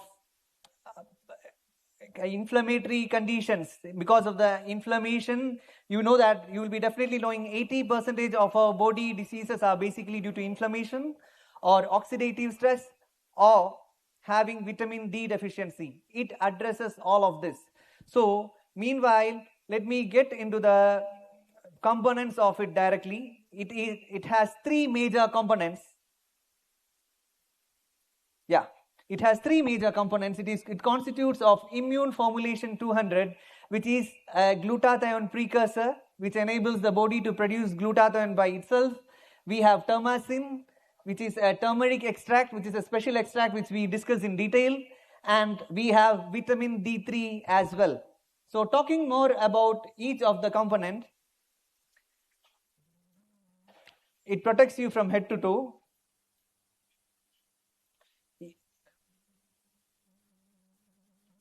Okay, just a minute. Let me get into the slide. Talking about pro-immune formulation 200, you would be definitely knowing that glutathione is basically produced by 3 major amino acids, glutamine, glycine and cysteine, where cysteine is a very unstable component, okay, which gets easily oxidized. So how do our immune formulation 200 stand out is that we have been funded by, it is a $25 million research funded by US National Institute of Health. How it becomes peculiar is that normally cysteine, as I told before, it is very unstable. Here in our pro-immune formulation, we have a carrier called L-cysteine, which has 2 cysteine molecules, which enables the body to receive the cysteine directly to the cell, which enables the body to produce better glutathione. Meanwhile, we have been backed up by 13 independent clinical research papers. We are basically, this pro-immune formulation is patented with us too. So, moving ahead, we have termacin. Normally when I talk about turmeric, people often say to me that we take a lot of turmeric, so what is the difference? As you all know, turmeric doesn't dissolve in water, it is fat soluble. And we have our extract called termacin, which is the first ever water soluble turmeric, which is patented with us. Okay, and how it impacts is that It works 200% faster than any other turmeric extract. And I can vouch on this, 57% of the arthritis patients will stop taking OTC. So you can see the graph over there. Percentage of reduction on joint pain is 86.2, joint swelling is 100%, and joint stiffness is 83.3. Okay, so moving ahead, we have vitamin D3, which is the most absorbable form and which is 87% more potent than with normal vitamin D2. So now let me get into how this supplement helps you up, okay, in different health conditions. Basically, first, it definitely helps you in CVD, cardiovascular diseases, where the basic root cause is the oxidative stress, as Dr. Victor was mentioning, where when it causes oxidative stress is caused, free radicals is formed, where the cholesterol stick to the blood vessels and makes the lining thinner. So which leads to high blood pressure, stroke, heart attack, like that. So what EDS does is that it was even found that glutathione and stroke, people who had stroke had very less glutathione in their body, and at the same time hypertension, diabetics, glutathione reserves were found to be less. So when you supplement them with H3+, glutathione being a master antioxidant, it prevents the first step of vessel hardening. Okay, it is not that you have to stop your normal medication. No, you can carry it along with your other medication, but when you take it minimum for around 3 months, your doctor will ask you to reduce the other drug. Okay, because EDS doesn't interact with any of the medication and it has any known side effects as well. So moving forward, coming to diabetics, the root cause is basically the high blood glucose causes mitochondrial dysfunction, okay, forcing cells to produce reactive oxygen species. So what EDS3 does is that we have termacin, which is known as an anti-inflammatory hero. Okay, it protects the pancreas from oxidative stress and reduce oxidative stress, preventing the insulin production function. And at the same time, turmeric reduces inflammatory markers in fat tissues, okay, improving adiponetic secretion, which helps to maintain the regular blood sugar level as well. So now, glutathione being a detoxifier also, it helps in protecting your kidney, where it helps in the clearance of urea from the body, okay, and decreases albumin in the urine and prevent kidney dysfunction progression as well. It even helps in reducing the glaucoma and cataract due to oxidative stress. Now coming to joint health and pain relief, where the root cause is the chronic inflammation that destroys the protective cartilage. And what normal arthritis people who goes in pain, what they rely on is NSAIDs, where it has a lot of side effects like gastrointestinal bleeding, kidney damage, increased CVD, like that. So where we have turmeric coming in on our trials from day 7 of supplementation itself, it has shown great improvement in pain relief. And it is not just that. If you look at on our trials, it has been shown the increase of movement in knee joints was found to be 4.79 degree, which confirms that it is not just pain masking it does. It shows improved functional outcome also. Now moving ahead, talking to the ladies out there having fibroids, the 80% of African women is fighting with fibroid after the age of 50. So if you look at the root causes are basically the hormonal dysregulation, okay, and chronic low-grade inflammation and vitamin D deficiency, where how H3 addresses is that it has been even found, even living in sunny climate, most of the people are vitamin D deficient. So supplementation of H3 would definitely help them, okay, when we supplement H. We have testimonials in Nigeria where it has helped people to reduce their fibroid sizes, which offering a non-surgical strategy as well. Now coming to PCOD, the PCOD patients associated with improved menstrual cycle when supplied with vitamin D3, that is EDS. Now coming to the second ingredient, termacin, which prevents all sort of inflammation which contributes to these health conditions. It helps in preventing that. Now, regarding infertility, it helps both in men and women, where it reduces oxidative stress in mitochondria, which is the powerhouse of the cell, which improves in having good sperm quality as well as sperm movement. Okay, and in women, it helps in protecting the egg. And it indirectly works on erectile dysfunction, where the excess estradiol, which is the female hormone, can be detoxified using our glutathione, which is an anti-detoxifier as well. So we have a lot of testimonials out. Okay. How to get back? So that is basically it is. We have a lot of testimonials around. Okay. On arthritis, we have great testimonials. On fibroid, we have great testimonials. The diabetics getting reduced. Okay. So it is, the product will talk for itself. That is the reason why I'm not taking much time. If you are making somebody take it, they will come back to you. That is what I can say to you. And the best part is that if somebody takes it for arthritis, it is not just the arthritis being addressed. His cardiovascular diseases would be also taken care. Okay, his other internal organs or other conditions also would be taken care. So it protects you from head to toe. So that is how H3 is. Okay, so I think you said, can I play using this? How does it go?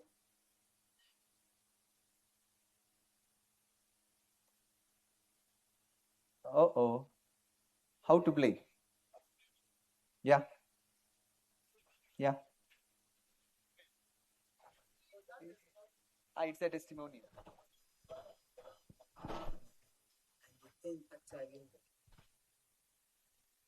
Yeah, that is a testimonial. Do we have sound?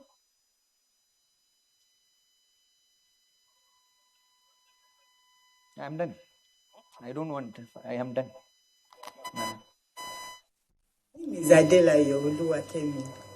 I've been taking H3 for a while now, and the thing actually worked for me. I am on the blood pressure drug. I used to have high blood pressure, but I discovered that after some time that I started taking H3, I discovered my blood pressure goes down, then I'm more active and energized like before. Then I gave it to my sister. She has this arthritis for her joints and leg. After some time, when she now took it, she now called me and said, Can you hear my shishe?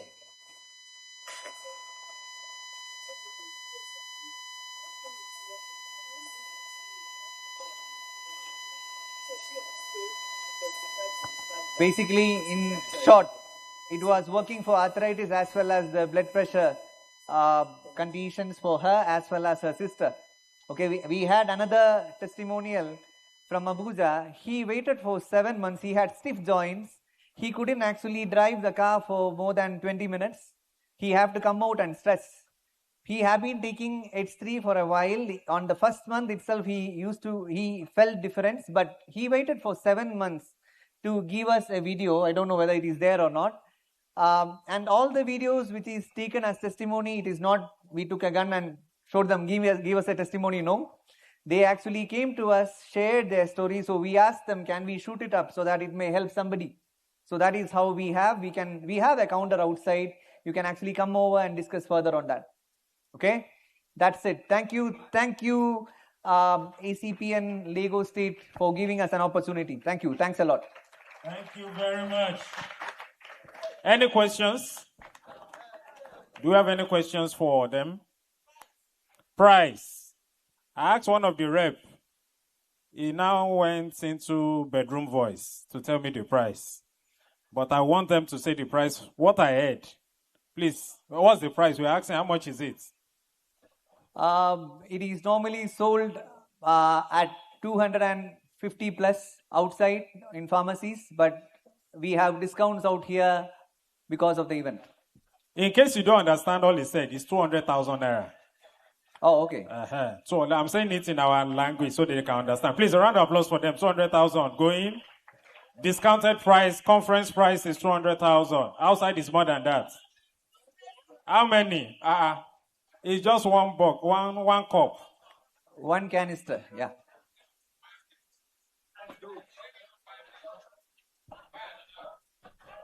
Any other question? Yes, sir. Hello, thank you very much. I just want to make a clarification. I don't know whether I see clearly. Yeah. You said I was in research in Nigeria that 80% of women over 50 have fibroid. I don't know whether it's correct. Can you come again? There was a research according to your... Yeah. That 80%. Okay. I don't know. Where do you get the statistics from? We have... I can actually provide you that from the slides. I can get back the details and 80%, get back... 80% of African women 50, over 50. Over 50. Not Nigeria. Is the question on the slide or the product? Okay, thank you very much for this insightful lecture. You've said the product, you have told us the price of the product. I hope the product is mainly for oxidative stress, Abi? And you did not say much about dosage and other, the dosage. Thank you. How use it? So each canister consists of 20 sachets. It comes in a sachet form. It tastes passion fruit. How you take it is that you take 1 sachet per day for 5 consecutive days and 2 days break. Okay, for a normal condition, you take 1 sachet in 120 ml of water as first thing in the morning and leave 1 hour before you take anything for better absorption. So that is how you take it. 5 consecutive days, 2 days break. If somebody has a critical situation, you can take 1 in the morning, 1 at night. For example, somebody in Abia state who had stroke was advised to take 1 in the morning and 1 in the evening, where he found better results in 2 weeks' time. Round of applause. Do we still have questions? We have some people that have questions on oxidative stress. Okay, we have one at the back. Wow. Your slot has only 3 questions. And we are taking more than 3 now. Please. We need to proceed on exhibition top break right now. Hello. I want to know if the product can treat cancer. It helps. For example, normally in cancer, the treatments goes for chemotherapy, which creates a lot of oxidative stress. It helps them in healing faster. Definitely, it helps them in healing faster. Since chemotherapies create a lot of oxidative stress and free radicals. Yes, because it helps in overall well-being. I haven't spoke about few of the testimonials we had. For men, I have a lot of people who came over and told that, men, if you know, you know. That's it. Okay, because it gives you a lot of energy, because it directly works with the mitochondria. It improves libido in both men and women. That's it. Okay, and it protects you from head to toe. That's it. Okay, is that good enough? The rest of the things we are out there on the stall, we can discuss there. Thank you. Thanks a lot. Thank you for hosting me. Thank you. Bye. Thank you. Please, a round of applause. Please, you can visit them at the exhibition stand to get more information about the products. Thank you, thank you, thank you. Please, if you are the owner of this car, it's a wine-colored Lexus 350 CRV, Acpn 378JU. Please, your attention is needed. You parked inside here and you blocked quite a number of cars. Please, your attention is needed for you to move the car. Registration number EPE 378JU. Please help us do that as fast as possible. So right now we'll be going on a very short break of about 10 to 15 minutes to visit and say hello to our exhibitors. Please note that by 20 minutes time, we are going to start with the next session.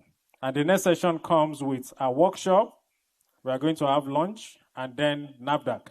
All questions to NAFDAC, please help display the numbers on the screen so we can send our questions before time. So we had Kahoot yesterday. We are going to have another set after the panel session. So, but we have our winners. So, where are our two winners yesterday? Please, can you come forward? The two winners for the Kahoot event. I'm seeing one of the winners. She's just, Kahoot winner yesterday. Come now. I said you should come. You're just saying you're there. Come. With evidence that you won. With your annual license. 2026 edition. We need to be sure now. You have it. 2026. We have to call Abuja. We have to call Abuja to confirm. So who is the second? Who was the second? You are second, you are third. Okay? Either way, she's second, right? So pick one. I don't know what is inside. So I'm giving you the two to pick one. So that you won't go home and say, they gave me, just take, auntie, you have the chance. Fill the two. Fill the two and pick one. Please, a round of applause for our winners. Thank you, thank you. So we are going to play another set of Kahoot games later today. Please be part of it and you can win amazing gifts. So right now, our time is, I really don't have a wristwatch right now. Let me check my time. Our time is 7 minutes past 7. I said 7 minutes past 1, sorry. So we should be back by 7:20. Why am I saying 7? Sorry. 20 minutes past 1. That is 1:20. 1:20. So that's about 13 minutes or thereabouts to visit the exhibition stand. So please, we can use this opportunity to network, meet new people, go from table to table. But more importantly, please visit our exhibitors. That is the reason for this break. We've promised them that we're going to make our members come and visit them. Please, we want you to go there and interact with them. Please don't forget, take all your valuables with you. If you've brought any products, don't leave them in the hall. Go and put them in your car or your friend's car. So at previous conferences, we had cases where somebody bought something, left it on the chair. By the time we came back, the product, everything has evaporated. We don't want that to happen this year. So please, if you know you have nowhere to put it, take it around with you. Your phones, your bag, anything that is very dear to you, take them along. 1:20, we'll be back for the next session. So please, the numbers on the screen, let's leave the numbers permanently on the screen so that we can take questions. If you have any NAFDAC-related questions, please send it to this number on the screen. And somebody just gave me a breaking news that there's a team of NAFDAC officials currently somewhere in Ikorodu going around. So just an information. They may just visit to say hello to you. And we are here. So just call your people that you are here. If you have questions, please send it to these numbers so that we can collate them and be ready for the panel session. Thank you very much. Have a fantastic experience at the exhibition stand. 20 minutes past 1, we gather again. Thank you. Life no be a serious something, still no be a play something. When you wake up for morning, make you thank the Lord. So I say, jump, jump, clap your hands, mama, mama, mama, yo. This is a love song for the whole world to dance. And I say, jump, jump, clap your hands, mama, mama, mama, yo. I hope you're happy enough to dance. Jankara, Jankara, Maketo, Jankara. Auntie, how Maketo, Jankara. Jankara, Maketo, Jankara. Ijolele danso.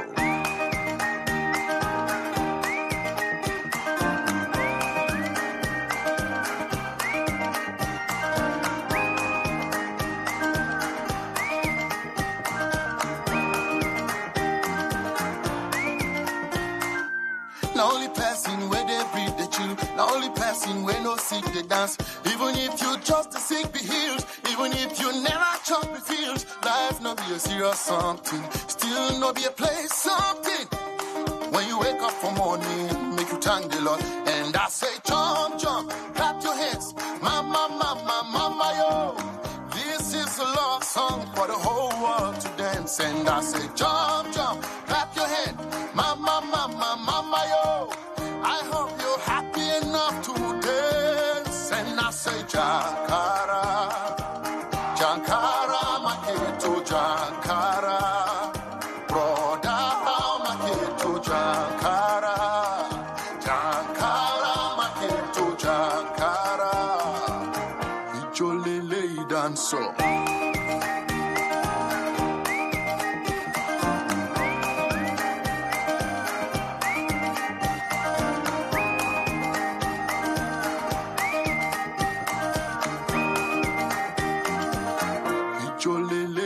So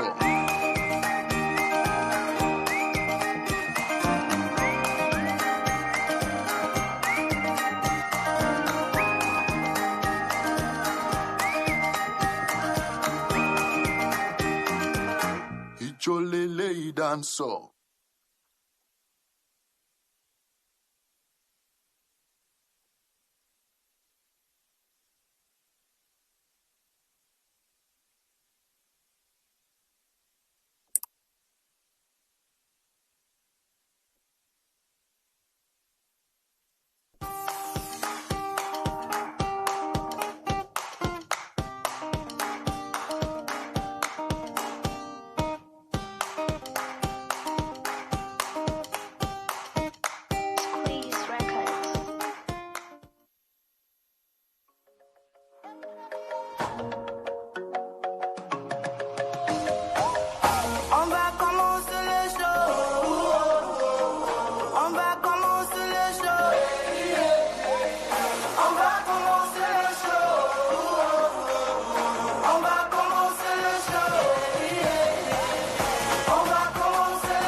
Fast to slow. We know that this is our fate. Watch our nigga elevate. We gonna let the world know how we keep the ball in control. Oh, yeah, yeah. That's how we roll. Oh, yeah, yeah. God in control. Oh, yeah, yeah. That's how we roll. Oh, yeah, yeah. God in control. Oh, oh, oh. On va commencer les shows. On va commencer les shows. On va commencer les shows. On va commencer les shows. On va commencer les shows. On va commencer les shows. On va commencer les shows. On va commencer les shows. Ain't no place like home. Look how far we done grown. From the bottom to the throne. Put our lives on these songs. Brand the world, wave your flag. No brakes, just all gas. We ain't stopping, going past. Real champions know the task. That's how we roll. God in control. That's how we roll. God in control. On va commencer les shows. On va commencer les shows. On va commencer les shows. On va commencer les shows.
Escucha el ritmo de tu corazón. Feel the rhythm. From the coast of Ipanema to the island of Capri, all the way to Kuala Lumpur, I will follow you wherever you may be.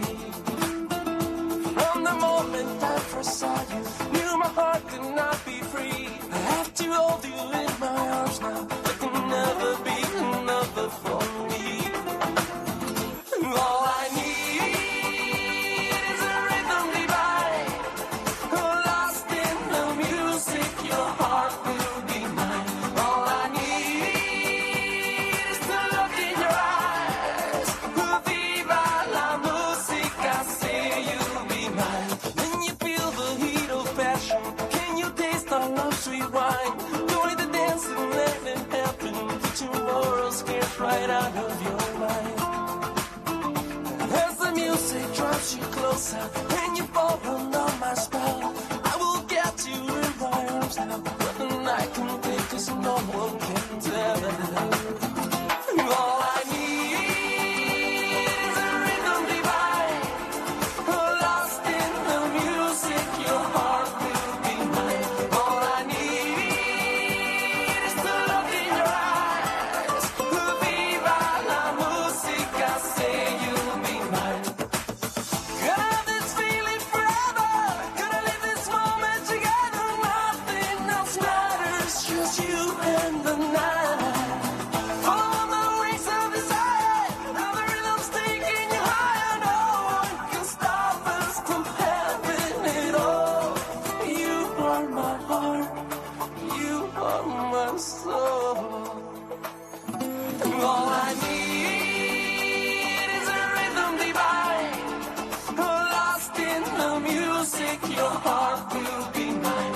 All I need is to look in your eyes. Viva la musica, say. All I need is a rhythm divine. Lost in the music, your heart will be mine.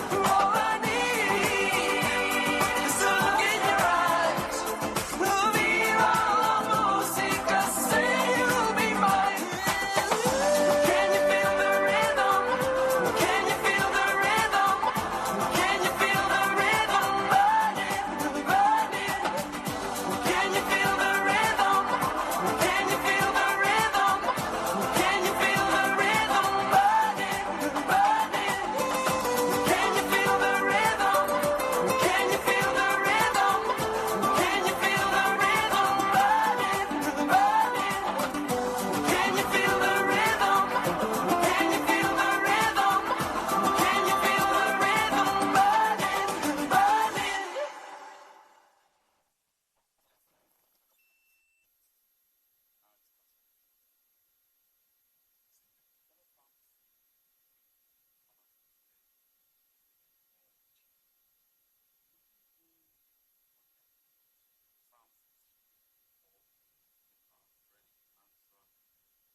want for the body, no they breathe. Put on your shoe, make it stand that deep. All your sorrow, make it dance them free. If you know be kalala, yeah. If you know be kalala, get the pooch. One man joke, ijogo, ijogo, what you want, my jojo, ijogo, you my jogo, and if you know be kalala, get the pooch. But you back, yeah. Joy is come, joy is come. Dubai, Olua, yeah. Joy is come, only early in the morning. Dubai, Olua, yeah. Joy is come, joy is come.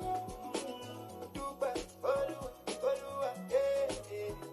Joy is come, only early in the morning. Up on never, do what you wanna do.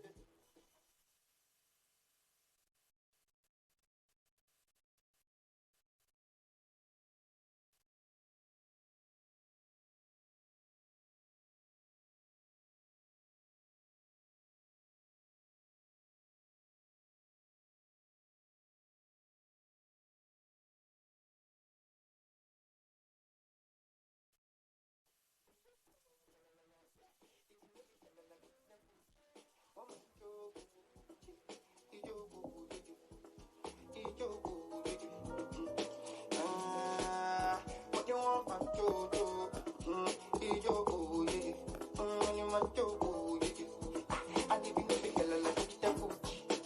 But Dubai, Olua, yeah. Joy is coming, joy is coming.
So many drink, so many. Yes, I possibility. It's getting gas, but this money go to my money long. But in a day, use money for a lot for no serious. I hit the cost, I ain't anyone. Milli. How much for my Lulu with his stars? 170 million. Confused and willing to taste. Jesus, I'm making wrong decisions. Anytime I think of it, there's no. I told people something she got it always. There's no.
did hope on lesser ground, but only you would never let me down. Your voice still breaks the doubt and fear, reminding me that you are near.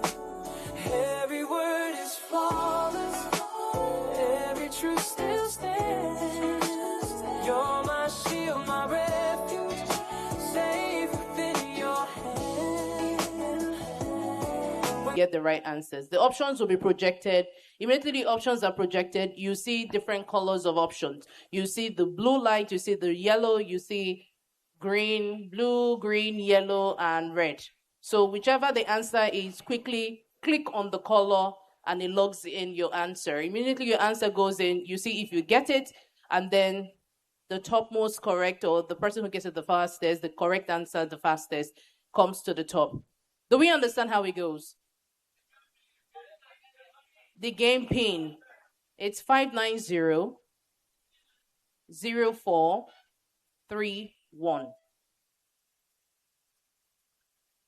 The pin is just a 7-digit number. 7-digit number, which is 590-0431.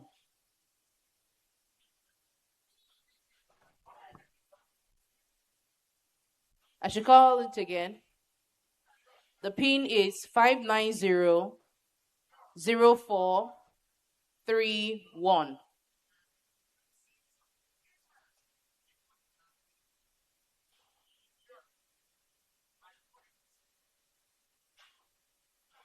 I'll tell you immediately we're ready to start the questions. So we have Winnie on board, we have DB on board, NAFDAC is on board, Spider News is on board, we have Robert. Like I said, a name that we can identify you by. Who is here? Lizim. Wow. Eniton, Feba, Medaxis, Carissa. Somebody did not put your name. I can see Ngozi on here. All right, so I see everybody's coming on board, so we'll get to it quickly. Are we ready? If you're ready, let me see your hand. You don't want to raise your hand, so you just log in the answer quickly. Okay. Are we ready with the questions? If he's on there, we can see Gmat. Obehi is there. Who is Tall Man? Did I not say you should use a name we can? How many people are tall here? Who is Tall Man? Why is your username Tall Man? Do you know how many tall men are here? Okay. Are we ready? Let's play Kahoot. Is there anybody who hasn't logged in? If you haven't logged in, let me see your hand. Come on, let's win some gifts. So go into your website, type Kahoot, that's KAHOOT.IT. Type KAHOOT.IT. Immediately you click on that, you see a game pin. The game pin, it is 7-digit code, which is 590-0431. Immediately you input the pin, it will ask you to have a username. Use a name that we can identify you by. Either your personal name, your pharmacy name. Are we ready?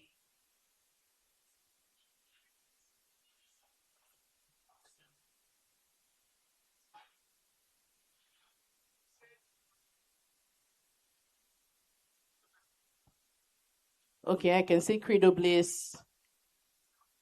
Ariox, you're welcome. Santifort. Blue Med is on there too. Well done. How many players do we have so far? We have 89. 88 now. Can we have 100? Oluwatobi Pharmacy is on there. G-Baby. Wow.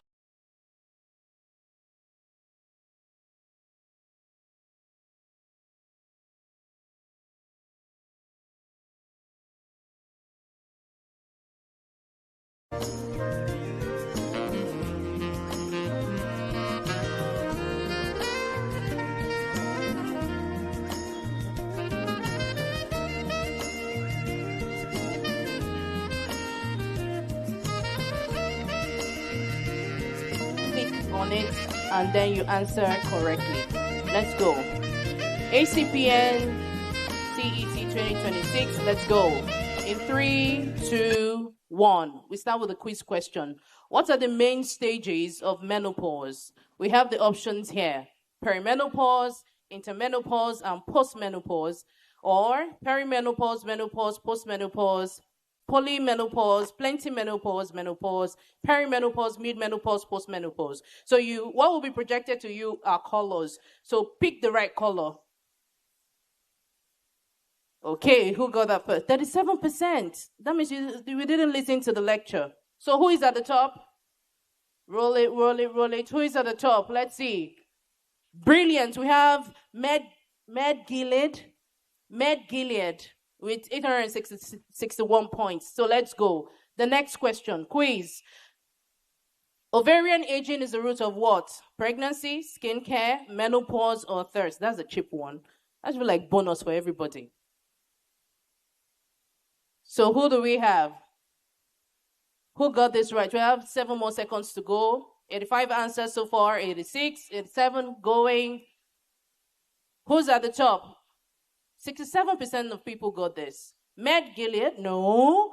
Favor is winning with 1,754 points. Let's go. The next question. Quiz. After this question, we'll know who takes the first gift. Which fatty acid helps? Can we take it back? Or did they get that? So who got the answer? Which fatty acid is it? Is it oleic? Is it gamma-linolenic or stearic acid? Who got it right? Which fatty acid helps in skin hydration, elasticity, and reducing inflammation? Who got it? 76 answers and 58% of people got it. Who is at the top of this? We have Ngozi Uzokwe. Who's Ngozi Uzokwe? Please, a round of applause for her. Ups! Please come forward. Let's give her a gift. Please, a round of applause for her. Pharmacist Ngozi Uzokwe, please come forward. Okay, we're going to take the first 3 persons. So we're looking at Ngozi Uzokwe, we're looking at Favor, and we're looking at Pat. Who is Patsy? Did I not say use? Who is Patsy first? Who is Patsy?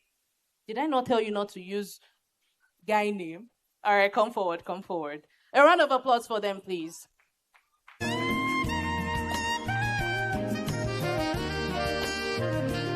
So on behalf of New Heights Pharma, we have the brilliant product of today, which is the Efamol Evening Primrose. Please, a round of applause for her. Thank you very much. We'll give Patsy only calendar because she used Patsy. She didn't use her personally. Should we give it to her? All right, let's give it to her. Thank you very much, New Heights Pharma.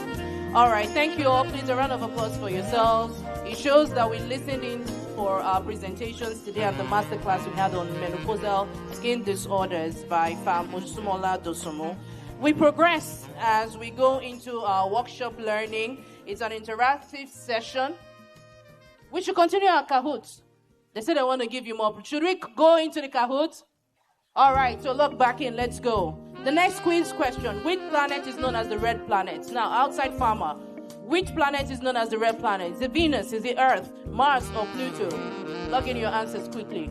Who do we have? Who is topping the list? Let's go. Who? No answers. Olodo, you don't know anything apart from drugs. Come on, prove me wrong.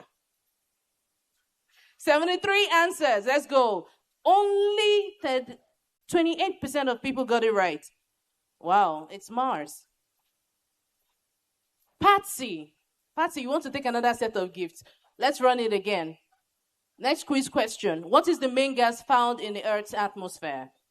Hydrogen, nitrogen, oxygen, chlorine. Which is it? 56 answers, 11 seconds to go. In 5, 4, 3, 2, and 1. The answer, nitrogen. How many percent of people got it? Who is leading the pack? Patsy again. Patsy, I think I will disqualify you personally. Which country is known as the land of the tulips? Which country is known as the land of the tulips? Is the Netherlands, Poland, Egypt, United States of America? What do we have as the answer? Log in your answers. We have 10 seconds to go. 61 answers so far. And the answer is Netherlands. It's the land of the tulips. So who's leading? Don't tell me Patsy again. Patsy! Okay, awesome. All right, can we have top 3 person? Okay, we are having another question. What is the distance from Earth to Sun? 150 kilometers, 135, 145, 160. What is the distance from the Earth to the Sun?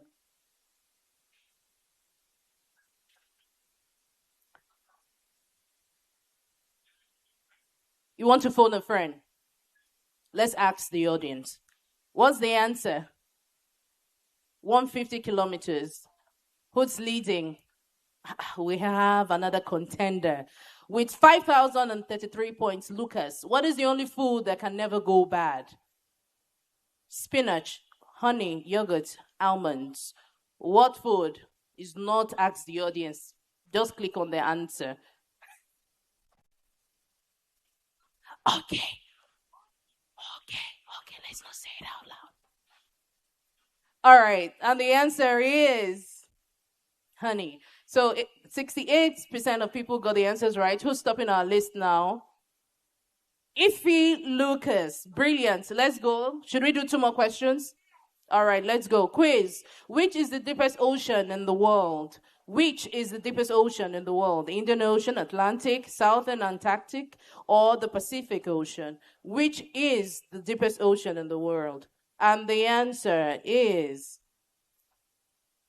yes. Okay. So I have mommy whispering the answers to me, but I can't tell you. And the answer is, who do we have on there? Ayomi Kun. We have another contender now. 6,270 points. How many questions more? Final question. Which country has the highest life expectancy of 2026? India, Australia, Monaco, or Poland? Which country has the highest life expectancy as of 2026? I think the average life expectancy in Nigeria is about 55 years. So what country has the highest life expectancy as of 2026? And the answer is Monaco. Well, they are rich there. So 20%. So who's topping the list? We're not telling. Okay. Top 3 persons. Ayomiku, please come out. A round of applause. Anala with 6,706 points. And number 1 is... Give it up for Ife Lucas. A round of applause for Ife Lucas.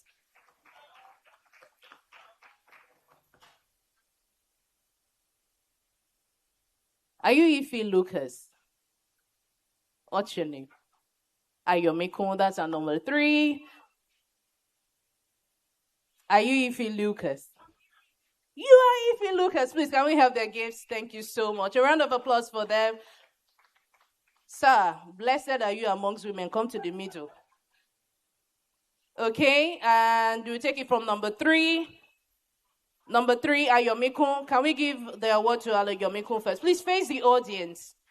Please, a round of applause for Ayomiko. A round of applause for Anala. Anala. And our number 1. If you take one now. Thank you very much. These are our winners for Kahoot. A round of applause for them. So I think we will draw the curtain for the Kahoot games now, yes? We've played, it's time to go back to our lectures. Now, like I said, we're having a workshop interactive learning session. It's going to be on driving clinical excellence in the digital age. Now we're going to be calling up Samson Omata to lead us into this presentation. A round of applause for him, please, as he comes forward.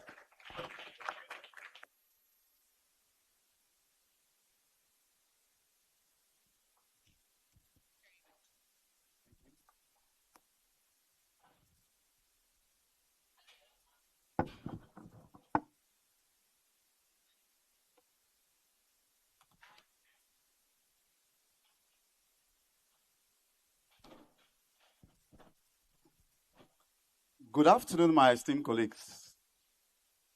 All protocols duly observed. I hope you are enjoying the conference.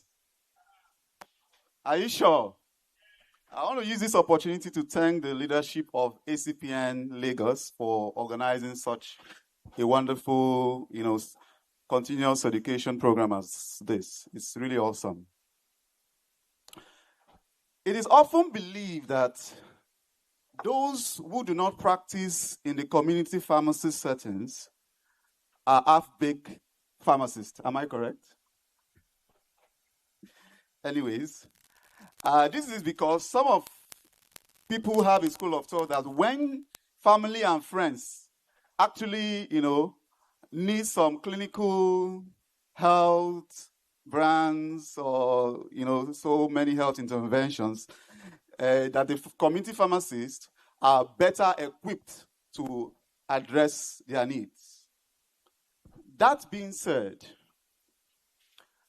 a pharmacist that fails to embrace digital technology will soon be outdated. Let's get that. A pharmacist that fails to, embrace digital technology will soon be outdated.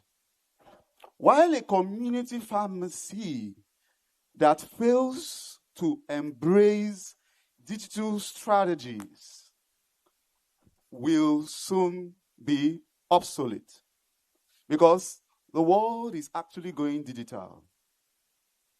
We are all a testament of what is happening in the financial institutions, where we see the small giants with powerful digital solutions solving the people's need.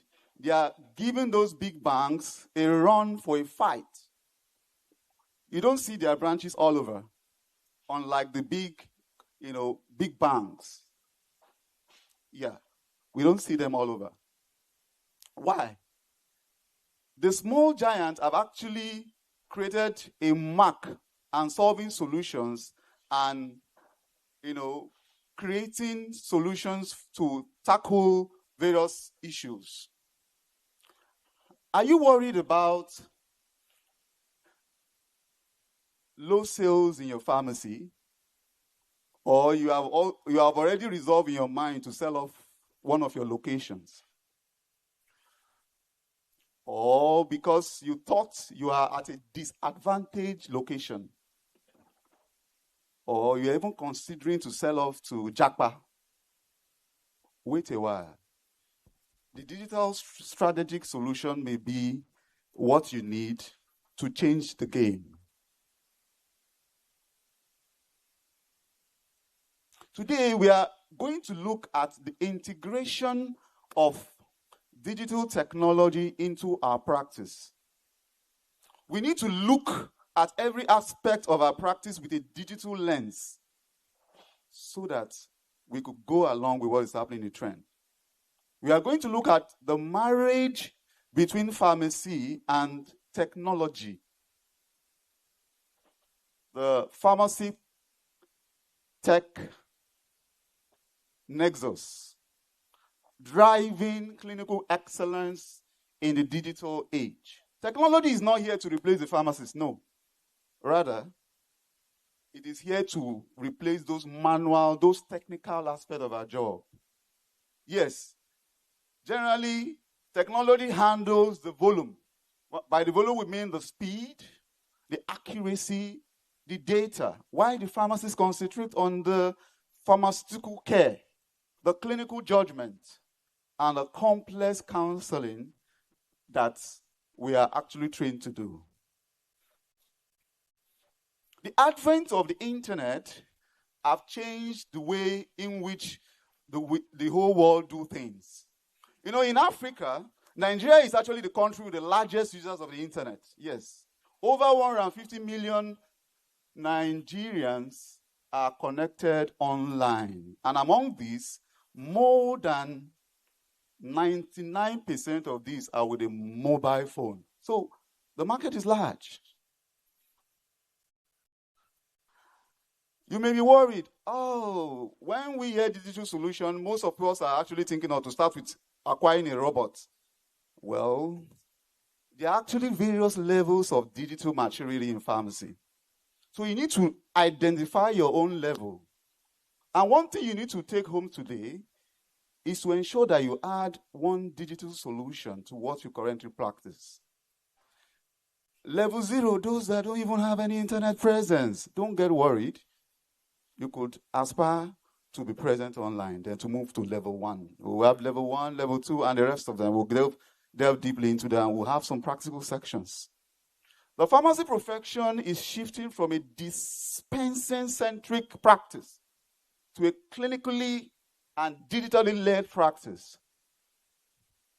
So there is need for a robust mix of visionary, inspirational, and a ready-made strategy, technology, and digital solution to meeting patients' unending needs. Yes, technology has actually come to stay in the X sector, where technology can be used for clinical and diagnostic assisting patients, remote health monitoring, clinical reference tools, productivity and logistics support, and wellness and healthy lifestyle.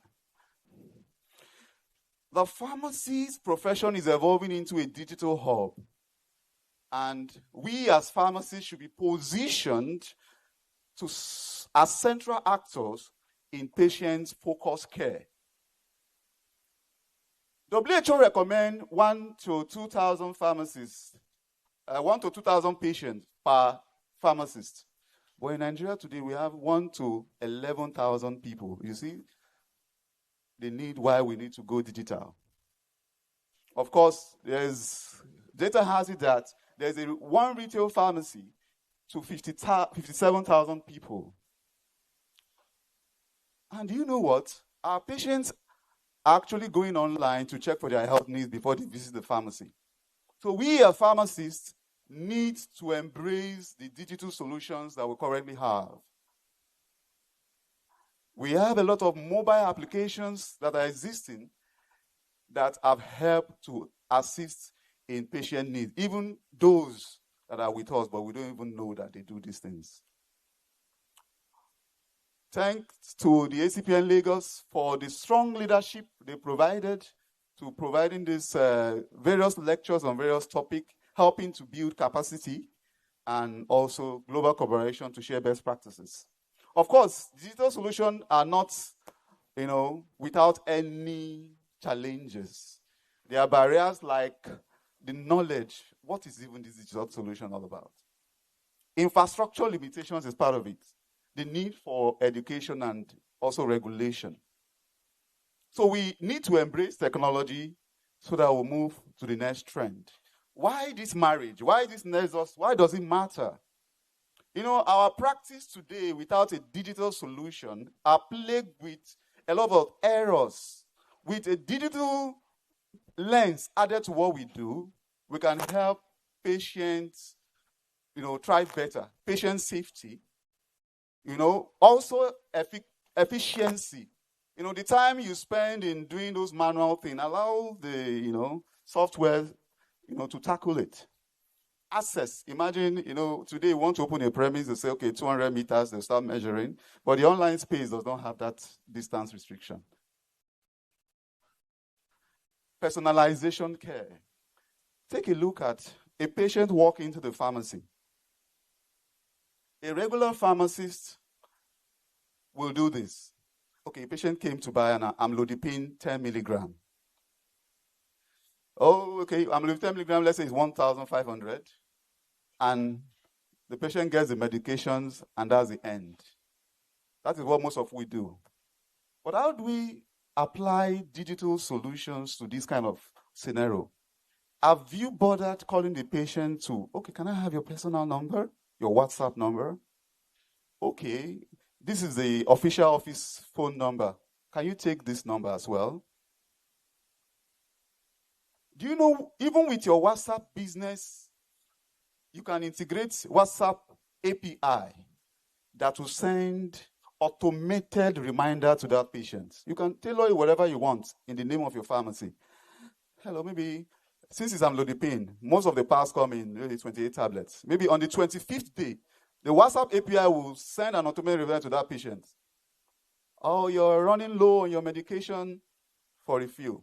But most of us just sell, and that's the end. So we need to inculcate and integrate digital solution to all we do. The core pillars of this nexus is anchored on technology integration, expanded human roles. I've spoken some things, but I want to do one or two practical sections. There's going to be a lot of practical sessions today. Take a look at the various pictures you're looking at. Who can tell us from the 5 item listed, what 10 best describe the technologies below as used by pharmacists? You see the lady there on the computer. What would you call this? Is it automated pharmacy dispensing system? Okay, someone said tele-pharmacy. Okay. What of number 2?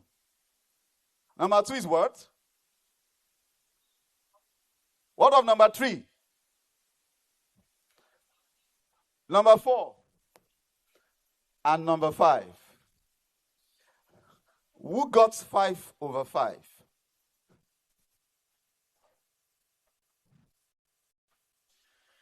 So we have the tele-pharmacy, dispensing robot, and the rest of them. So the future of pharmacy is digital, and there are a lot of digital tools that we can harness, even within us. The Internet of Medical Things integration, these days, even some of this BP machine can be integrated into our mobile apps. Yes, it's digital.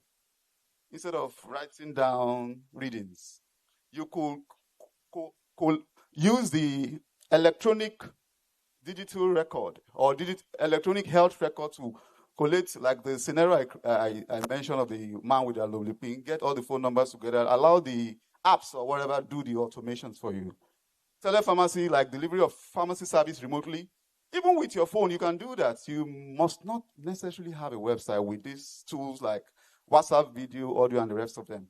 Then automated dispensing machine, ATM pharmacy, 3D printing, blockchain, smart wearables, mobile health, robotic compound system, predictive analytics for patients, even pill reminders like the type I mentioned, virtual care, remote monitoring, artificial intelligence, big data, a lot are available these days.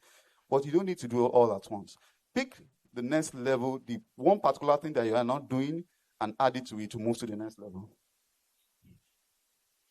How many of us remember the last theme of our World Pharmacist Day? There's a slogan that everybody was singing. You see, think health, think what? Oh, some of us have forgotten. Yes, the FIP have actually modified this to include think health, think digital, think pharmacy. What does that mean? You need to imbibe digital tech in whatever you do. And you know, because of it, they made it mandatory as one of the developmental goal, number 20. If you see number 20 is on digital health. It's compulsory.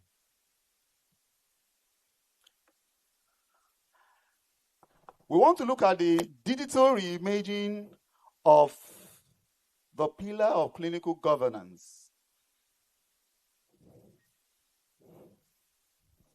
You know, the 7 pillars of clinical governance, I'm sure we are all aware of it. One of them is patient-centered care. Each of these pillars of clinical governance must be viewed through the digital lens to be effective in this current era. Patient-centered care. How do we view patient-centered care with a digital lens? We can do that by utilizing mobile health apps, patient portals, telehealth for personal engagement. Yes. Then how do we view clinical effectiveness with the digital lens? The integration of the AI-powered CDSX. CDSX is Clinical Decision Support System, and real-time clinical guidelines into the workflow. Also, in patient safety, we can look at some of the products in our pack. They have barcodes. Yes, they help to prevent counterfeiting. Even in leadership, we have dashboard for key performance indicator. We can also use the electronic health record, just like the scenario that I created with the man with the amlodipine. Gather all this information, put it to some of these apps, and you'll be able to even generate the disease condition in that area, know the right medication to stock over time.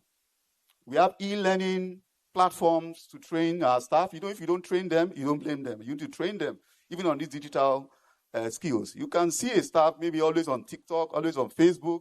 Don't fight that staff. There's a talent in that staff that you can harness for this digital tool. Then in clinical orbit, you can automate data extraction and a lot.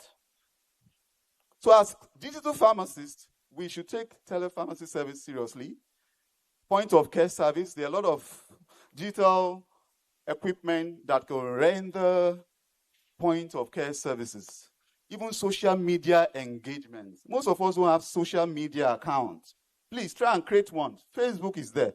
TikTok is there. Instagram is there. Create one. They are not only meant for those that come to dance naked, but you can utilize, harness those to better, because a lot of people are there.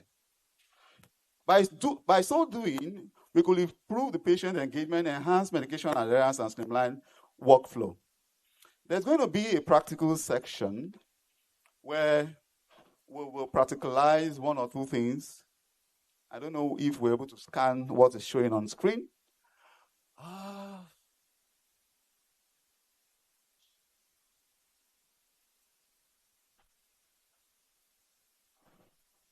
I don't know who's going to be a volunteer to come and volunteer. I want to talk about some things. Okay. I just want to connect online.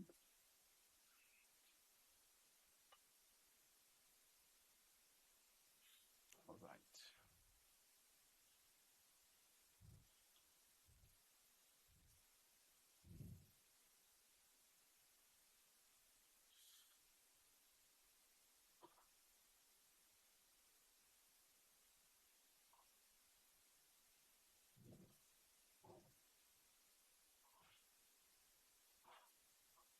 Okay, I want somebody to hold the, sorry, I have to come down a bit. Who will volunteer? I want to use a digital tool and use a manual tool and see what we can get from it. I don't know who will want to volunteer for us. Okay, the person will have to come out so that others will see.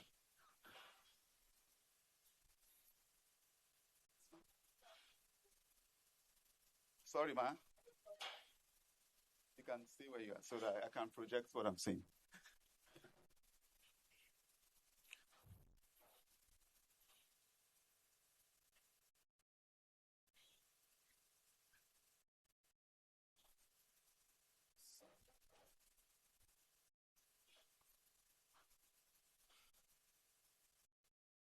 Okay. Can you project this other screen so that they can see? Sorry, 1 minute.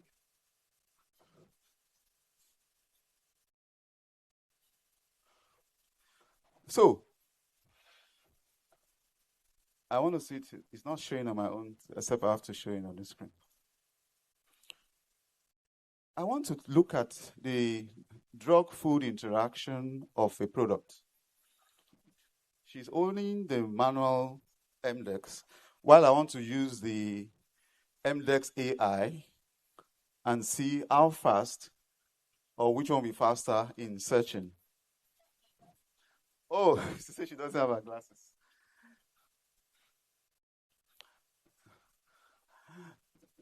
So from the digital tool, I'm clicking on drug-food interaction. And for the product, diclofenac.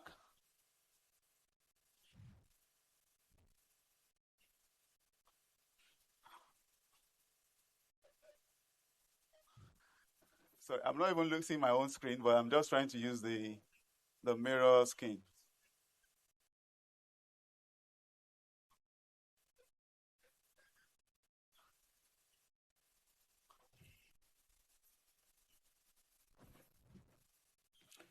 Normally when you use AI will start thinking.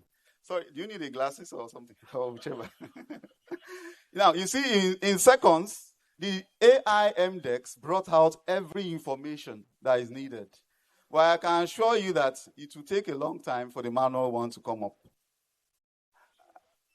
Do you know the funniest thing? I can say AI, all right, rewrite in Yoruba language.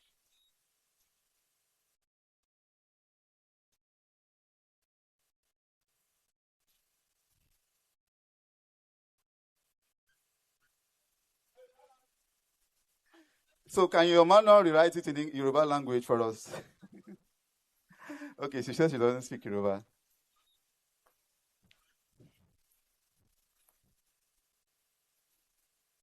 Now, I know some of you don't know how to read Yoruba. It has converted everything to Yoruba. So in case your patient cannot understand English, or even Igbo, even Hausa, it can do that. Just prompt it. So we have a lot of digital tools around us that maybe we are not using. Imagine a patient is in your front and asking, and you want to quickly check something. With some digital tools, you'll be able to get information very fast. Like the AI MDEX will also help for therapeutic alternative search, even clinical guidelines, and the rest of them. Thank you so much, man. Thank you. Can you clap for her? So we go back to our presentations. Activity 2. Okay, let me control this.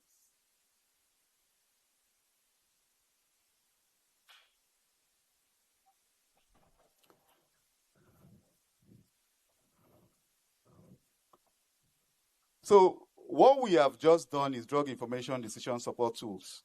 We have other tools like Medscape, AI Pharmacist app, MDEX mobile AI, and there are a lot of them.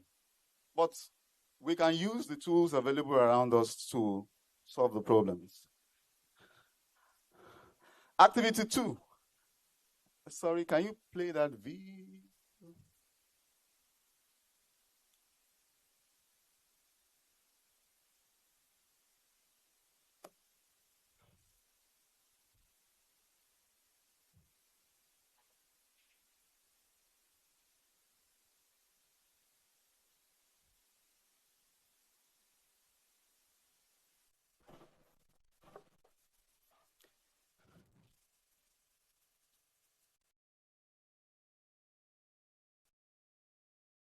We've been hearing of tele-pharmacy. And most of us think it's a mirage, but it's a thing we can actually do with the tools available with us.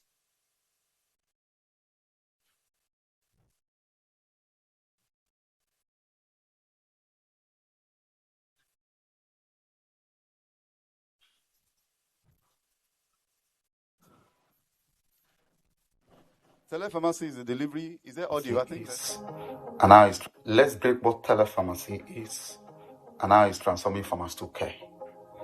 Simply put, tele-pharmacy is a delivery of pharmaceutical care remotely using technology.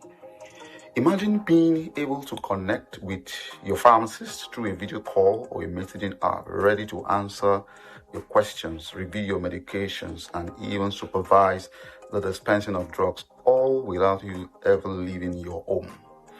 It is pharmacy care in your pocket. While it might sound like a futuristic concept, it is very much available with us. The advent of COVID-19 have actually accelerated the way people viewed tech health services. It fills a critical need when social distancing was, the order of the day then. Now imagine you are managing a chronic condition like high blood pressure or diabetes. Instead of squeezing in a rush trip to the pharmacy and waiting in line for what feels like ages, you log into an app or website and have a video consultation with a licensed pharmacist. You ask about side effects, get guidance on how to take your new medication, or request for a refill. The pharmacist will pull out the medication history, check for potential drug interaction, and offer personalized services. Your medication can then be shipped directly to your doorstep or pick up at a local kiosk we call the ATM pharmacy. The tele-pharmacy can also give you access to rural area, especially for those, complaining of a disadvantaged location. But what about the worry that robot and AI will replace pharmacists? Yes, automation and AI are advancing. Some pharmacies already use robots to fill prescription. AI programs can scan drug database and flag interactions faster than human ever could. Algorithms are getting better at predicting who is experiencing side effects. However, technology is a tool, not a substitute for the pharmacist. With tele-pharmacy, pharmacists are spending less time in their routine task and automating some parts of their dispensing process. Tele-pharmacists can spend less time in counting pills and more time doing what really matters, like patient education, medication management, and proactive health support. It's a shift from product-based focused model to a patient-centered model. The future of pharmacy isn't just efficiency for efficiency's sake. It's about creating a more sustainable, productive work-life balance for pharmacists and a better healthcare experience for patients. Beyond tele-pharmacy, the future of pharmacy is brimming and very, very exciting with good innovation. For example, smart pill bottles now remind patients when it's time to take their medication and can alert caregivers if doses are missed. Apps that track medication adherence and monitor symptoms are becoming a mainstream, helping patients to adhere to their medication. Digital therapeutics are also available. Some softwares program treat conditions like diabetes, depression, insomnia, alongside sometimes instead of the traditional model. Pharmacists are becoming experts in these tools, integrating them into comprehensive care plan. Pharmacists are no longer just behind the counter dispensing. They are critical member of the healthcare team collaborating with other healthcare professionals. Advances in genetics and personalized medicines are allowing pharmacists to tailor medication regimens based on a patient's unique DNA, lifestyle, and also health status, making treatment more precise and very effective.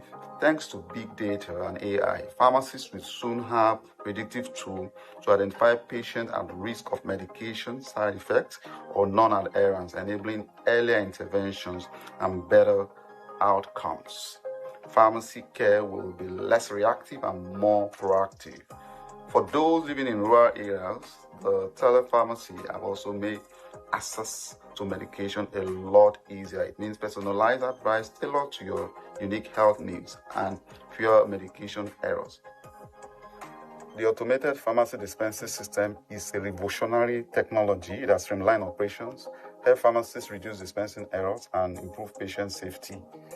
Here, the physician prescribes medication for the patient via the EMR system, and the system automatically creates an order for the dispensing management system, also known as the DMS. The DMS then creates a pickup task for the automated pharmacy dispensing system. The patient then first checks at the self-ATM machine and triggers automatic dispensing system to begin the pickup task. The medication is picked up and sent to the self-collection ATM machine and ready for the automated pharmacy dispensing system. It will then confirm that the DMS is ready. The patient receives the medication, then collects our medication at the assigned ATM machine, completing the flow of the task in a simple and efficient way. Then, people into distribution or in the warehouse in the storage area, when there is a stock out or low level of inventory, the system also signals that there is a low inventory and the robot behind the shelves do the needful. So, the tele-pharmacy streamline things. The next slide for...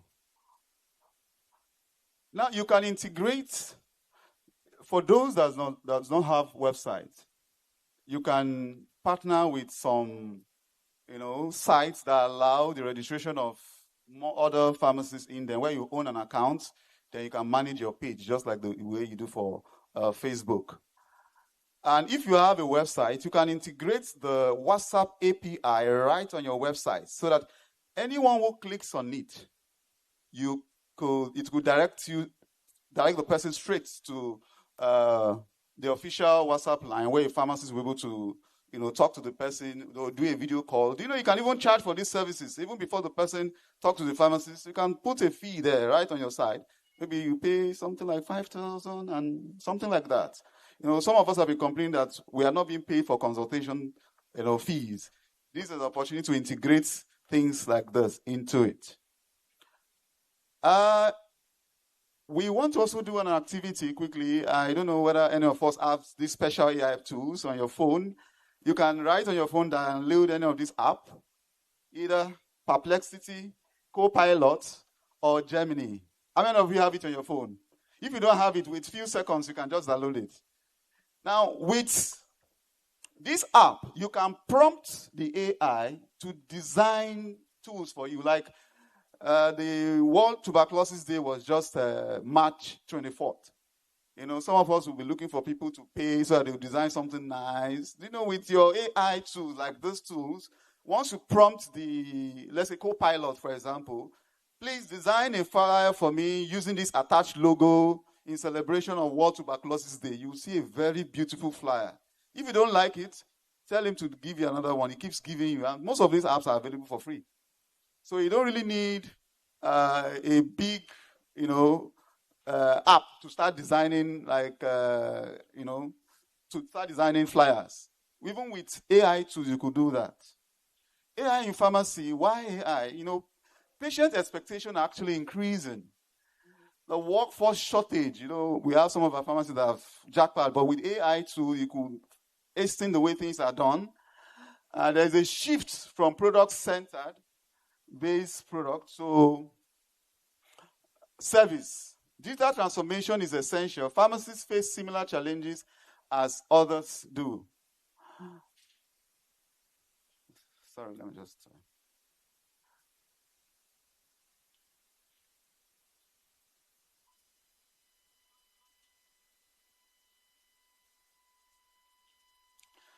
The scope of the AI in modern pharmacy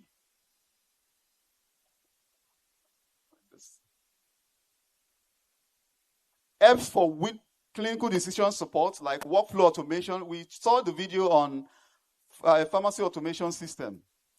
It helps for patient engagement, personalized services, even for pharmacovigilance, minimal touch for drug discovery, from dispensing to digital care. The traditional method which we are used to is plagued with a lot of issues, but we can add a touch of digital to our practice. We have robotics and AI. We have dispensing robots. When you see some of those automated dispensing machines, they're actually embedded with robots behind. So to help with the whole thing, you can use AI in pharmacogenomics, where we use, like RightMed is an app that analyzes a patient's DNA to provide insight on how a patient might respond to certain medication. You can also use AI in pharmacovigilance, designing your PSURs, PBRURs, the LRs, and the PSMFs. The pharmacovigilance, it can be used a lot for pharmacovigilance too. How do we start? As community pharmacists, our focus should be on these three goals. One is visibility. Our pharmacists must be visible. The second goal is patient care. Why? The other one, of course, vitamin M, money. We need money. Now, by visibility, we need to have, if possible, a website, have an online presence. By patient care, we can use Tele-pharmacy to render patient care and use some support tools for other roles. How do we start? Most of us are wondering, where do we even start from? Does your pharmacy have an online presence? Do you have a 24/7 internet in your premises? Do you have a Google business profile? Is your pharmacy location Google mapped? Properly Google mapped, not the one that will be showing the pharmacy location is here. Why the other one is mapped at the other end? Do you have a WhatsApp business account? With a WhatsApp business account, you can integrate WhatsApp API where they send automated reminders to patients. Do you have a dedicated WhatsApp group for your patients? Or you can even create them in Telegram when the numbers are getting so large. Do you have a Facebook page, Instagram account, Twitter handle? You need to get all those things. Most of these things are free. Do you know how to prompt AI for some of these designs I mentioned? How often do you post health information? With AI, you can even tell it to design a write-up for you and you put on your website. Do you belong to an active pharmaceutical group? We have a lot of them, Acpn group, I think Drugstore, the RX Online, which is made up of over 12,000 pharmacists. You can join one of them. A lot of people are getting good sales from most of these platforms, even at a disadvantaged location. Do you have a means of monitoring your stock level online using softwares? Can you monitor your sales, even your staff? As I'm here, I can monitor up to 7 locations right with my phone. You need that. Once they know that you can monitor them, sometimes some of these CCTV cameras even have audio that you can listen to everything that is happening. So we need to use the available tools with us to better our practice. Like the WhatsApp is there, is readily available. We can actually use it. You can create a website and integrate WhatsApp API, as I've said, collaborate with platforms that allows you to own your own page and do WhatsApp API features right in those apps. Automation surge are fueled by staffing gaps. 95% of people have actually experienced some health system adoption. AI and digital solutions have actually helped to save time. We need to integrate all these digital tools in helping with various and assisting the patient. We need some clinical expanded roles like immunization. You can apply like point of care services into your practice, like chronic disease management, dashboard management. You can actually assist. You can actually assist in doing that. On a final note, a call for action and conclusion. The digital age presents community pharmacists with an unprecedented opportunity to redefine their profession and drive clinical excellence in this new age. By integrating technologies such as AI, robot, tele-pharmacy into a robust framework of clinical governance, pharmacists can provide safer, more effective, and more accessible care. Achieving this vision requires more than just purchasing a new software. It requires a fundamental shift of mindset from seeing challenges as roadblocks, but viewing it as a way for the future. The future of community pharmacy is digital. It is not a distance away. It is not tomorrow. It is now. Thank you for listening.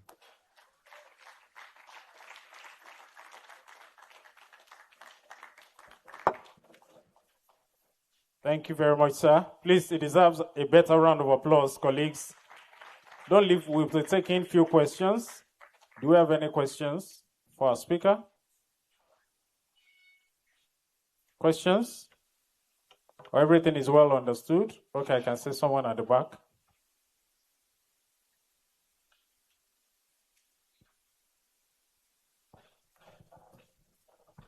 Thanks so much, Omata. This is something that has been bothering me, and I'm seeing this forum as an opportunity for me to hear it out. And that's the online pharmacy thing, the registration and the regulations around it. I want a clearer picture of what it entails, because I actually had information, but I'm not sure if it's true, that as a retail pharmacist, and you have your home premise, and you want to go into online pharmacy, you still need to employ another pharmacist to monitor that session, and you might probably need to get a new premise. But I'm not sure. I said this would be a forum for me. And then for you to have been in the system for long, you better enlighten us. Okay, thank you for that question. Is any PCN staff in the house? Because they're actually better positioned to do this. Actually, the Pharmacy Council of Nigeria have designed a regulation for the control of online pharmacy registration.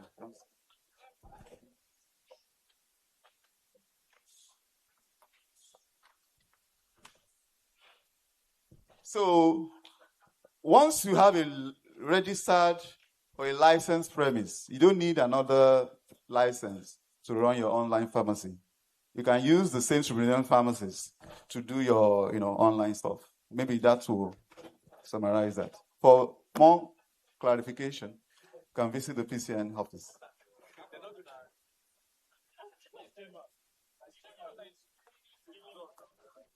All right, any other question? I think we're all satisfied. Please, that means everybody really appreciates everything you've done for us today. Please, a round of applause for Pharmacist Samson. Thank you. Thank you very much, sir. Please, our regards to Pharmacist Choma. In case you don't know, now you know. All right, so ladies and gentlemen, lunch is being served right now, and we want to get into some serious business.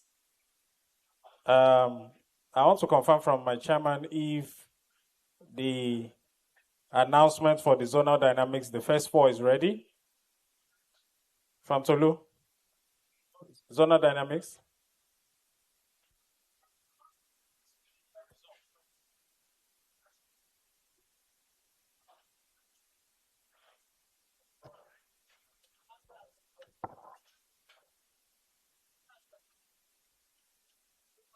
Thank you very much.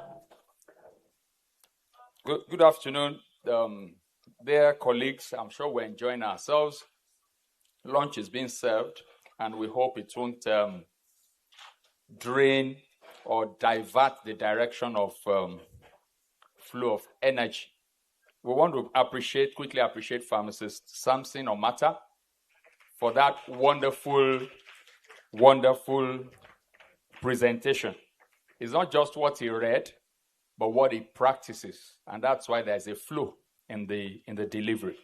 And we have a token to appreciate you, not just because of the stuff you carry, but because you are also a friend of the house that we know we can always call on at any point in time. And to present this award, I would like to call on one of our leaders, the immediate past chairman, immediate past national chairman, our royal chairman, Pharmacist Adewale Oladigbolu, to help us present this to Pharmacist Samson Omata.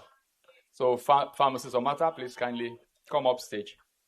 We won't do yours downstairs because you're still very agile. I'm very young now, Abby.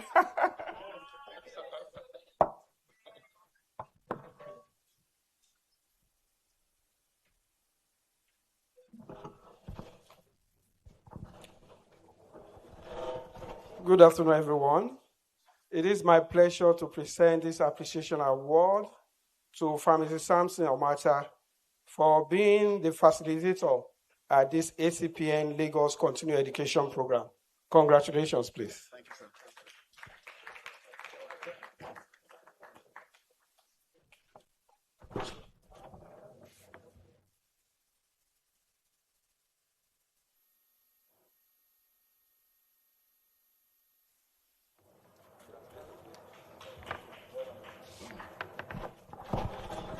Pharmacist,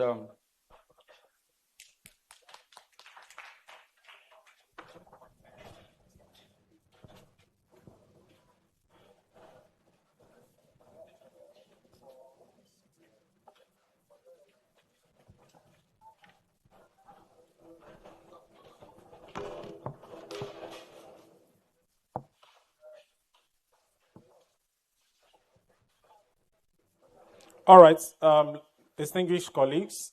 So up next is the panel session for today. And it's my pleasure to have a very robust panelists. They are colleagues, and they are very sure they are ready to help us in our discussions. And they are not doing it alone. We are doing it in collaboration with them. That's why we said we should send in your questions before time.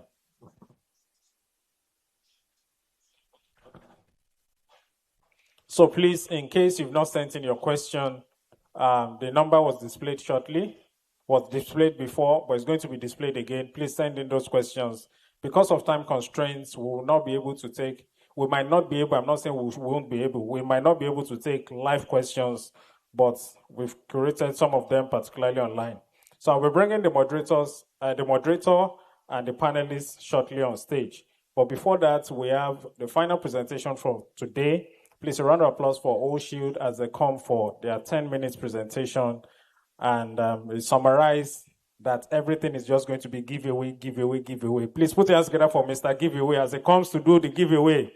I say celebrate and appreciate him all. You can see that he's bringing a lot of goodies. Please, let's encourage O Shield for their presentation at CEC 2026. You're welcome, sir. Thank you. Thank you. Good afternoon, ladies and gentlemen, my daddies and mommies. My name is Chibo, and by God's grace, I'm the MD and founder of Whole Sheet Pharmaceuticals. Clap for me now. Thank you. And today, like you said, we've heard a lot today, so no too much talk. I have 5 goodie bags. I just want to give out the goodie bags. Are we together? Okay, is it because of the food? Are we together? So it's going to run like this. We'll pick up the goodie bags at our Whole Sheet Experience stand, but it's a question and answer thing. Whole Shield. Is a question and answer thing. Please, the slide. I'm going to ask 5 questions after the mini presentation. Just call it an introduction. I just want to introduce Whole Sheet to all of us. And I'm sure this is the first time all of us we were encountering. Okay, stop now. So.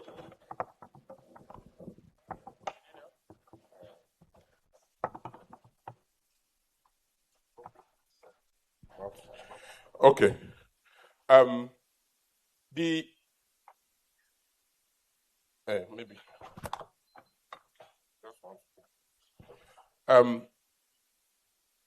I'm going to run through it.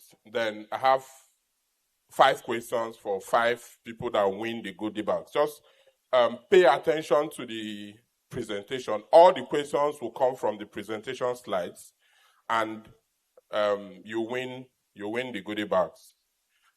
Even for children, I have something for mothers, and I hope the first person will be a mother of a 3-year-old. Okay, so let's get into it. The essence of Whole Sheet is not another nutraceutical company. It's not like we don't have enough vitamin C's in the market. Let's introduce our own. The essence of Whole Sheet is to introduce innovation. Patients are also getting tired of this one may work, it may not work, it may this and all that. Patients are also tired of support. Patients are looking for real solutions. And you know that our pharmacy practice actually started, the whole medication thing started from nutraceuticals. It started from herbs. Cinchona, everything started from herbs. Before it became, we now renamed it as core pharmaceuticals, but it started as herbs. But the world is going back to where it started from. And by God's grace, we want to champion that in Nigeria, where you can use your nutraceutical products to manage certain illnesses. So the idea is moving us from just nutraceuticals to actual therapeutic. And I think with time, with our regulations and the way everything is going, we are really going to get into that. So we're also not reinventing the wheel. Yes, we have advanced formulations, we have advanced combinations, but they are actually what we're used to. It's just that we combined it in a way that all of us, I'm sure, from the first slide, you're already going to relate with every single thing. And you will love every single one of them. I can promise you that. Because it's from I'm a pharmacist, from a pharmacist to another pharmacist. So the whole formulation is around what we've been yearning for. The type of combinations we as pharmacists will be yearning for. And that's what we're going to get today. So generics, the conventional nutraceuticals is generic one-size formulation, support, poor absorption, no ingredient synergy. This is one area we really pay close attention to. Weak patient outcome.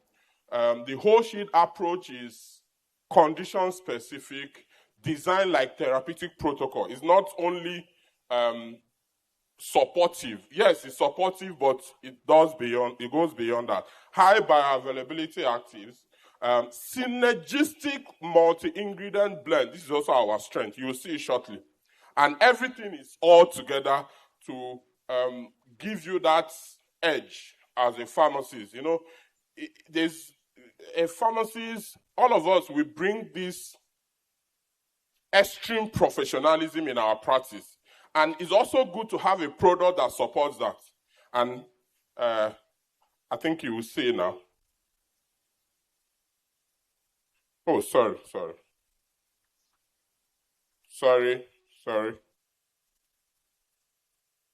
Okay. Sorry. You're not supposed to see that now. Sorry. So, I've talked about targeted action, multi-pathway, clinical level formulations. Number one, why I said the formulation, we're not reinventing the wheel. We're only improving on what is in existence. We're only combining it better. Our whole sheet magnesium glycinate plus comes with 400 milligram magnesium glycinate. I don't think you are my mummies and my daddies. I can't be teaching you what magnesium is, and so I'm only just going to list it. Comes, remember I have goodie bags to give out, so I think you should pay attention now. Our whole sheet magnesium glycinate plus comes with whole sheet magnesium 400 milligram, melatonin 3 milligram, ashwagandha 300 milligram, vitamin B6 50 milligram, and lavender extract 150, all in one tablet. There's a deep, this took us about 3 years to come up with the formulations. So you already know what these actives are used for. So the synergy between the actives is what is bringing the uniqueness of this product. The product is barely 3 or 4 weeks in the market, and we're almost out of stock because of how effective it is. The reviews on this, everybody is saying, I've never slept like this before. You know that sleep that you sleep for 30 minutes, I think it's called power sleep. You sleep for 30 minutes, you wake up, you feel like you slept for 5 hours. That is the sleep you get when you use our whole sheet magnesium plus. It's one product I feel every single one of us, beyond dispensing and recommending to our patients, we need to use it because we are high-stress people. Hypertensive people, diabetic people, every single person in Lagos needs these products. Whole sheet magnesium glycinate plus. Because the stress level is killing. And we too, we are feeling it more than any other person. So this is the number one product, and I know it's one product that's going to do well in your practice. Number two is our AstroShield. Someone just met us, and he was telling me, you have curcumin. We have curcumin. We have Boswellia. We have the new UC2 collagen. I'm sure we are familiar with the new UC2 collagen that takes out 1 or 2 zero, depending on the quantity you are using in it. Because collagen is also known to lubricate the joints. So for a more complete glucosamine-based formulation, this is that advanced joint formulation. You don't reach. This is the probiotics. Our probiotics is, remember, everything is going to come from this slide. Probiotics, 5 billion, 10 strains, prebiotics, digestive enzymes, and cranberry. So it's complete. The digestive enzymes are about 6 of them, so it's not enough to just add inulin like most people do. We had everything covered in that capsule of probiotics. This is our evening primrose. It's evening primrose 1,200 milligram, Vites 1,000 milligram, and fish oil. We can also send this slide if need be.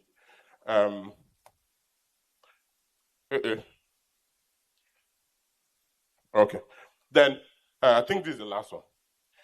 Our vitamin C is calcium ascorbate. Of course, we can calcium ascorbate. You know, most people will use 70-30 ascorbic acid and calcium ascorbate. Our own is pure calcium ascorbate, so that the stomach, everybody is okay. But that's not the sweet part. The sweet part is that it comes with quercetin, 500 milligram, selenium, 200 micrograms, zinc, and every other. So when you are looking for an antioxidant that really works, go with whole shade vitamin C.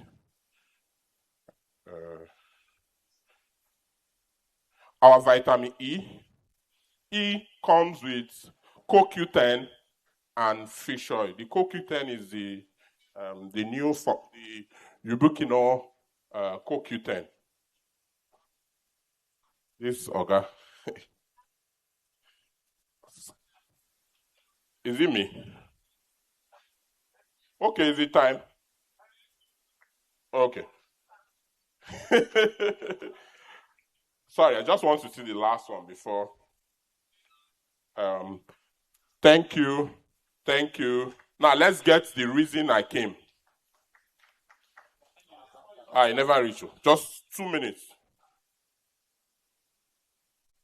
I have a lot of this at our stand. The first person, please help me. Yes, the question. The first question is our whole sheet magnesium glycinate plus. Please just mention the 4 actives and how do we?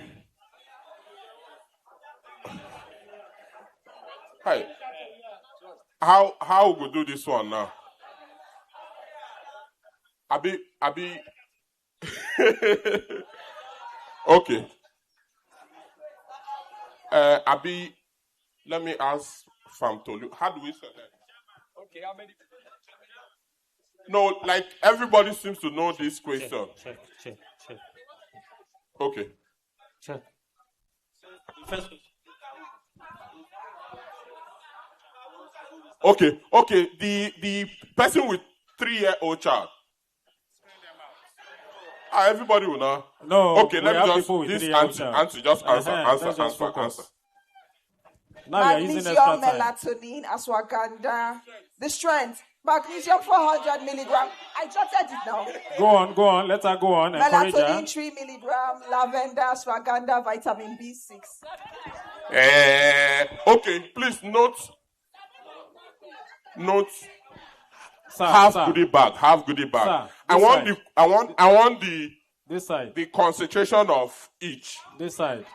Okay, this auntie. Hey, Mama, I'll come back. Magnesium glycilicate 400 milligram. Melatonin 3 milligram. Yes. Ashwagandha 300 milligram. Yes. Lavender extract 150 milligram. Yes. She's getting the full goodie, please. So what is she getting? Mommy. B6 50 milligram. Oh, okay, but you are getting it. She got it. She got it. Thank you. All right, because of time, okay. Sir, please Sorry, come. sir. Sorry. And for fairness, so that everybody will see it, we put it on Kahoot and we'll do it today before we go. So, bros, we work together. We work together. We will work together. So, just see if I'm sure. But the winner should get a goodie bag. Yes. Because your money, we don't want to charge you extra. You are playing extra now. Thank you. So, see if I'm sure, we put it on Kahoot and we'll play it today before we go. So, to our winner. Yes. And please, a round of applause. This one goes to the MC. A round of applause for the MC. Yes, keep clapping for the MC. As the MC give me the... bros, that's all you be. Thank you so much. All right, so we put it on Kahoot and then we'll play it before we go.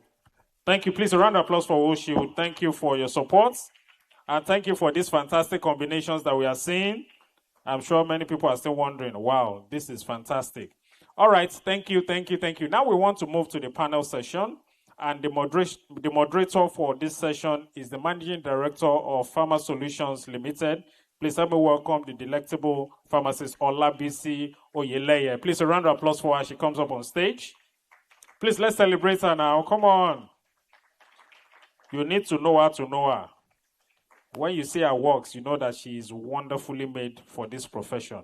You're welcome, ma. All right, and our panelists, I would like to invite representing Acpn on this panel. Please welcome with me the immediate past National Chairman, Pharmacist Oladigbolu, FPSN. Please a round of applause for him.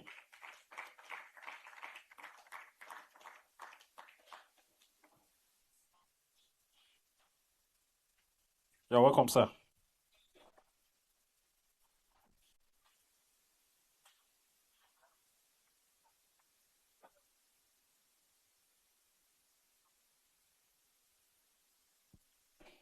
You're welcome, sir. Also, to represent community pharmacists on this panel, I would like to invite our special jewel, the MDC of Victory Drugs. Please welcome pharmacist Folashade Lawal. Please a round of applause for her. You're welcome, ma'am. Please, if you are the owner of this car, it's a Lexus Jeep with registration number MUS 408FC. Please, your attention is needed to move your car at this time, urgently. Please, one of our members needs to leave. There's an emergency and he needs to leave. Lexus Jeep MUS 408FC. Please, I hope you remember your registration number. I don't know mine, but I hope you know yours. Thank you. All right, to bring the members of representing NAFDAC, the NAFDAC representatives in our midst, I would like to bring forward pharmacist Okonlawon Abayomi from NAFDAC. Please, a round of applause for him. Is he around? And the other representative from NAFDAC is Ms. Regina Gaba. Ms. Regina Gaba. Please, the two of them are representing NAFDAC on this panel. If they're around, we would like to have them on stage with us. Oh, sorry. Dr. Mrs. Regina Gaba. So they are coming on this side. Please, let's appreciate NAFDAC in our midst. Now, they are special friends. We work together. We love them. Don't you love NAFDAC? We love NAFDAC. Make some noise for NAFDAC in the building. In case you don't know, they're representing the DG. So just imagine that it's the DG that is in our midst. They are standing in for the DG. Yes, you're welcome. I'm going to hand over the microphone to the moderator. You're welcome. You're welcome. Hello, everybody. All protocols observed. I'm sure maybe not all of us has heard of what we call service drugs. So just to carry you along, service drugs is just we have a right as pharmacists to actually import drugs for our patients, just small amounts that basically they're not financially viable to have in the country. However, it's needed by our patients, so we're allowed to bring them in. So a few of our colleagues do that. And lately, we've known a lot more about NAFDAC because we've been getting surveillance visits. So please put your hands up if you've been getting a visit, friendly visit from our friendly NAFDAC. Please just put your hands up, just to a show of hands, to know who has experienced the visit from NAFDAC. So not many of us. Not many? All of us? Okay. So now, I just want you to also understand what NAFDAC is for, why NAFDAC was established. So we're just going to introduce NAFDAC quickly. We all know NAFDAC means National Agency for Food and Drug Administration and Control. Do we all know where the address is? Good. Plot 1 Industrial Estate at Oshodi-Apapa Expressway is Solo, and they also have their main office in Abuja. It's the agency set up by the federal government to regulate drugs, food, cosmetics, and other regulated products in Nigeria. Hence the reason why we're interfacing with them regularly. So they safeguard the public health by ensuring safe, high-quality products are available to our public. They remove substandard and fake products from the system, and this is done through a robust market surveillance, hence the reason why they're coming to us. However, let us acknowledge what the great achievements NAFDAC has been getting lately. We thank the DG, Professor Adeyeye, for a commitment to improved communications and interactions with the agency through the recently held stakeholders meeting. So they did have a meeting. They are, striving to have more collaboration with us. So they had a meeting with stakeholders sometime last year. Also, we thank the DG, Professor Adeyeye, for great strides in improving access to quality life-saving medicines that meet global standards by strengthening the agency image internationally. So we have a rigorous agency through international collaboration. They have matured to level 3 with the World Health Organization. And also, there's a full membership of International Council for Harmonization. Very well done. And please let us appreciate their strides. They are really trying to improve our international image.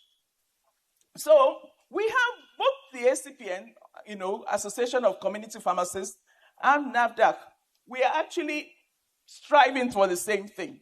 Okay, we're doing the same thing. We're making sure all our patients, all the people of Nigeria get high quality medication. So basically we're partners with NAFDAC.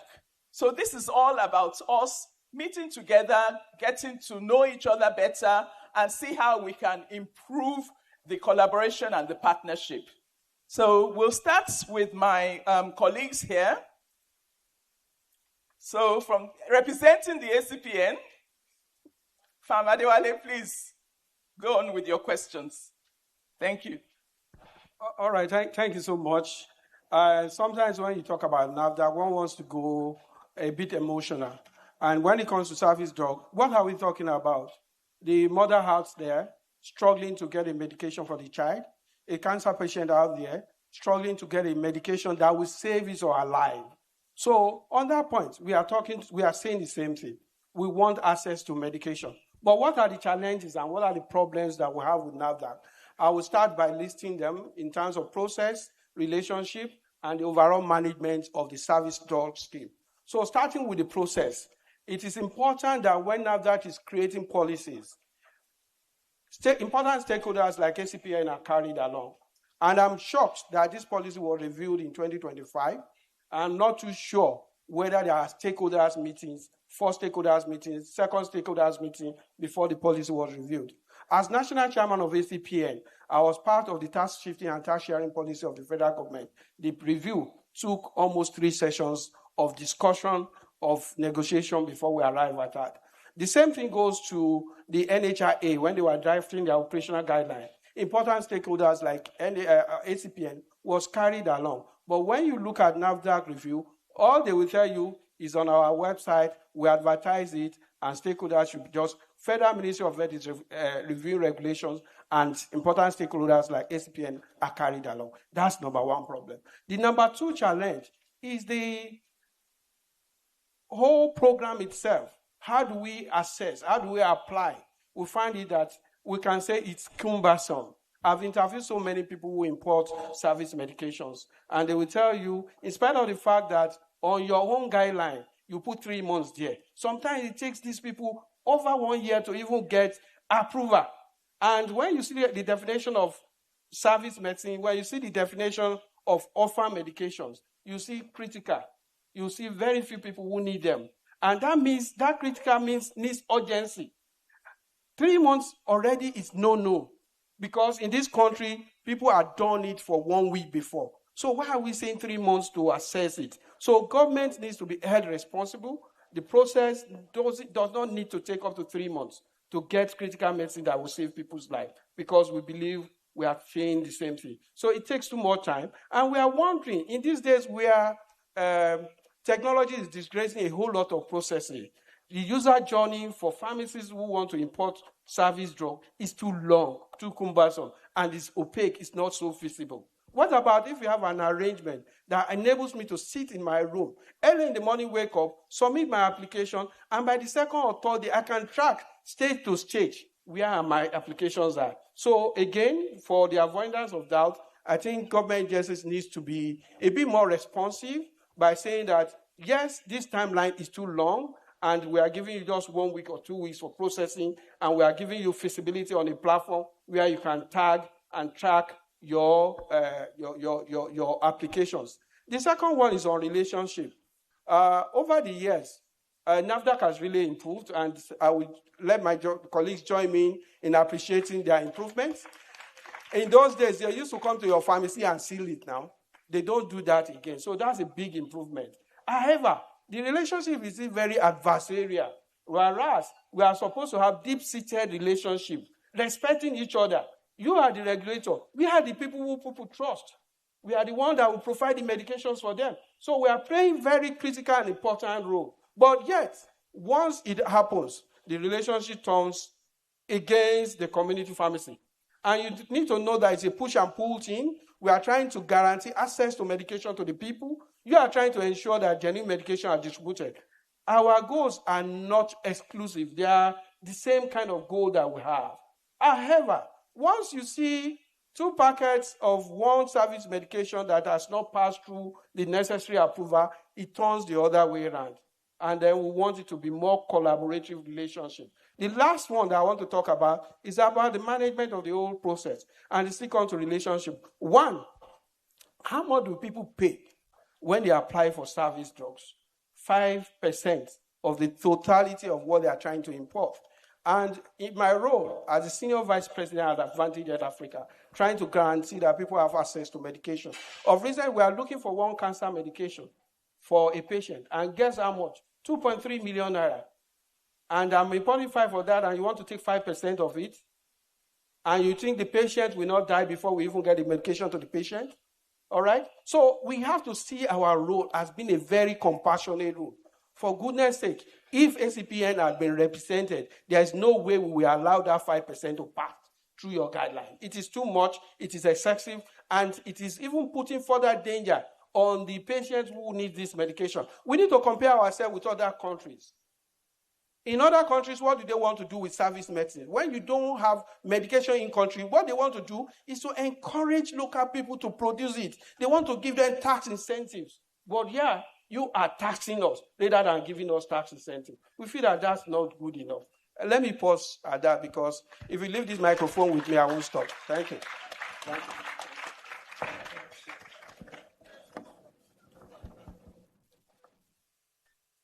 Permit me to stand, even though I'm sitting on the existing protocol.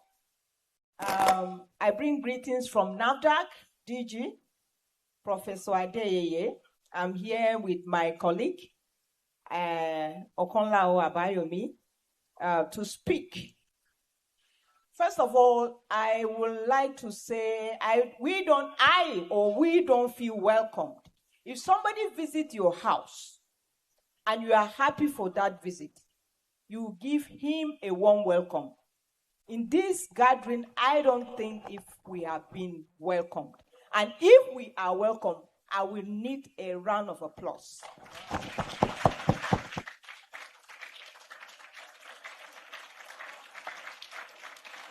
So that way, we'll be able to feel at home and discuss. Please feel at home. Yes. We are welcome. Because this is a forum we've been looking for. And I remember I have spoken severally with Chairman Famajayi, and Madam too, have spoken to you. We've met. We've been clamoring for this forum. Let's even voice the content of our hearts. And we are going to answer every single question here. Every concern, please feel very free and pour your hearts the way you feel. We are going to address it. Now, first of all, my colleague will answer those questions that relate to service drug, but I want to speak about the processes that you have said. From Lawal here, we say, man, you've applied for service drug.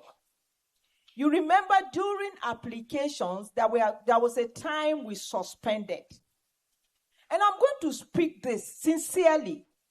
The agency had to suspend. Why? Because of the chaotic abuse of the distribution of service drug by these members. When we raided the market in February 2025 at Idumota, some of the facilities that were given approval for service drugs were engaged in sole distribution. When the DG came to visit us at Idumota when we were carrying out that exercise, we took her to first facility so that she would see what we were saying. Unfortunately, the first product she picked from the shelf was a POM drug that was under service drug issued to somebody that have outlets, about 5 different outlets across the country, found from Abuja to Lagos to Idumota. Now, sincerely, if you are in the shoe of a regulator, this medication is strictly domiciled at a residential facility approved for a pharmacy and in a pharmacy. How do you expect at that point that regulatory action should not be taken? Revocation should not be taken? That's number one. Our processes have been streamlined. There is no person, sir, that will apply for service drug. And Okola will speak on that. Sincerely, if any application is taking more than a month for service drug as of today, sir, hold us responsible as we are sitting here. And I know majority of the facilities we visit for surveillance, when we see those facilities, they are credible, their integrity is intact, we always advise them, you are here serving this community. Instead of you selling all this unregistered, some of these are very good medicine that could be approved under service drugs. Instead of you bringing them illegal, why don't you apply? We advocate for your facilities to apply for service drugs. You decline, and we cannot force you. Now, if you also consider in the aspect of tariff, what you were buying last 2 years, 5,000, is no longer 5,000, it's 3 times. All the processes that now the NAFDAC is going to also multiplies. So in all fairness, to justify our action, we have to meet up.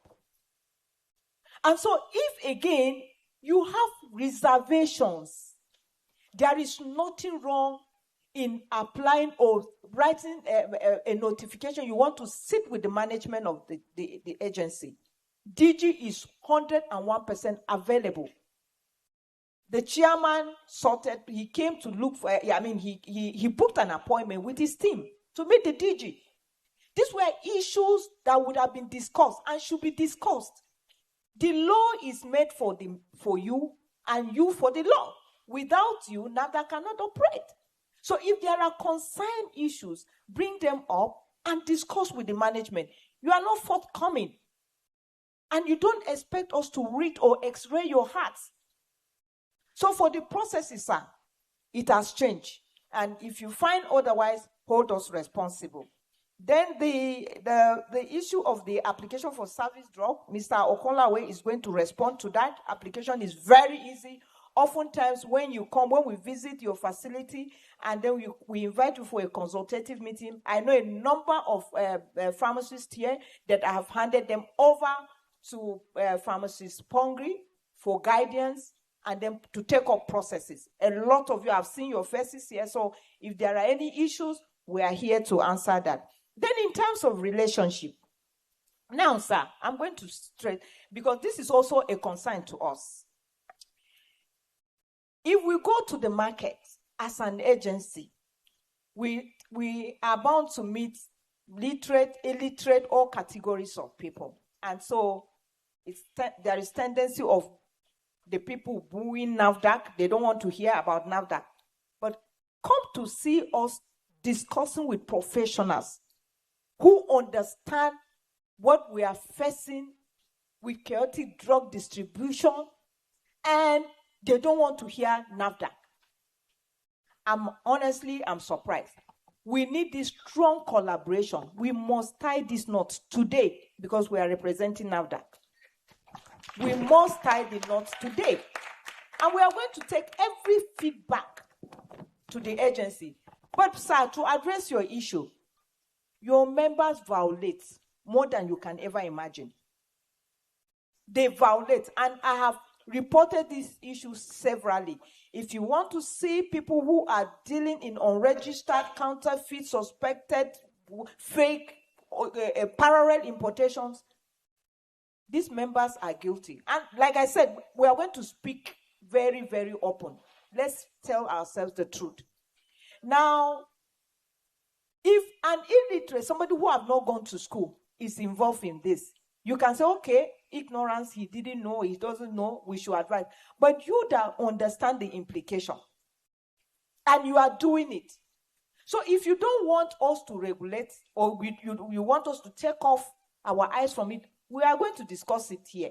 And you will tell us how you want us to handle scenario like this. But it is not when we come, you feel you become apprehensive, and you are agitating, and you are reporting, and you are not happy, and you say NAFDAC is unfriendly. We are not telling ourselves the truth. For us, in post-marketing, you are a critical control point as far as we are concerned, because after you is the patient.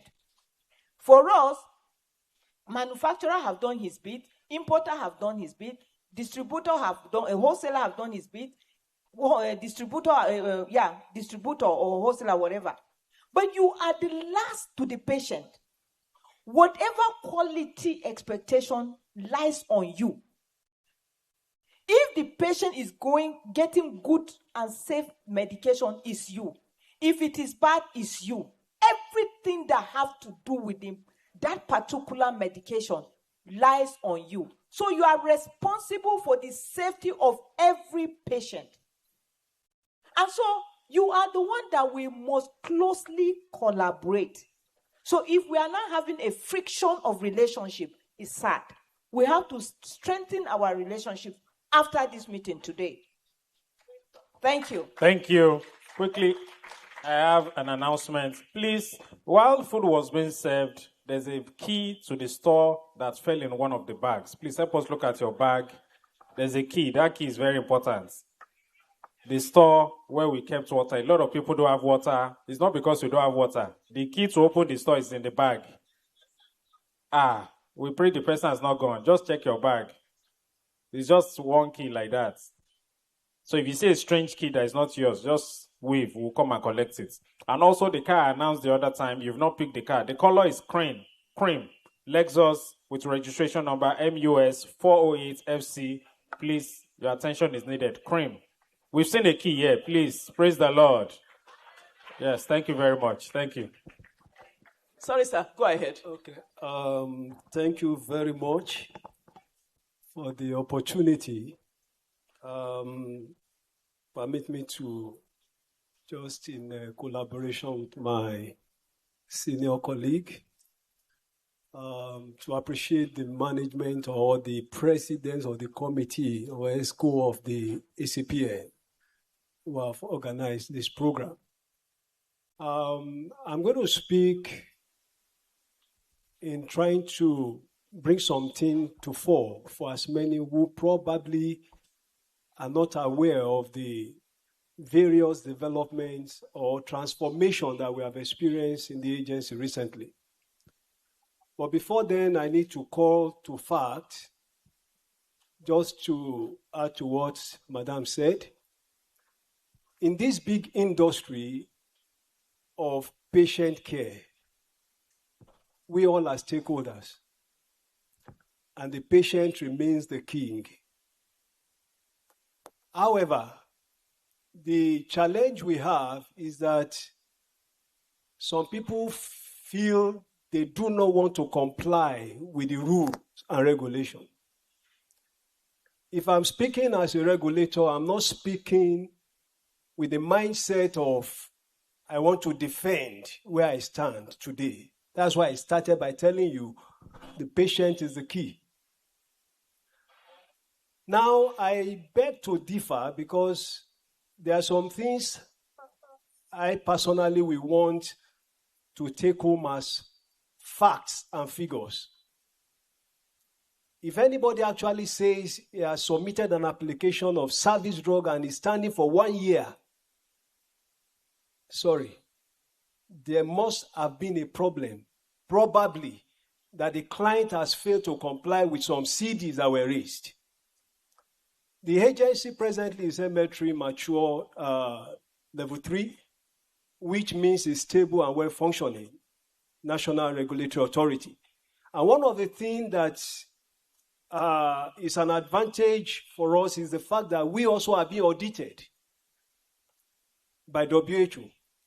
And all our processes are queried and questioned, even to the service drug processes that we have in the system. So the agency has made it a mandatory, requirement, even for all staff, to comply with the KPI in terms of timeline. If there's anything that has improved over time, is the fact that things have gone a bit more transparent. You cannot be an officer in the agency, you just process an application anyhow because you'll be fished out. The system is open. And the agency has gone so far to digitize most of our processes. For example, the registration process is end-to-end. So if I treat an application, my signature is there, the timeline is there. All these are improvements. And the service drug is very soon going to go in there, just like it was stated. In fact, that's the direction we are going. And I won't be surprised if not this year. Though I'm not speaking for the management, but I can tell you this is in process because the agency is all about improving the regulatory process so as not to undermine the public, the patient that is suffering, that needs a medication. That's why we talk of access. So when it comes to timeline, I beg to differ on that.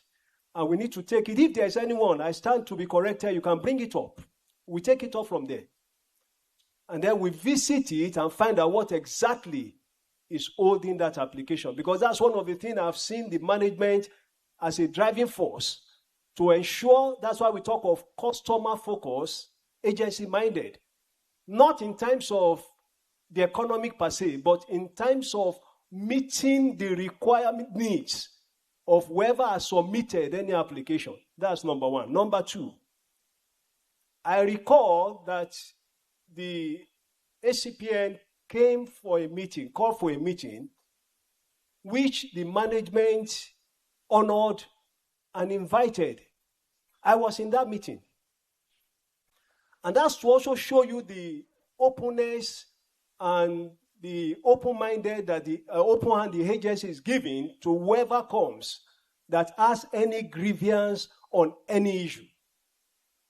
And in that meeting, it was a collaborative engagement. A communique was raised before they came to arrive to that 5% cost of the total cost. It was a back and forth. At the end of the day, it was settled at that, and the guideline was then developed.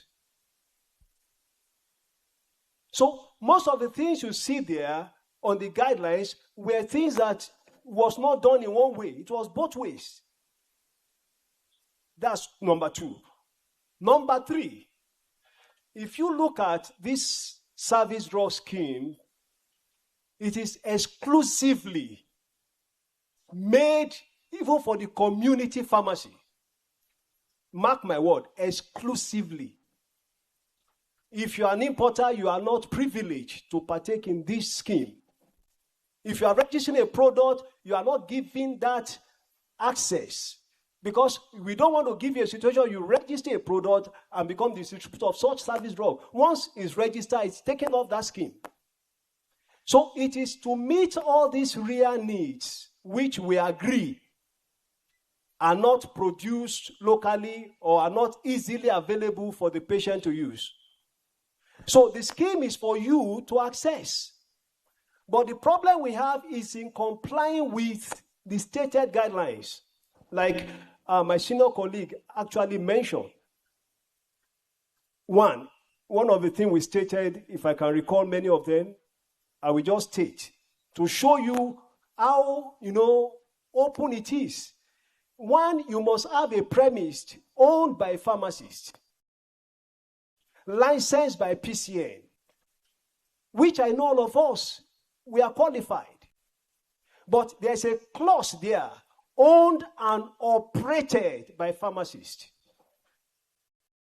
You see, most of the time when we abuse some of these, strategic laid out steps, we create room for those who are not professional to abuse it and to come in.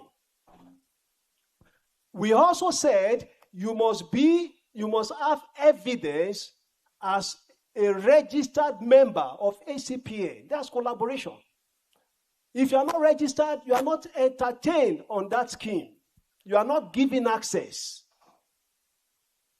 So it's exclusively for us, and it's for us to access and to, take advantage of. But, where we have problem most times is what are the products we are looking at? If the product is on ceiling list, it's not allowed. If the product is on federal government prohibited, import prohibited list, it's not allowed. If the product, for example, is already a registered product, if at all you must bring it in, then you must get a letter of no objection from the market authorization holder.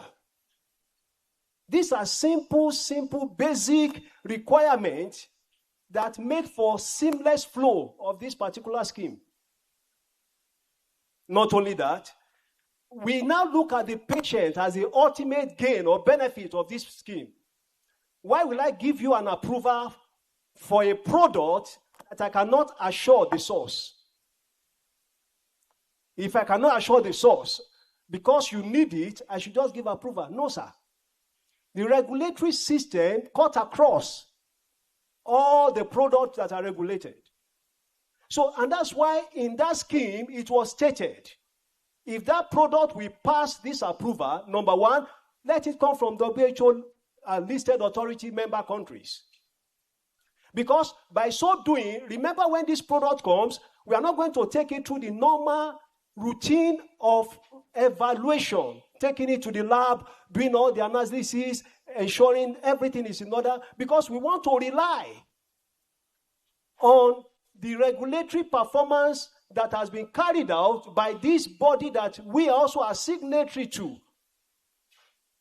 Number two, if it is from PICS, that's talking of, the special scheme that if there's a particular product coming from, that's a pharmaceutical inspection cooperation scheme, if it's coming from there, fine, we take it because we are doing reliance pathway to get it processed. And we also emphasize that if that is not possible, let it be a WHO pre-qualified product. So when we put on all these things, these are things some people are complaining about. because they feel that it's too a stringent requirement. But my question is, how is it a stringent requirement? Sir, can Pardon me? I cut you there Okay. to add to your sir. to your line of thoughts? Okay. One is the stringent regulatory process. And then you also said a process of 1 month. So we have two issues here. When we have emergency drugs, like antidotes, for instance, even for orphan drugs, they say we should get prescriptions. That's not possible. Somebody who's going to commit suicide is not going to give you notice. It's needed now and then. Okay.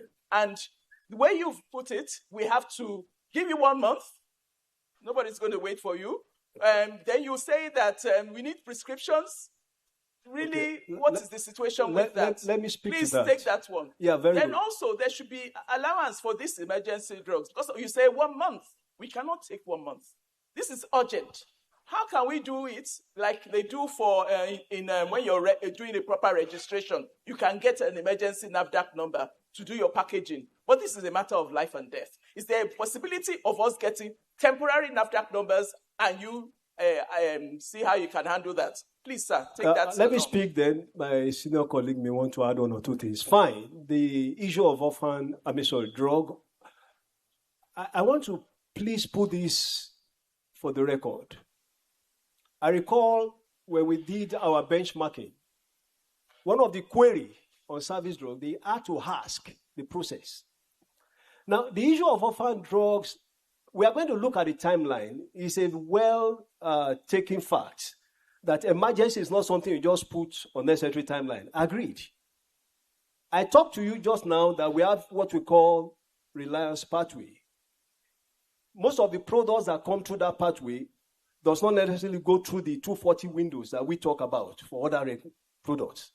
Now, we can have that as an engagement of sort to expedite the processing, which is a possibility.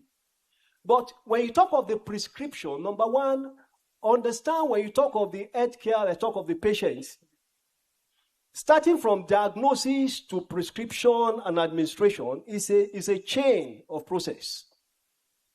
And when we approve, especially for drug, why that was put in place is, number one, we want to know the facility, the prescriber, the signature. Because it's only when we have issues, we come to now look at, okay, NAFDAC approved the drug to be given. Then we cannot track and trace in terms of who actually prescribed. Are you getting my point? So these are facts.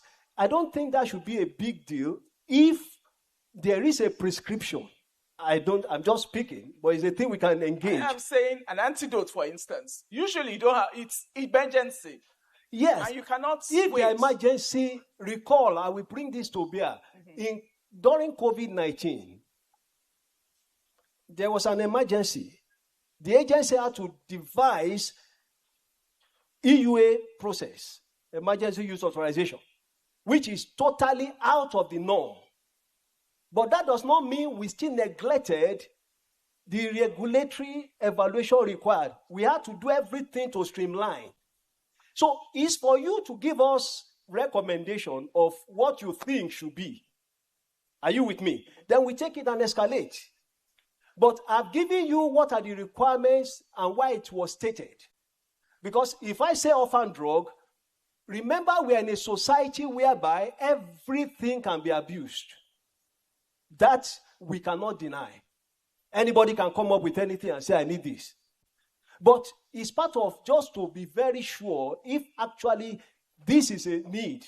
Because that prescription will carry the date, carry the signature, carry the quantity, so that everything can be given in line with the required dosage with the regimen. But you can give us, like you said, if you have the option. You have to add it. Just to align with what he has said, we've had experiences like that where they will require some clearance. But let me tell you the danger that you want, especially for orphan drugs, some protocols need to be broken because of the emergency nature of that consignment. What if the chips are down and something goes wrong with that product? Do you know, remember, for all service drugs, they are not registered. They don't go through evaluation.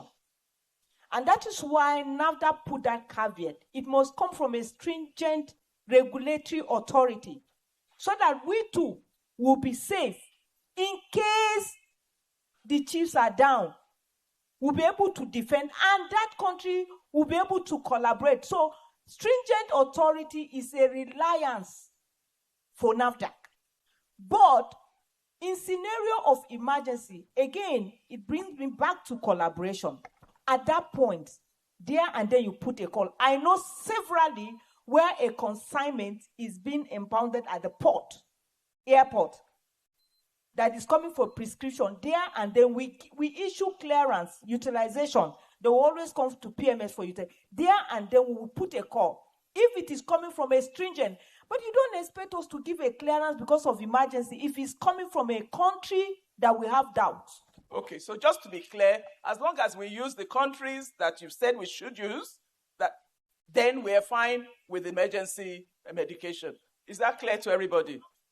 So we would write to you that, look, this needs a special way of handling, and then you would be able to assist us with it. Thank you very much. So, sir, have you finished with your line of thought?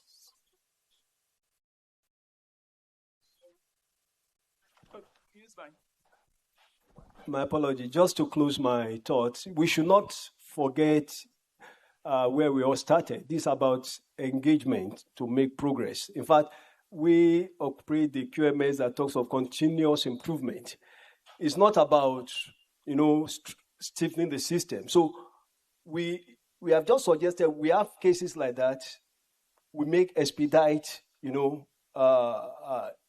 communication to facilitate the importation of such products. But we keep the documentation as a very key thing, because look at the cases we have had when there are public health issues. The next thing you hear is, how did the product come in? What you hear on the social media is that it's not that allow it. At that time, we get so embarrassed because you can't track. How did you allow something to come in that you don't have a proper documentation for? So that's the essence of some of these things. It's not to stringent the system to make it look, we don't want people to access medicine. No. And I believe within the time, even the timeline, there are things we can always work upon. The moment, like I said, this goes digitized, you see that the time becomes faster. You submit online, the whole thing. And I can say for here, if anybody has in the recent time, because I happen to have, be a player where my director was there to act on our behalf, the officer, not that I want to defend him here, he gets an application within 24, 48 hours maximum, he has treated. Just waiting for final approval. That I can say, and anyone who has done that recently, we attest to that. It's not that we just want to make things difficult for people. Thank you very much. We want to touch on PEBEC, which is the Presidential Enabling Business Environment Council policy. I don't know if any of us have heard. So we're going to pass the... Okay. So I'm going to pass it on to my colleague to talk about that and ask her questions on that. Thank you. Let me say a little bit on the last discussion. Because if I get her right, she was talking about particular drugs, like somebody takes a poison and it needs an antidote that must go immediately. So maybe I don't know, I don't think the nation has a poison center, because I would have addressed issues like that. Maybe some people should be empowered to own or to have such products for emergency use. For example, in my pharmacy, we stock anti-snake venom because of emergency. We've never really had to sell until recently. When it expires, we do away with it and stock another one. So if we can have a process like that, where somebody somewhere is empowered to have such drugs in small, small quantities, and such a person must also be supported because the person should not be made to bear the loss.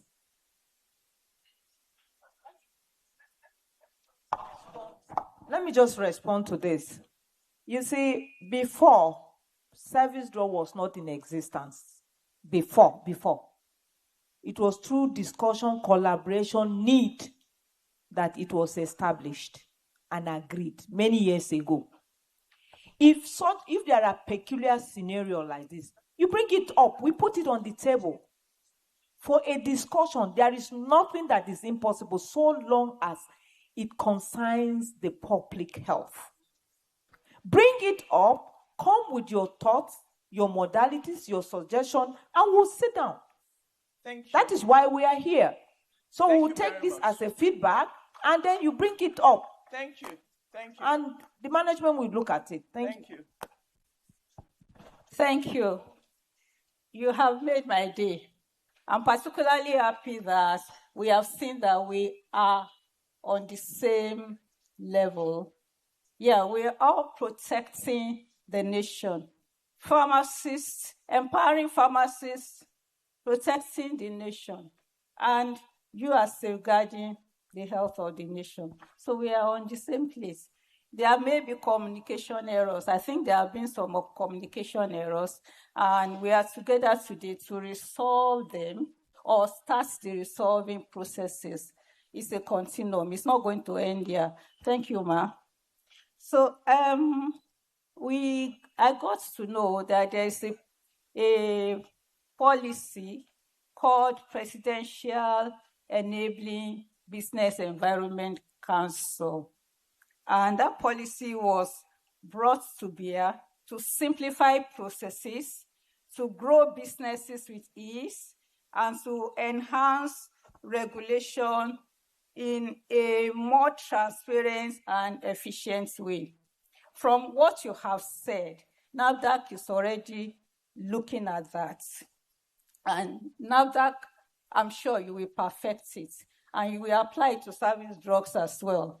So that you will support us to solve the problem out there. Ma, it's really an issue when your patient needs a drug and you are not able to provide it. Let me give you an instance. Many years ago, then we were doing skeletal services on Sundays. I was coming from church, and I met some people at my gates waiting for the pharmacy to open. So I went in, I opened the pharmacy, and they brought their prescription. They needed amiodarone injection. Now, before I could pick it, there was a phone call. The patient was dead. I never forgot it. And because of that, even though amiodarone we hardly sell, I just keep for emergency use. That is what we are talking about. We do a lot of sacrifices for the public, for the patient, and we need you to support us more. So we are saying here, if it's possible for us to have like an inspection committee where some of our members will work with you, and then on a monthly basis, there will be meetings, then we can review what is happening on the field and come up with what can work, because there's no perfect system. It doesn't happen in one day. It's a process. Even diagnosis you talked about, it's not a complete thing. It's a process. It keeps going on. So if we have a forum where every month there's a committee with every interest, every stakeholder, you have an interest at heart, I can see that anyway. But with every stakeholder, because we're on the field, we see the patients, we feel their pulse. If I sit here to tell you stories, you will be surprised. I had a patient that I thought was an HIV patient. It was a mother that came to talk to me that this lady could not do anything. Elderly woman, I went to their house. I had to go to her house. Mother was washing her clothes. She looked like an HIV patient. And it was that the husband came to dump her because he could not cope. Eventually, when I referred her, it was a case of autoimmune disorder. They were poor. They could not even afford the medications. Some of the medications were not available here. I had to order them service drugs and give them free. Yes, and I'm sure many of us do things like that. So those are the challenges that we have, ma. We have our own challenges. And when sometimes we order these drugs, they expire on us, we pay to dispose of them again. That's a problem. Last year, for example, because I didn't understand the system properly, I thought it was as usual that we just estimate and put forward. I put forward something like that, estimates. And some of the products, after 5% had been deducted, I couldn't get them to buy. Some of them were delisted for whatever reason. Some of them, at the end of the day, that's some money. And when our former chairman, when he talked about a year, I'm almost sure was referring to that year that the service drug scheme was suspended, because there was a time it was suspended. But the patients still had to use their medications. And we had applications with you. And we had already sources that you had approved. If we have an emergency, and it's a source that you have approved for us to pick drugs from, please look at it. Consider us placing an order pending your approval. We can report back to you later to say we have to pick so and so for transparency. But we need to we cannot say electricity shocks and then we will be in darkness. It's not going to happen. So we must be able to find some ways around it. And it must be a win-win at the end of the day. Thank you very much. Thank you. There's a question that is coming up as well. In a way, in a bid for us to, as he said, achieve a win-win situation. Because there's a whole lot of us that are, one way or the other, we have patients that need this medication. But not all of us can go through the process. Not all of us can start importing individually. And what we want, and also, I'll give an example, for instance. I know some years back now, somebody from NAFDAC called me and was asking for an antidote for organophosphorus poisoning. Somebody had taken sniper. And we're going through, in fact, none of my colleagues had it, And I struggled and struggled and struggled. Eventually, I got it. Not from... but that's a matter for another day, but not from your WHO regulated country, because those countries are so advanced, they don't have the average person trying to commit suicide with organophosphorus products. So I was approached, I got this drug. However, NAFDAC says that we can only sell in our pharmacies. So my colleagues that also have people taking sniper in Maiduguri, for instance, we cannot just, send, we have to send it to the patient. Is there a way we can look at this process whereby certain drugs we can sell to other pharmacies? Then secondly, another way of looking at it we were thinking of is zonal. There's, we're divided into zones, or we can have collaborations. Sorry, I was trying to think of the word, consortiums of pharmacies. There's still pharmacists that run their own pharmacies, and they get together as one, having one person doing the application for that consortium or for that zone, so that in that zone, there's one person that is going to be in charge of it for that zone or for that consortium. I'll tell you the benefits. I know, I've approached this before, and, it seems to be, let me read the benefits out. We start together and we brought down the benefits to NAFDAC, for instance. One, more important, you have more people that you are regulating. Right now, you have a lot of people that are out of your radar. That's the fact. The people that you are really concentrating your efforts on are people like us that you see. Because you can see us, you can catch us. But the majority of the people that do this, you cannot catch them. Let me tell you.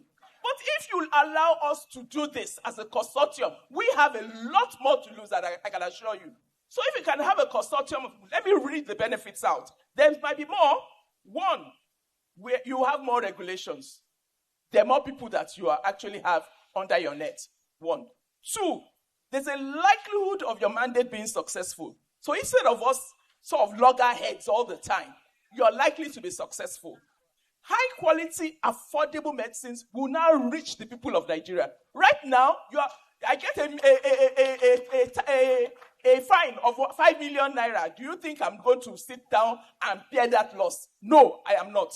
As a business person, you're going to spread that loss. 3, you will collect more fees. When you have more people under your radar, you're likely to collect more fees. And this has been done in the past. It has been done in the past. We had a meeting, and the NAFDAC director of R&R then was able to negotiate something for us, and a lot of us came out, and we got permits for so many of our products. It's still possible. The more people you have, the less expensive, and then, of course, you have more participants. 4, of course, there will be an improved collaborative relationship with us, between NAFDAC and CPs. And benefits to the CPs, there's less disruption to our business. Because right now, all this coming and going, and the stress is too much. So we need it to be time and cost effective. It will be less stressful for us, so we can focus on our business. Right now, somebody sends a WhatsApp message, NAFDAC is coming, everybody is just upset and the whole system is disrupted. It's not right. We're meant to collaborate. We're meant to be partners in this business of making sure we safeguard the health of our nation. Then another one, less likelihood of unpleasant and time-consuming interactions with regulators. Sometimes this service drug you're talking about, one application I'm making, I'm visiting your premise about 3 or 4 times. The average pharmacist doesn't have that time. It's because I've been in this practice for so long, I can employ people to be doing things for me, sensitive things for me, whilst I am hanging around in NAFDAC. The average person doesn't have that time. So they can't come to you. So what do? They just go and buy in the wrong places. Let us do the right thing. You need to help us to do the right thing. We need to collaborate. We need to support each other. And I can assure you the average pharmacist is very fine with being regulated. He's very happy being regulated. He's very happy making sure the patients get good drugs, high-quality drugs. But what they're not happy with is the stress. What they're not happy with is the stress. The fines are high. The stress is a lot. The time consumption is a lot. We need to collaborate. So that's from one person. So we'll leave it there. Okay, but so we have more questions. We still need to respond. Yes, please. Okay. I could feel your passion, ma. But we still stand at the area of regulators. First of all, I would like to advise that you articulate your thoughts. It is not for us to decide here or to speak on these issues. Articulate your thoughts and then submit it to your management, and then they forward it to NAFDAC. NAFDAC would look at it. Like I said, we are here to collaborate. We are here to agree on. Sorry, ma'am, because a lot of my colleagues have filled my WhatsApp up, so I'll be very quick. So just give quick answers, please. Very quick ones. Please don't be offended. I know we've taken a lot of your time. So some of my colleagues, I'll just read it out. Just make a comment. I would like to know why NAFDAC don't usually visit private hospitals in their operations. Most hospitals stock and dispense unregistered products and nobody is checking them. Why are they always after registered pharmacies? It's not true. It's actually not true. And I can tell you this. If I enter your facility today for inspection, for surveillance, for monitoring, for investigation, and I leave your facility, and I enter the next facility, I am very sure you will not leave your facility to go and tell your neighbor that NAFDAC have entered. You don't know where we have entered.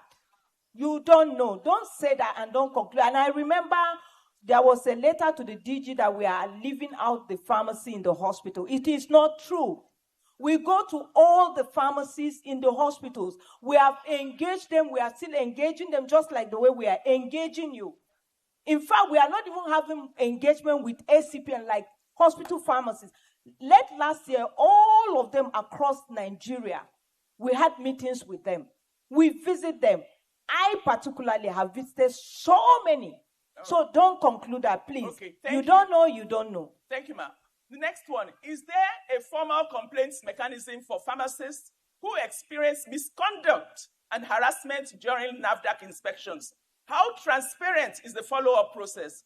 Why are inspections often conducted in a manner that feels punitive rather than regulatory? And what is NAFDAC doing to change this culture? A lot of my colleagues complained about this. Okay, that so you make them feel like criminals when you come. Okay, so I think there are two aspects.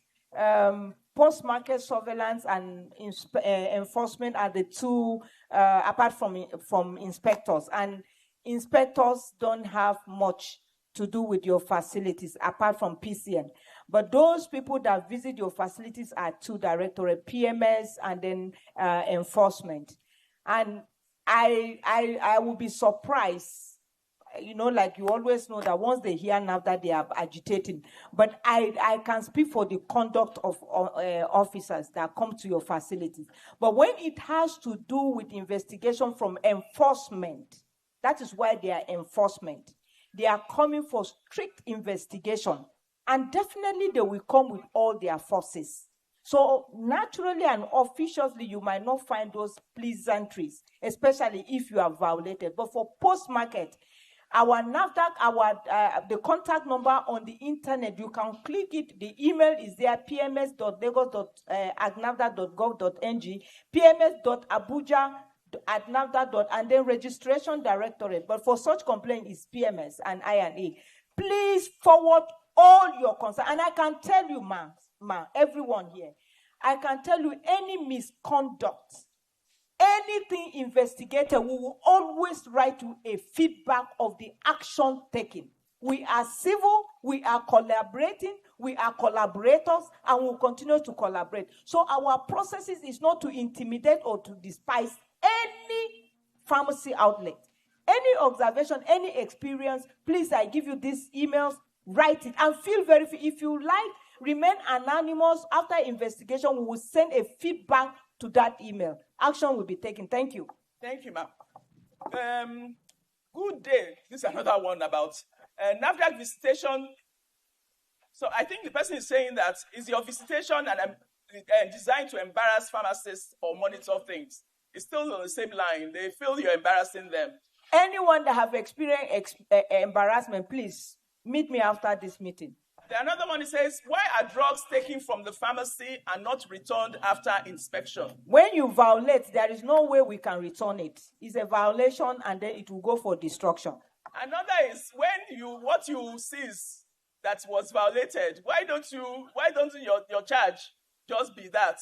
Why are you giving a fine? For instance, let's say you seize 200,000 worth of my goods. Why are you giving me a fine of 1 million? Well, violation is punitive, so we can take any measures according to our SOPs. Okay. So it's not a one-way traffic. Okay. Why are illegal stores that sell drugs not visited and they're very open in the market and products taken from them? Which in the market, for instance, there's in the Dumata and Ikeja. You can't say that. February we were at the Dumota. Yesterday we were at the Dumota. Day before yesterday we visit. And like you know, Nigerians are stubborn. You visit them now. They pay violation. The next day they continue. So we are still on progress and we are working. Okay, sorry. Just a minute. Sorry.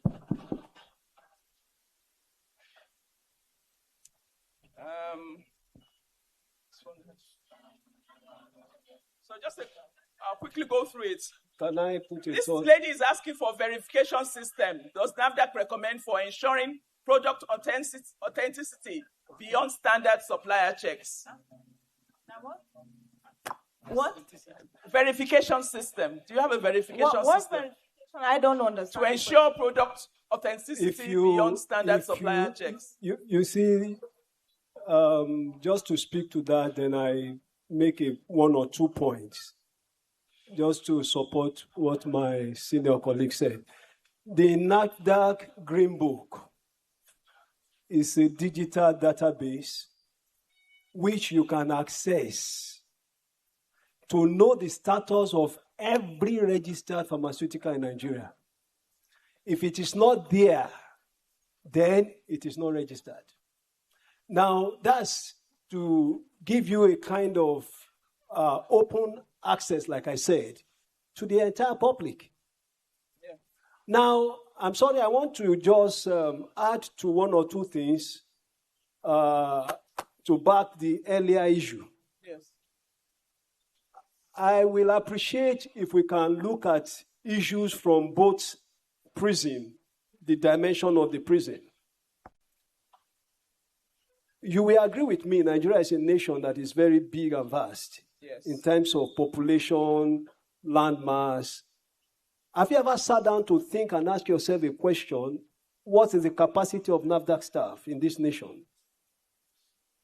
In comparison to the population we have, that's a question, a food for thought you should take. That's number one. Number two, it's easier to point an accusing finger, but I'm going to throw a kind of question, not a jab. As professional, we are pharmacists, we have sworn to an oath. Because as these issues are being thrown, the question I ask, why should I be afraid of my premises being inspected if I'm doing the right thing? That's number one. Why should in my premise they should find an expired product? Why should in my premise they should find an unregistered product? That's a question we must take home. If actually we are practicing as pharmacists and we are living in line with the oath we have sworn, we need to look at our own QMS. When I mean QMS, not necessarily the organization we run, but how do you run your inventory? How do you monitor what you stock? Madam, I'm sorry to say, you made a comment and I beg to disagree. Okay, sir. Because for me, I think beyond what we do. I look at the public, the patient. Why will I source my drug from a source? I'm not saying that particular incident. I'm just speaking generally. If you feel because this is the right way to go, it's too hard, I get it from another source. It's a question. And that source, you cannot guarantee the authenticity, the quality, the efficacy, and the safety. We must speak to ourselves. As much as we are taking home some of these concerns you have, if you have concern, make it recorded. The agency is such that if you go out and you mess up, you can be disciplined. If I hold your application for my own self-will and I'm exposed, I will be disciplined. So that's the way we are going. But I'm just speaking, as you are speaking to us, you must look at your hand. Why am I afraid of being inspected? And why should I stock unregistered product? Thank you. Thank you, sir. One person asked, what criteria determines how often a pharmacy is inspected? There is no criteria. That's why we call it routine surveillance. We have a standard operating procedure that we conduct routine surveillance at any time. And we can enter your facility 4 times in a week. Maybe there is an alert notification we have received. Maybe there is a consumer complaint. Maybe it's surveillance. Something must lead us to your facility. And it has happened with one facility like that. And they were all found guilty. So something can lead us there. Thank you. Somebody is concerned about the widespread availability of supplements that do not appear to be registered with NAFDAC. Is there a legal position regarding their sale? But you are the one that are selling them. Because if you don't stock them, if you don't buy from them, they won't sell. And most of your pharmacy will visit. That's what we... higher than what he sells. So a lot of people go on social media and buy from these people. But let me tell you. All right? So NAFDAC has access to these social media handles. Why has NAFDAC not shut them down? Why have they not taken proactive steps to do what is needful? NAFDAC is doing the needful, sir. But let me say something. That's why we are collaborating here. There is something which I have discussed with your management before. Your colleague will be doing the wrong thing. Your colleague, you know very well, he sells a parallel imported product of a registered product of your friend that you know, you will not report him. You hide your colleagues very, very well. This is what we notice in PMS. When you know that your colleague is violating, you hide him. You don't expose. Bring them out and we'll collaborate together and fight them out. My own concern is stop buying products that are unregistered. If you also see products that are being sold online, we cannot be everywhere. Mr. Okolonwo have said it. Our workforce are few. And that is the essence of this collaboration. Bring all this information. We have a reporting email. Go to the website, NAFDAC e-reporting. Just drop it there. I'm telling you, sir, we are 24/7 on top of it. Once we see it, we will act.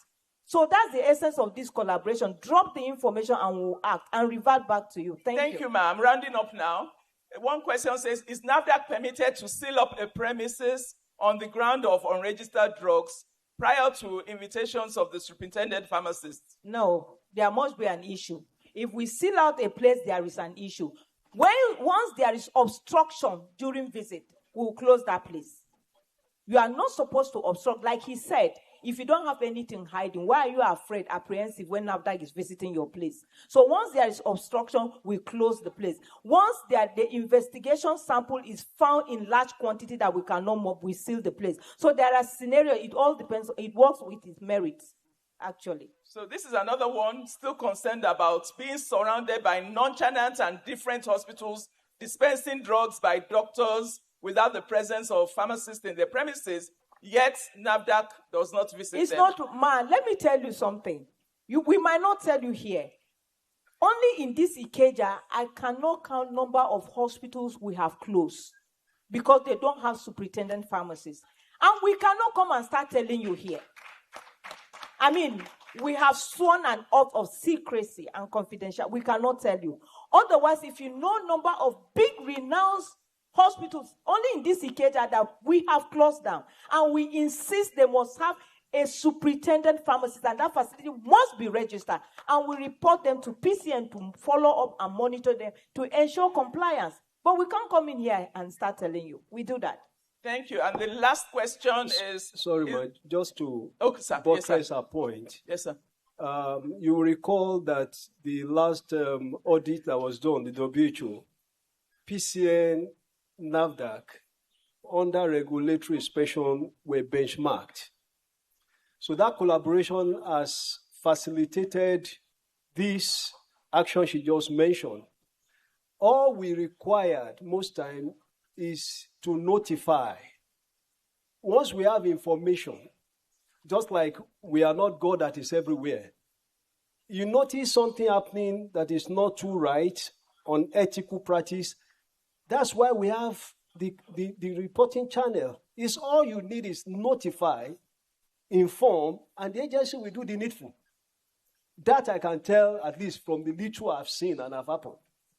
So with PCN and NAFDAC, there's this collaboration ongoing that is to enhance and strengthen the regulatory space for all regulated products so far. Thank you very much. The last one, is NAFDAC aware of patent medicine vendors? Are they well checked? Are they checked at all? We are seriously on top of that. Seriously. And you can imagine, they have limitations. So, but they are not your members. We also collaborate with them separately. They are also soliciting and glamoring on some of the products that they should be allowed. That we say no. So we are doing that. We are engaging them, and then we are monitoring them very closely. Okay. To limit them to all the products they sell. So, in following up on that, you recall, the nation has been doing everything to close this open drug market. That's the ODM.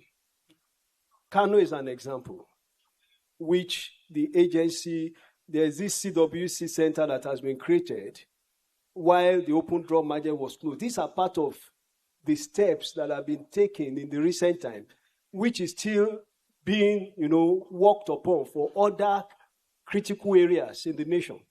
So it's not as if we neglected some of these places, like she said. There's this collaboration that goes with all these other sister agencies that we are working like the recent raid that was made across the country, which we all are witnesses. But like I said, Nigeria is a big challenge, which I know with time, with continuous improvement in our processes and services, we get there one day. Thank you, sir and ma. I would just like to say a very big thank you. Sorry, ma. I would like to say a last word, please. And I would like to just permit me. I would like the attention of the chairman to be here. Yes. It's an appeal before we close this meeting. When you want to see the level of commitments to this discussion, if you look at this hall, half of the hall are gone. So when it comes to decision making, these people that have gone, they will not be able to pour out their content. It's after this meeting, they will go and sit down and be saying things that are really not realistic. Where are they? The hall is half empty. These are burning issues that we need to discuss.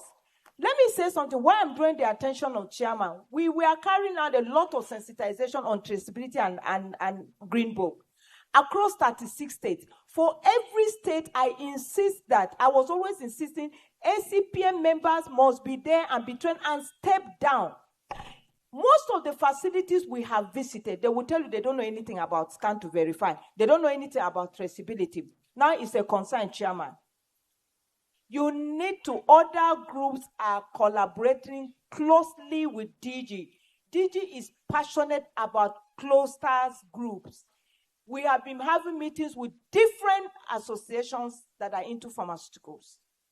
Your group need to key into that. At that point, that is when all the burning issues will be tabled down. If you want to be meeting with the DG and her team quarterly, make a request. Whatever you want. Because we discover all the sensitization. Most of the members that attend, they don't step down this training. We have also deployed scanners. As I speak, we don't even know the scanners are with who is holding the scanners to Acpn members. So what else do you want NAFDAC to do? The whole 36 states, they are all informed. But when you visit their facilities, they are not aware. Only for them to come and sit down and say, oh, this is what we want. Okay, this is what you want, and you are not in the hall to speak your mind. We cannot read your mind. Chairman, sir, it is very important, very, very important you organize your member and then form a group that will be interfacing. Madam says she wants to be a group to be joining our institute. We are regulators. In order to avoid conflict of interest, we are a standalone. So it is your own cluster group that will now interface with us. All your concerns, you bullet them one by one, and during meeting, you table them. We negotiate, we agree, we disagree, and meet at the meeting point. So this is a very important message. Thank you. Thank you very much, Ma. We've met, I'll just read our objectives at the start of the program. Please, colleagues, let me know if we've met our objectives. We want an effective and efficient service drug application and enhance a collaborative relationship between CPs and NAFDAC. Have we reached that? Excellent. We've realized that what we need is collaboration with NAFDAC, not an adversarial relationship. We have considered a situation whereby we have a consortium or groups of us that can come together so that we can apply together so that we don't have erring colleagues. We're considering it. So you told us to put it together. Yes. No. It's a consideration. We've also realized that it's a continuous collaboration is required, whereby we have a close relationship with NAFDAC. We have people that are stakeholders that can have continuous meetings with NAFDAC, be it monthly, be it quarterly. We're constantly there. We also have issues that we have discussed with NAFDAC that we can put together, such as temporary service drug permits for emergency drugs, or how we can handle emergency drugs. Okay, and we've also realized that we are doing the same thing.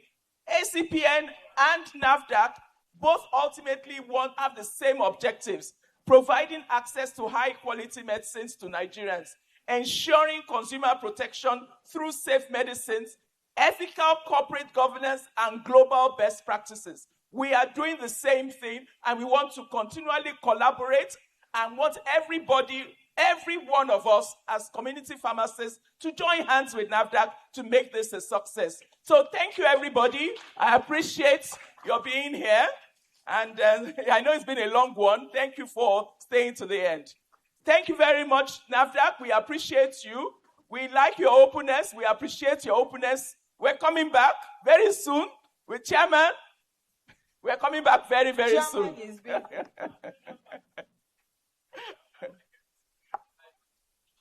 But you see, before the chairman comes up, you see this group that you say you want to form a group.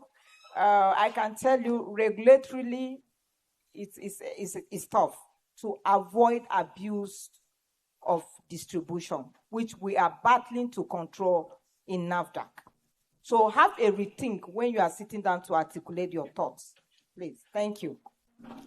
Thank you so very much, our amiable panelists for this Acpn NAFDAC session. Please join me to appreciate them very, very specially. It can work, and we will make it work. And that's the truth, because we have a common objective to protect the health of the nation, just that we're on different sides of the divide. You are the regulators, we are the practitioners. Many a times we don't understand ourselves. You are speaking one language, and it's like you are speaking Greek, we are speaking German. But somehow when we sit at a round table, we'll see how we'll bring in interpreters, and some of us will need to learn new languages so that we can be plain on the same page, understand ourselves, and be able to serve the nation better. Because the truth is, everything we do is about the patient. It's not about us. It's about the patient. Every life that is lost under avoidable circumstances is an indictment on all of us. So we must explore avenues to make it work. Simplify the processes, and without necessarily compromising on control. It can work. It can work. I'm so happy that you already said we'll have teams, we'll have cluster groups, we'll have roundtable with Mama DG, and then we'll be able to profile a better way forward. So on behalf of the entire Association of Community Pharmacists of Nigeria, I want to say a very big thank you to you again for heeding our call and being here. And we know that when next we call you, you will answer us. And don't be alarmed that the hall is looking empty. Many of our colleagues are actually watching online. As they are going home, they are still on their phones, because this is a very burning issue and they're very, very interested. So be rest assured that we're on the same page with you, and it will always get better. So Dr. Mrs. Regina Gaba, we appreciate you. My dear brother, friend, and colleague, Pharmacist Abayomi Okonlawon, thank you so very much. Our amiable pharmacist, we say, in fact, we should be calling you Prof now. Professor of Clinical Pharmacy or Community Pharmacist, Mrs. Folashade Lawal, FPSN. Thank you so very much. We appreciate you. And our royal leader, immediate past national chairman of Acpn, Pharmacist Adewale Oladigbolu, FPSN. We appreciate you. Thanks for being here. You know you are 2 full legs in Lagos. Because if we like now, we can pull you and just say, please come and stay here permanently. And to our moderator, Pharmacist Labisi Oyeleye, we appreciate you. She's looking so good. I don't know what she's using. Maybe one of the products that were presented today, right? Because in another few days, she's scaling one particular level. You know, she's entering one floor in another few days, but she's not looking it at all. Thank you so very much. Thanks for being there for the profession. Please join me to appreciate them as they go back to... Okay, we'll take a picture before they go back. Thank you.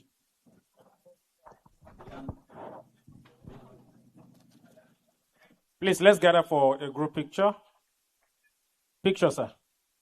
I'd like the chairman to please join us, sir.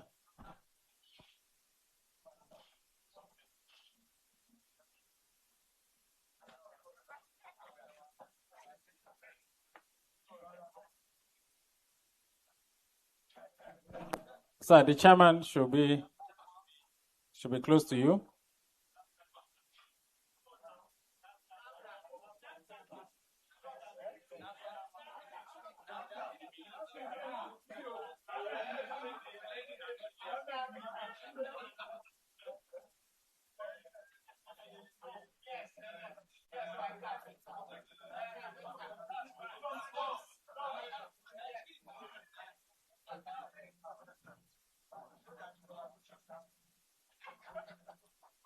The collaboration should start from the picture taking, right?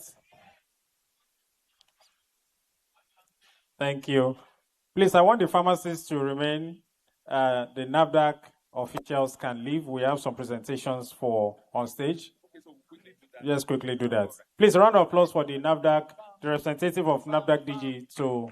Let's appreciate them as they exit the stage.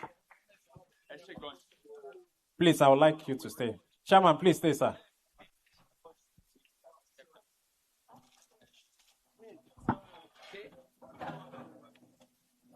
So thank you very much, Maz.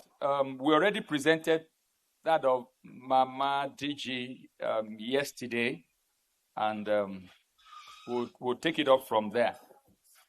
So we will have a couple of awards before we go finally, and the first is to our panelists on the side of Acpn. Just like I said, we did NAFDAC yesterday, and the first awardee is pharmacist Mrs. Fola Shade Lawal, FPSN.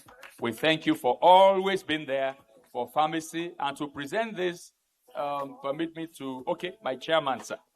Thank you, sir. On behalf of Acpn Lagos State Branch, we appreciate you. Thank you very much.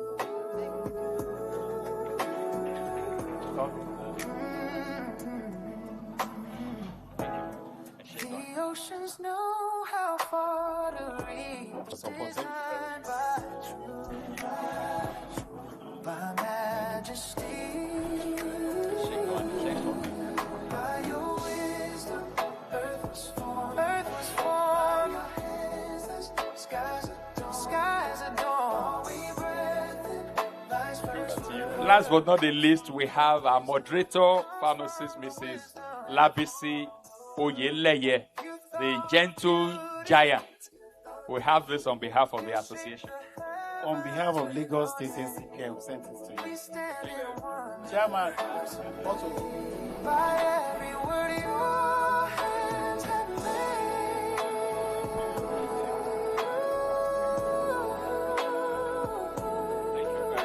Thank you, sir.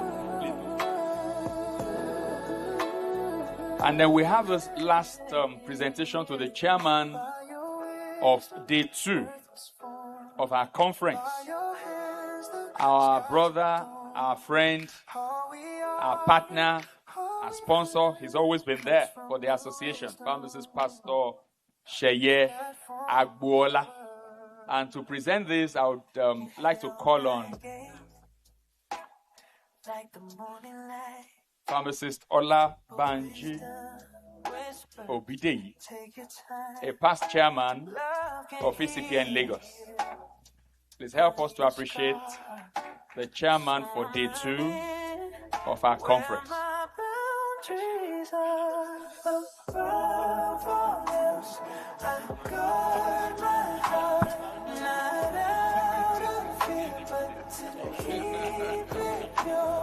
On behalf of Acpn Lagos State, we want to appreciate our Pastor Sheye Agbuola for being the chairman of day 2 of our education program.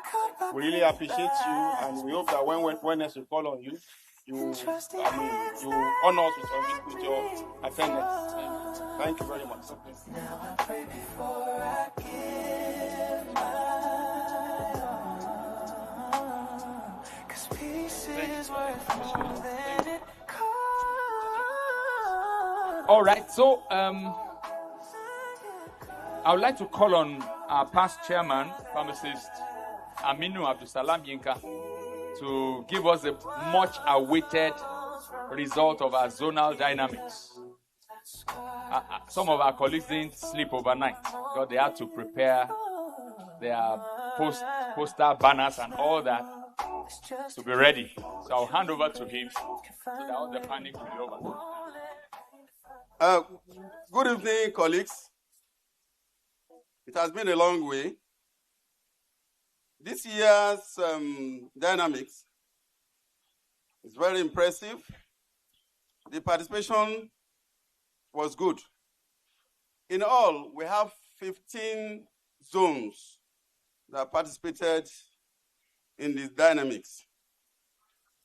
We have 65% as our cutoff.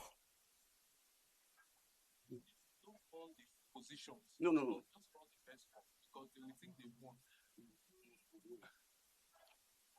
So, the following zones successfully cross the borderline of 65%. The first, Okoko zone,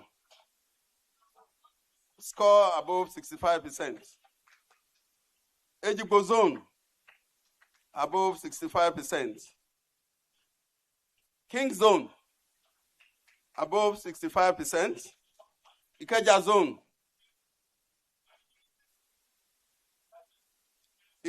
above 65%.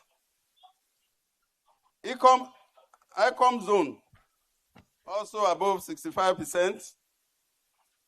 Yesba zone, above 65%.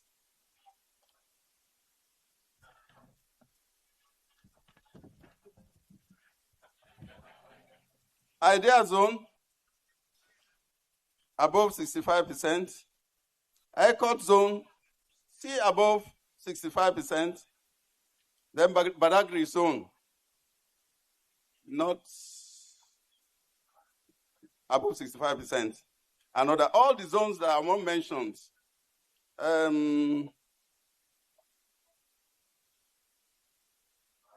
Sorry, hold on, please.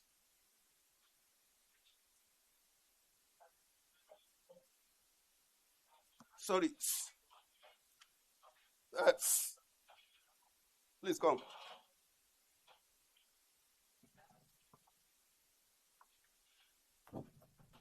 What's this? Amen. So, Amen zone also score above 65%. So it was well done, and we appreciate all those who participated. And you know, we have 2 stages of this contest. And I want to mention the zone that will continue from tomorrow. We have 4 of them that will continue the process, so it's not conclusive. But those who have mentioned before, they won't be able to participate in the remaining context. So the value zone, by God's grace, tomorrow will participate. Ejigbo zone will participate tomorrow.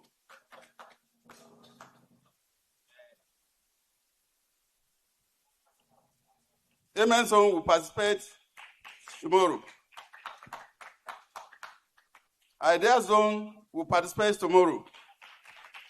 ECOT zone will participate tomorrow.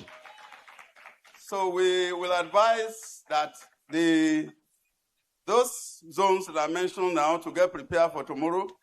Tomorrow is going to be the final. So in essence, it's not conclusive. So I wish you all the best for tomorrow. Thank you very much. Thank you very much, sir. All right, so the 4 zones should prepare for your presentation tomorrow. So like we promised, the Kahoot that we promised, we want to do it quickly now from World Shield. Should we or should we scrap it? Should we do it or should we scrap it? It can't go tomorrow. We just want to slot it in. It's not even their time. It's because we promised it. But if we don't want it, we can scrap it. So I need a chorus answer. Do we want it or should we scrap it? We should do it. All right, so for those interested, please join quickly. We have to be very fast about this. We are doing this in 5 minutes. Please project. Please, let's join quickly. Let's join. Only for those that are interested. So we're picking the first 3. Please, the code is on the screen, 963362. 963362. This is the final thing today, and then we close. And we need to be grateful to Acpn and the planning committee and the chairman. The time we paid for the hall is actually exhausted at 4 p.m. But they have to pay for an extension so that we can finish everything we are doing. So please, let's appreciate Acpn for this privilege. So we need members to join quickly. This is the code, 9632 963-362.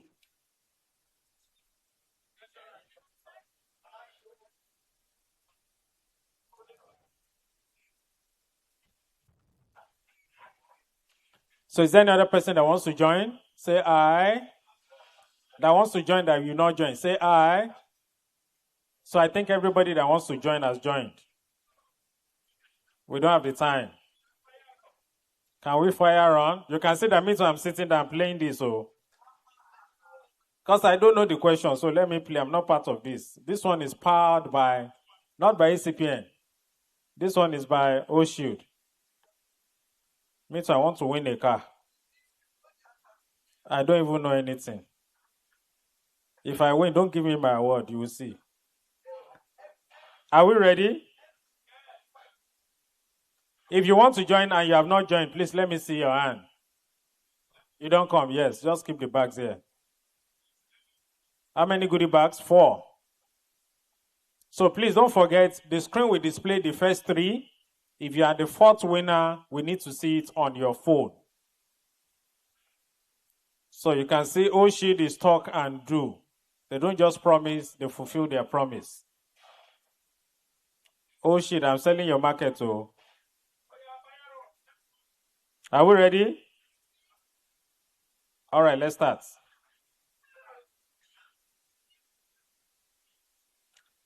The first question.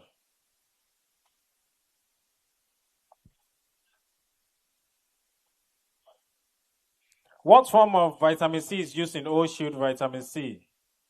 The options are there. If you listen to everything that was said, I'm sure you definitely know what to do.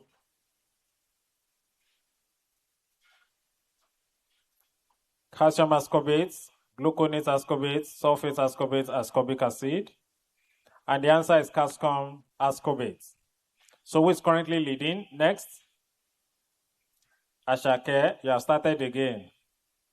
Farm Ashake, okay, God sees your house. What are the actives in Oshield probiotics? So the options are on the screen. I can't read because I'm playing too.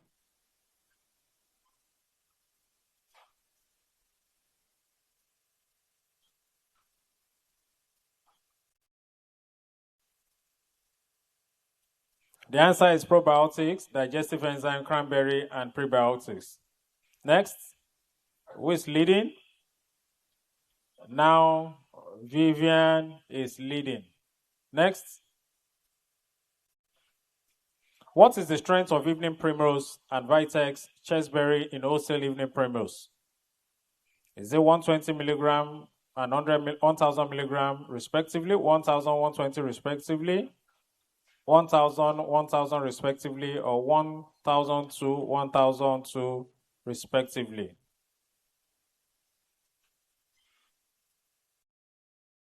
It is 1,002 and 1,000 milligram respectively. Next.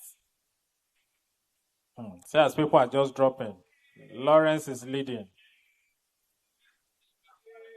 What is the form of CoQ10 in Oshield vitamin E?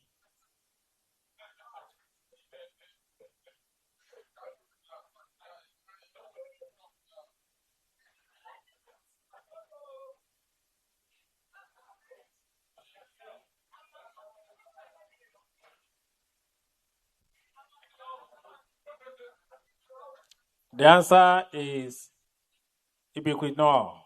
Next. Is Lawrence still leading? No, Vivian has come back up. Wow. Next. The final question. List 4 of the actives of Oshield ArthroShield. Like play. Some of us were getting 0/5. Any gift for us?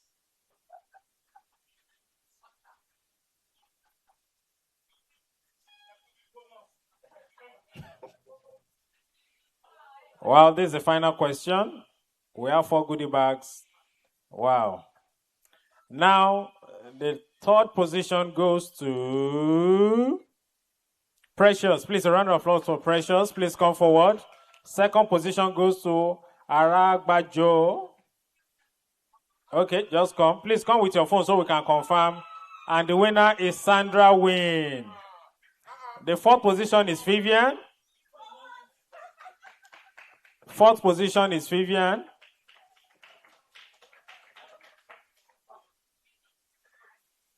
They didn't even show my own position on my phone. Me, I have no position. What's happened? Congratulations. Congratulations. And to our number one, make some noise for Sandra V. So that's the new face of O-Shield Pharmaceuticals. Thank you very much, colleagues. See you tomorrow at 8 a.m. Thank you very much, O-Shield, for your support. Tomorrow is AGM. Please, let's come prepared for our annual general meeting. Thank you. Have a fantastic night. God bless you. Pharmacist Ayo Badijoko signing out.